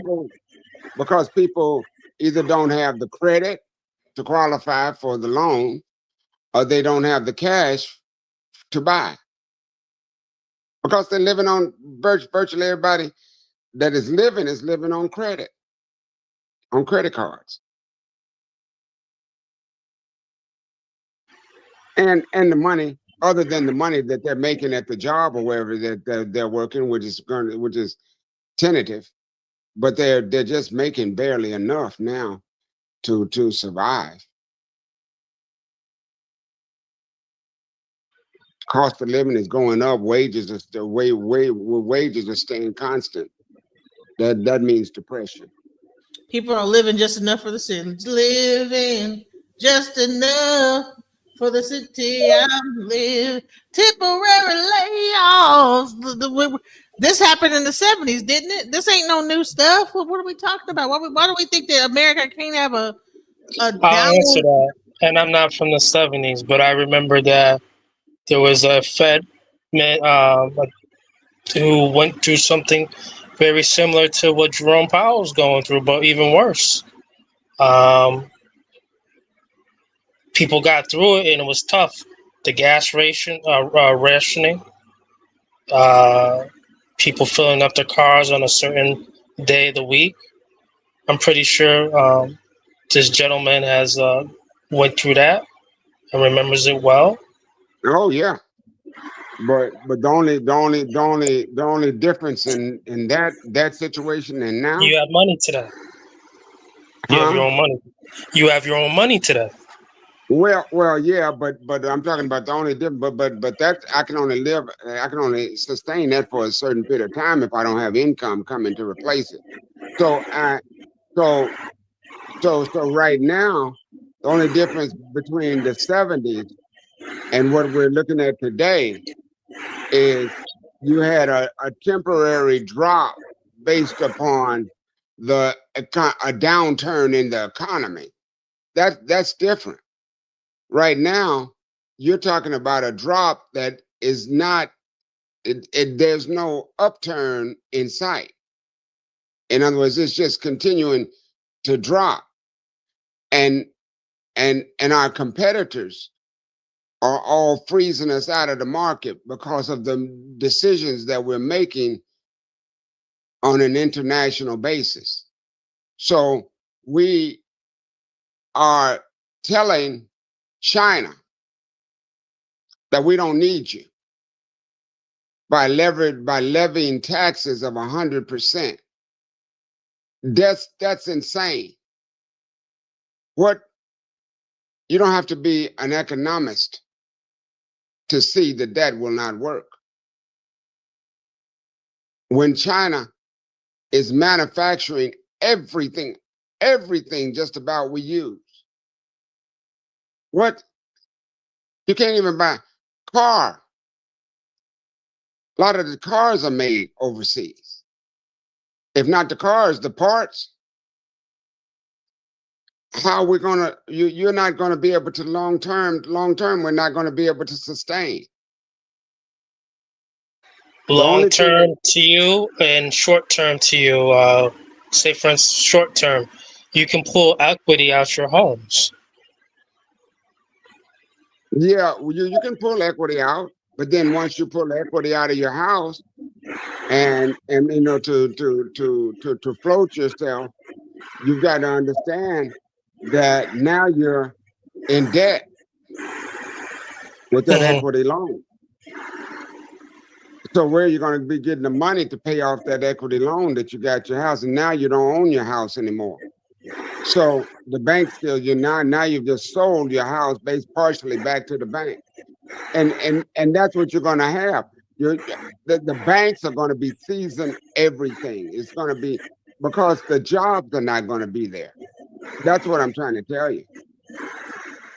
Yeah, you're gonna be floating on the money that you get out the equity loan, and you don't have a job to pay off the loan. So it's not like you're doing the equity loan to have extra money. You're doing the equity loan just to float you by until they foreclose. I mean, come on, now, let's be real. And then they're gonna, oh shit. As soon as you said that, everything dropped. What? As soon as you said foreclosed, one of my doors came open, everything dropped down, fell straight to the ground. What?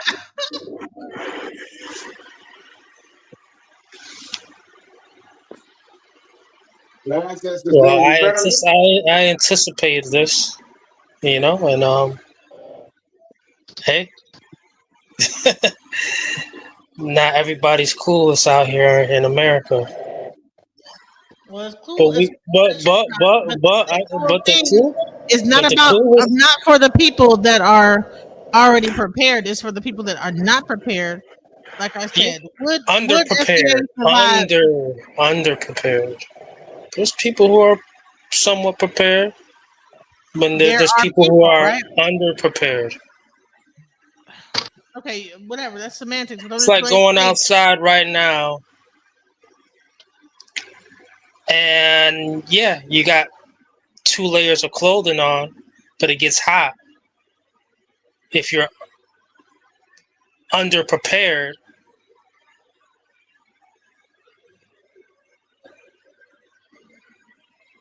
you may not be able to anticipate the cold day.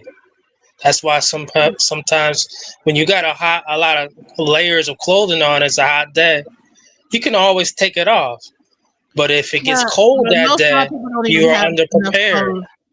A lot of people are just walking outside with their only jacket. That's the thing. So what I'm saying is that people They are have one going to jacket be and they don't have underprepared. right. So it's not just underprepared. Like, bro, how many people are on? Okay, how many? Okay, let's talk about this. The Single homeless mothers. people are the homeless. You need homelessness. I didn't say about homeless. I just want to be very clear. There got to No. be an amount of homelessness. Okay, I didn't say homeless. Didn't say homeless. What about all these single mothers with these children? Who is That's going? not my problem. That's not your problem. Listen, let me tell you something. That's the problem. That's the problem right there. Is you don't think that women with children They don't have to be single mothers to be. Listen, First of all, there are children. If it's a man that is going through this situation, of course I expect a man to be a man, right? The biggest expect a person human- that is going to suffer, the first one that is going to be in danger with this whole situation of homelessness being marginalized is going to be women with children, especially small children. Just like they said in the Bible, woe to the person who gives suck during that time, right? If that person is either pregnant or with a very small child and is living in a certain like apartment or whatever and can't get a job, though the first people it's going to hit is not the homeless. They're already homeless. They're good. It's going to be the ones that are trying to make it with their little small baby children. And they're already fighting an uphill battle. They're going to be the first ones hit. They're gonna be the first ones. Women with children, not men. Men can go and live in a fucking tent somewhere, and they'll be good. But a woman with a child, taking care of a little child, Then she'll find a man. She'll find someone to provide. Oh, she'll find a man that's gonna like what? A prostitute? She gonna be a prostitute? See, you're saying all that. No. We're talking about famine. We're talking about basically famine. You're describing a famine of some sort. I'm describing a situation. Poverty. I'm describing a situation to where there's no jobs. Yeah. There's no jobs in sight, and you're already on your knuckles as it is, right? And you're with your children. I just got finished watching a whole program with a thing with cops. Listen, didn't we just go through the pandemic and there was nobody really working at one point? AI was running it for a while. And the people who were working it, the essential workers, they were running on a skeleton crew, like the same peoples. All right? The economy operated and functioned. Let's not get carried away yet. America, the corporation, no matter who's president, is always going to be. You know what was different America, the corporation. you know what was different at that time during COVID is that also during COVID they were giving out money and giving out checks and giving out all type of extra funding to people that what was it called like stimulus checks and all type of stuff. And then on top of that, they were not taking away government benefits like Section 8. They were not taking away SNAP benefits.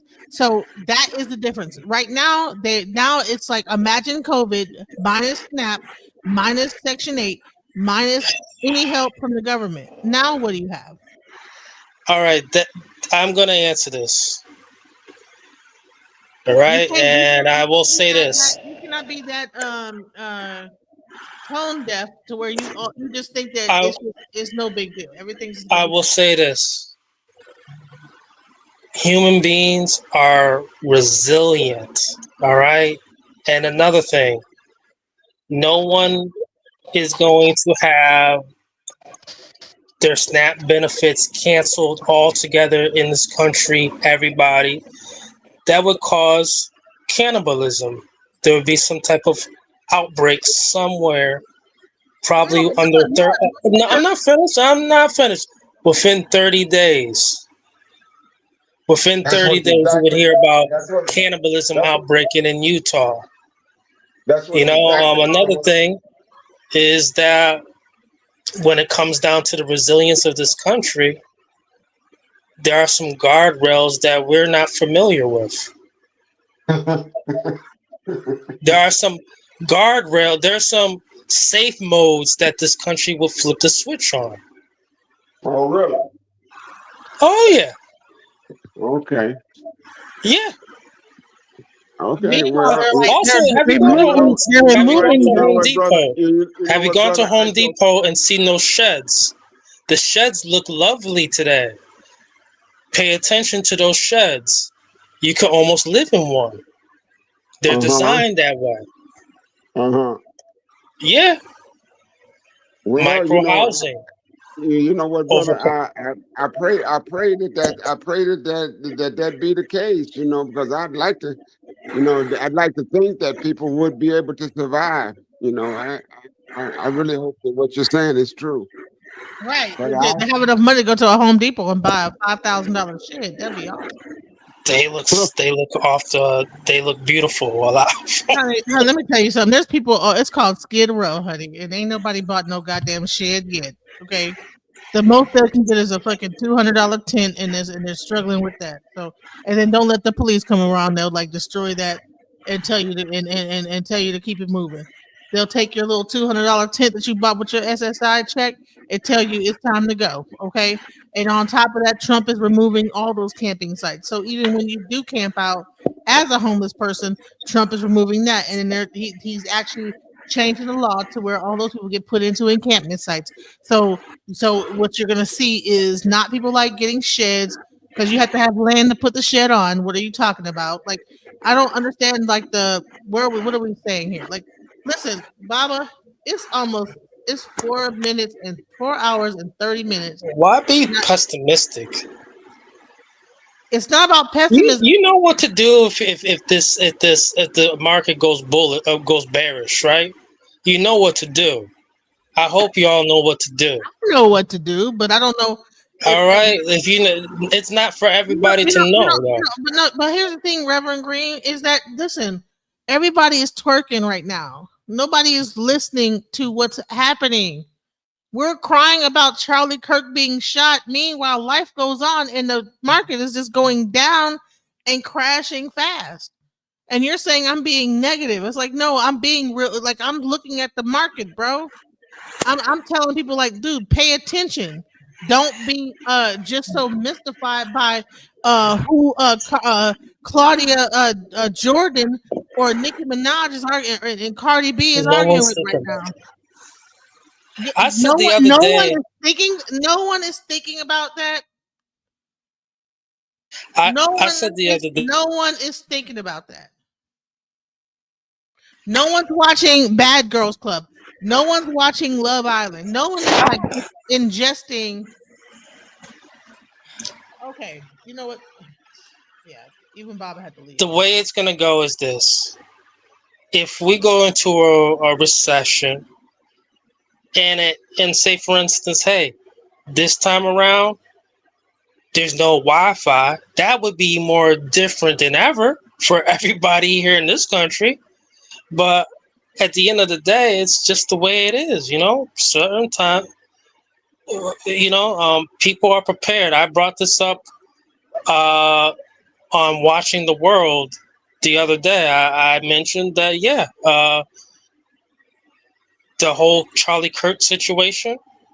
Well, by the time the rates cut, we'll be talking about something different. There'll be a new distraction, and here we are. Give the rate cuts some more time. There's going to be more rate cuts. You know, this is finally happening. How old are you, Reverend Green? How old are you? There are people who made money because of the inflation, and How old are you? How old are you? It's none of your business. I'm not into. What age are you? Give me an age range. I just told you it's none of your business. Okay. Well, I would say this is that, it doesn't have to be my business, but I'm going to say this. You wanted me to get on camera on one of those programs. I want to be paid. And that's. First of all, no, I didn't want you to get on camera. First of all, that was not on this program. Listen, I'm not going to keep fucking arguing with you. Okay. Calvin requested that anyone that comes up on the show cam up because he wants it to be professional. He wants to have a certain look to his show. That show is Melvin and Calvin's. I'm just the producer of it. Okay. I'm not gonna let you argue with me about that. That's what it was, and it wasn't about me. You've come up here plenty of times and rambled, and I'll let you do it. So let's go. You know how old I am. I don't know how old you are.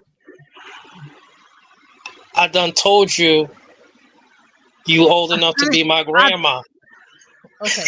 I'm playing with you. I'm playing with you. You know how old I am, and you don't care. I really don't know how. You don't care at all. I don't remember. You hear the voice, you hear the wisdom, you feel the ruthlessness. You get upset because I'm speaking in a dialect. In your early 40s? Is that what it is? Early 40s? I'm contrarian to everything that you speak on, and it frustrates you. Honey, it does not frustrate me because I'm gonna this is my channel. I don't have to listen to anything that you're saying. I allow you to come up here. So, but where did I steer you wrong? When I said Nibius is gonna do this, where did I steer you wrong? Where I steer people wrong? Why would someone like me, who's not charging anybody something, why would I want to be like, tell people where I really get it from? Come on now. This is not even free. Whatever I'm saying is not even consultant or nothing. But there's no free consultation. I'm just chilling. But I'm not out here spreading misinformation. I'm not out here spreading fear.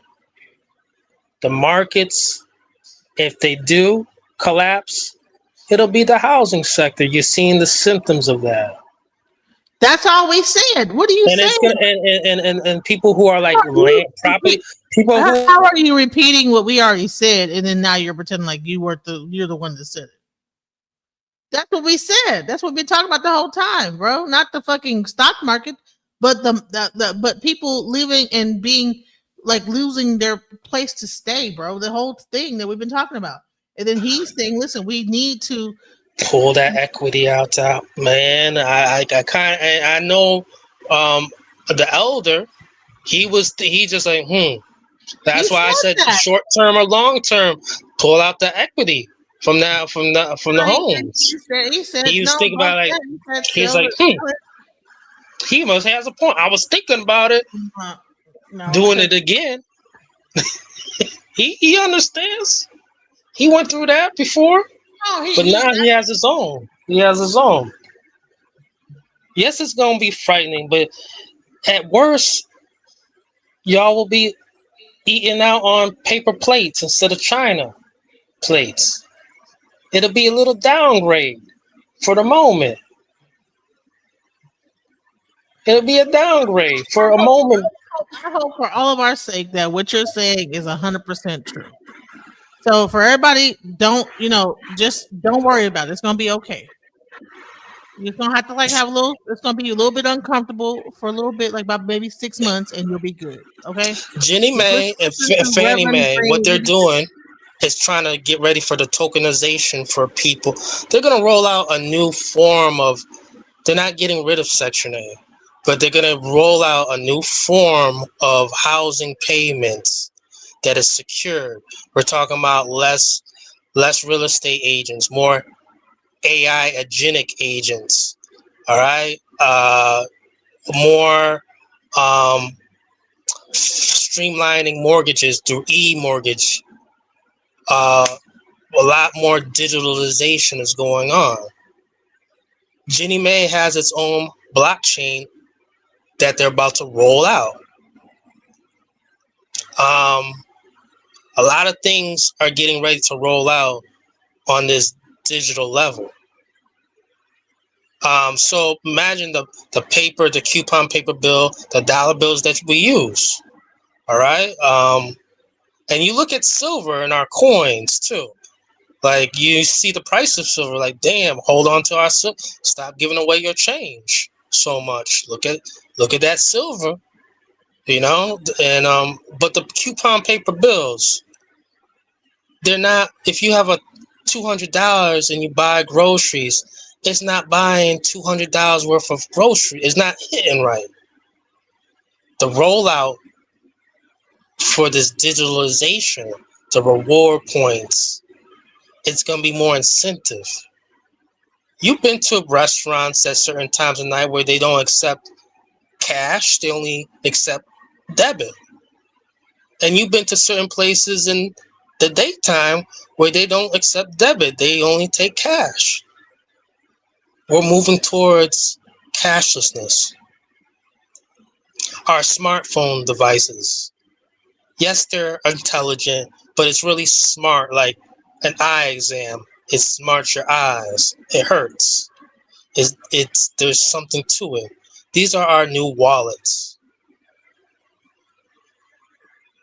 Barcodes. This is where it's at. Scanning. Checking people's background checks with all the Social Security. That was going on before Doge came into play. If you remember, the insurance companies, they had a whole hack around 2024, early 2024, and they weren't revealing exactly what was going on. You know, and yes, the American Rescue Plan it may replace the Obamacare. People are still gonna have insurance, but I know people have gotten that letter, the cutoff date, December something this year. You know, we got the World Cup coming to the United States in 2026, right there in California. That has to be cleaned up ASAP. We got we got the Super Bowl in 2027 in California. We got to clean up right away. And then we got the Olympics in 2028, right there in California. SoFi Stadium, SoFi stock. Pay attention. Yeah, it's down. You want it to be down. This is the time. Bearishness, this is when you buy. You see the spirit animal of the bearishness, bullishness. How does a bull strike? It strikes upwards. How does a bear strike? Its claw strikes downwards. Pay attention. Get ready. All this being emotional is not necessary like that. What about the starving kids in Europe? You ever think about them? Nobody does. People don't even believe that there are. We're not going to starve here. You'll say it to yourself. You are not going to starve here. Yes, there are things going on in this country, but you are not going to starve. All right? And you're not alone. Even if you're in a room full of people, I know you may feel lonely, but you're not alone anymore. And to my audience right now, who's saying you have mental health, Reverend Green's telling you today, no, my friend, you're no longer sick. You've been overdiagnosed for too long. I'm telling you today, you are no longer sick. Look around you.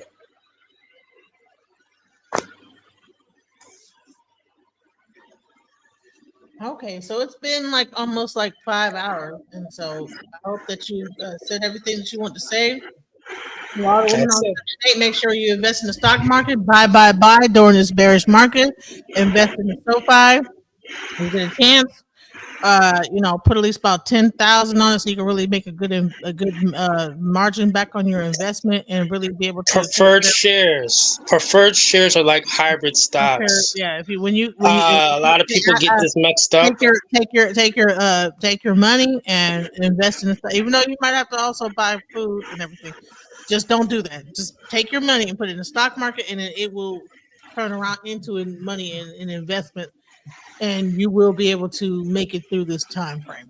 Yes, you will capitalize off the adversity.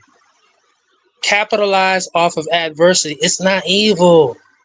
Capitalize off the adversity. You'll come out a winner. Just don't panic sell, and just don't throw all your money into things.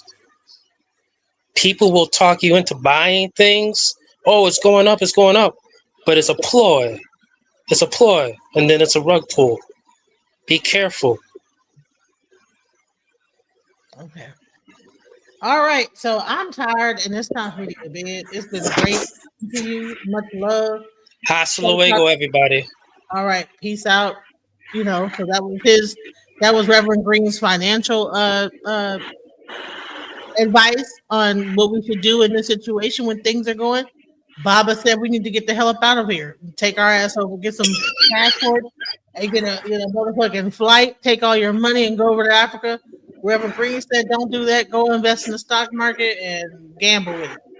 Anyways, much love, guys. Peace out. I am blessed to make money, money making money, money making money, money making money, money making money, manifest making money, money making money, money making money, money making money.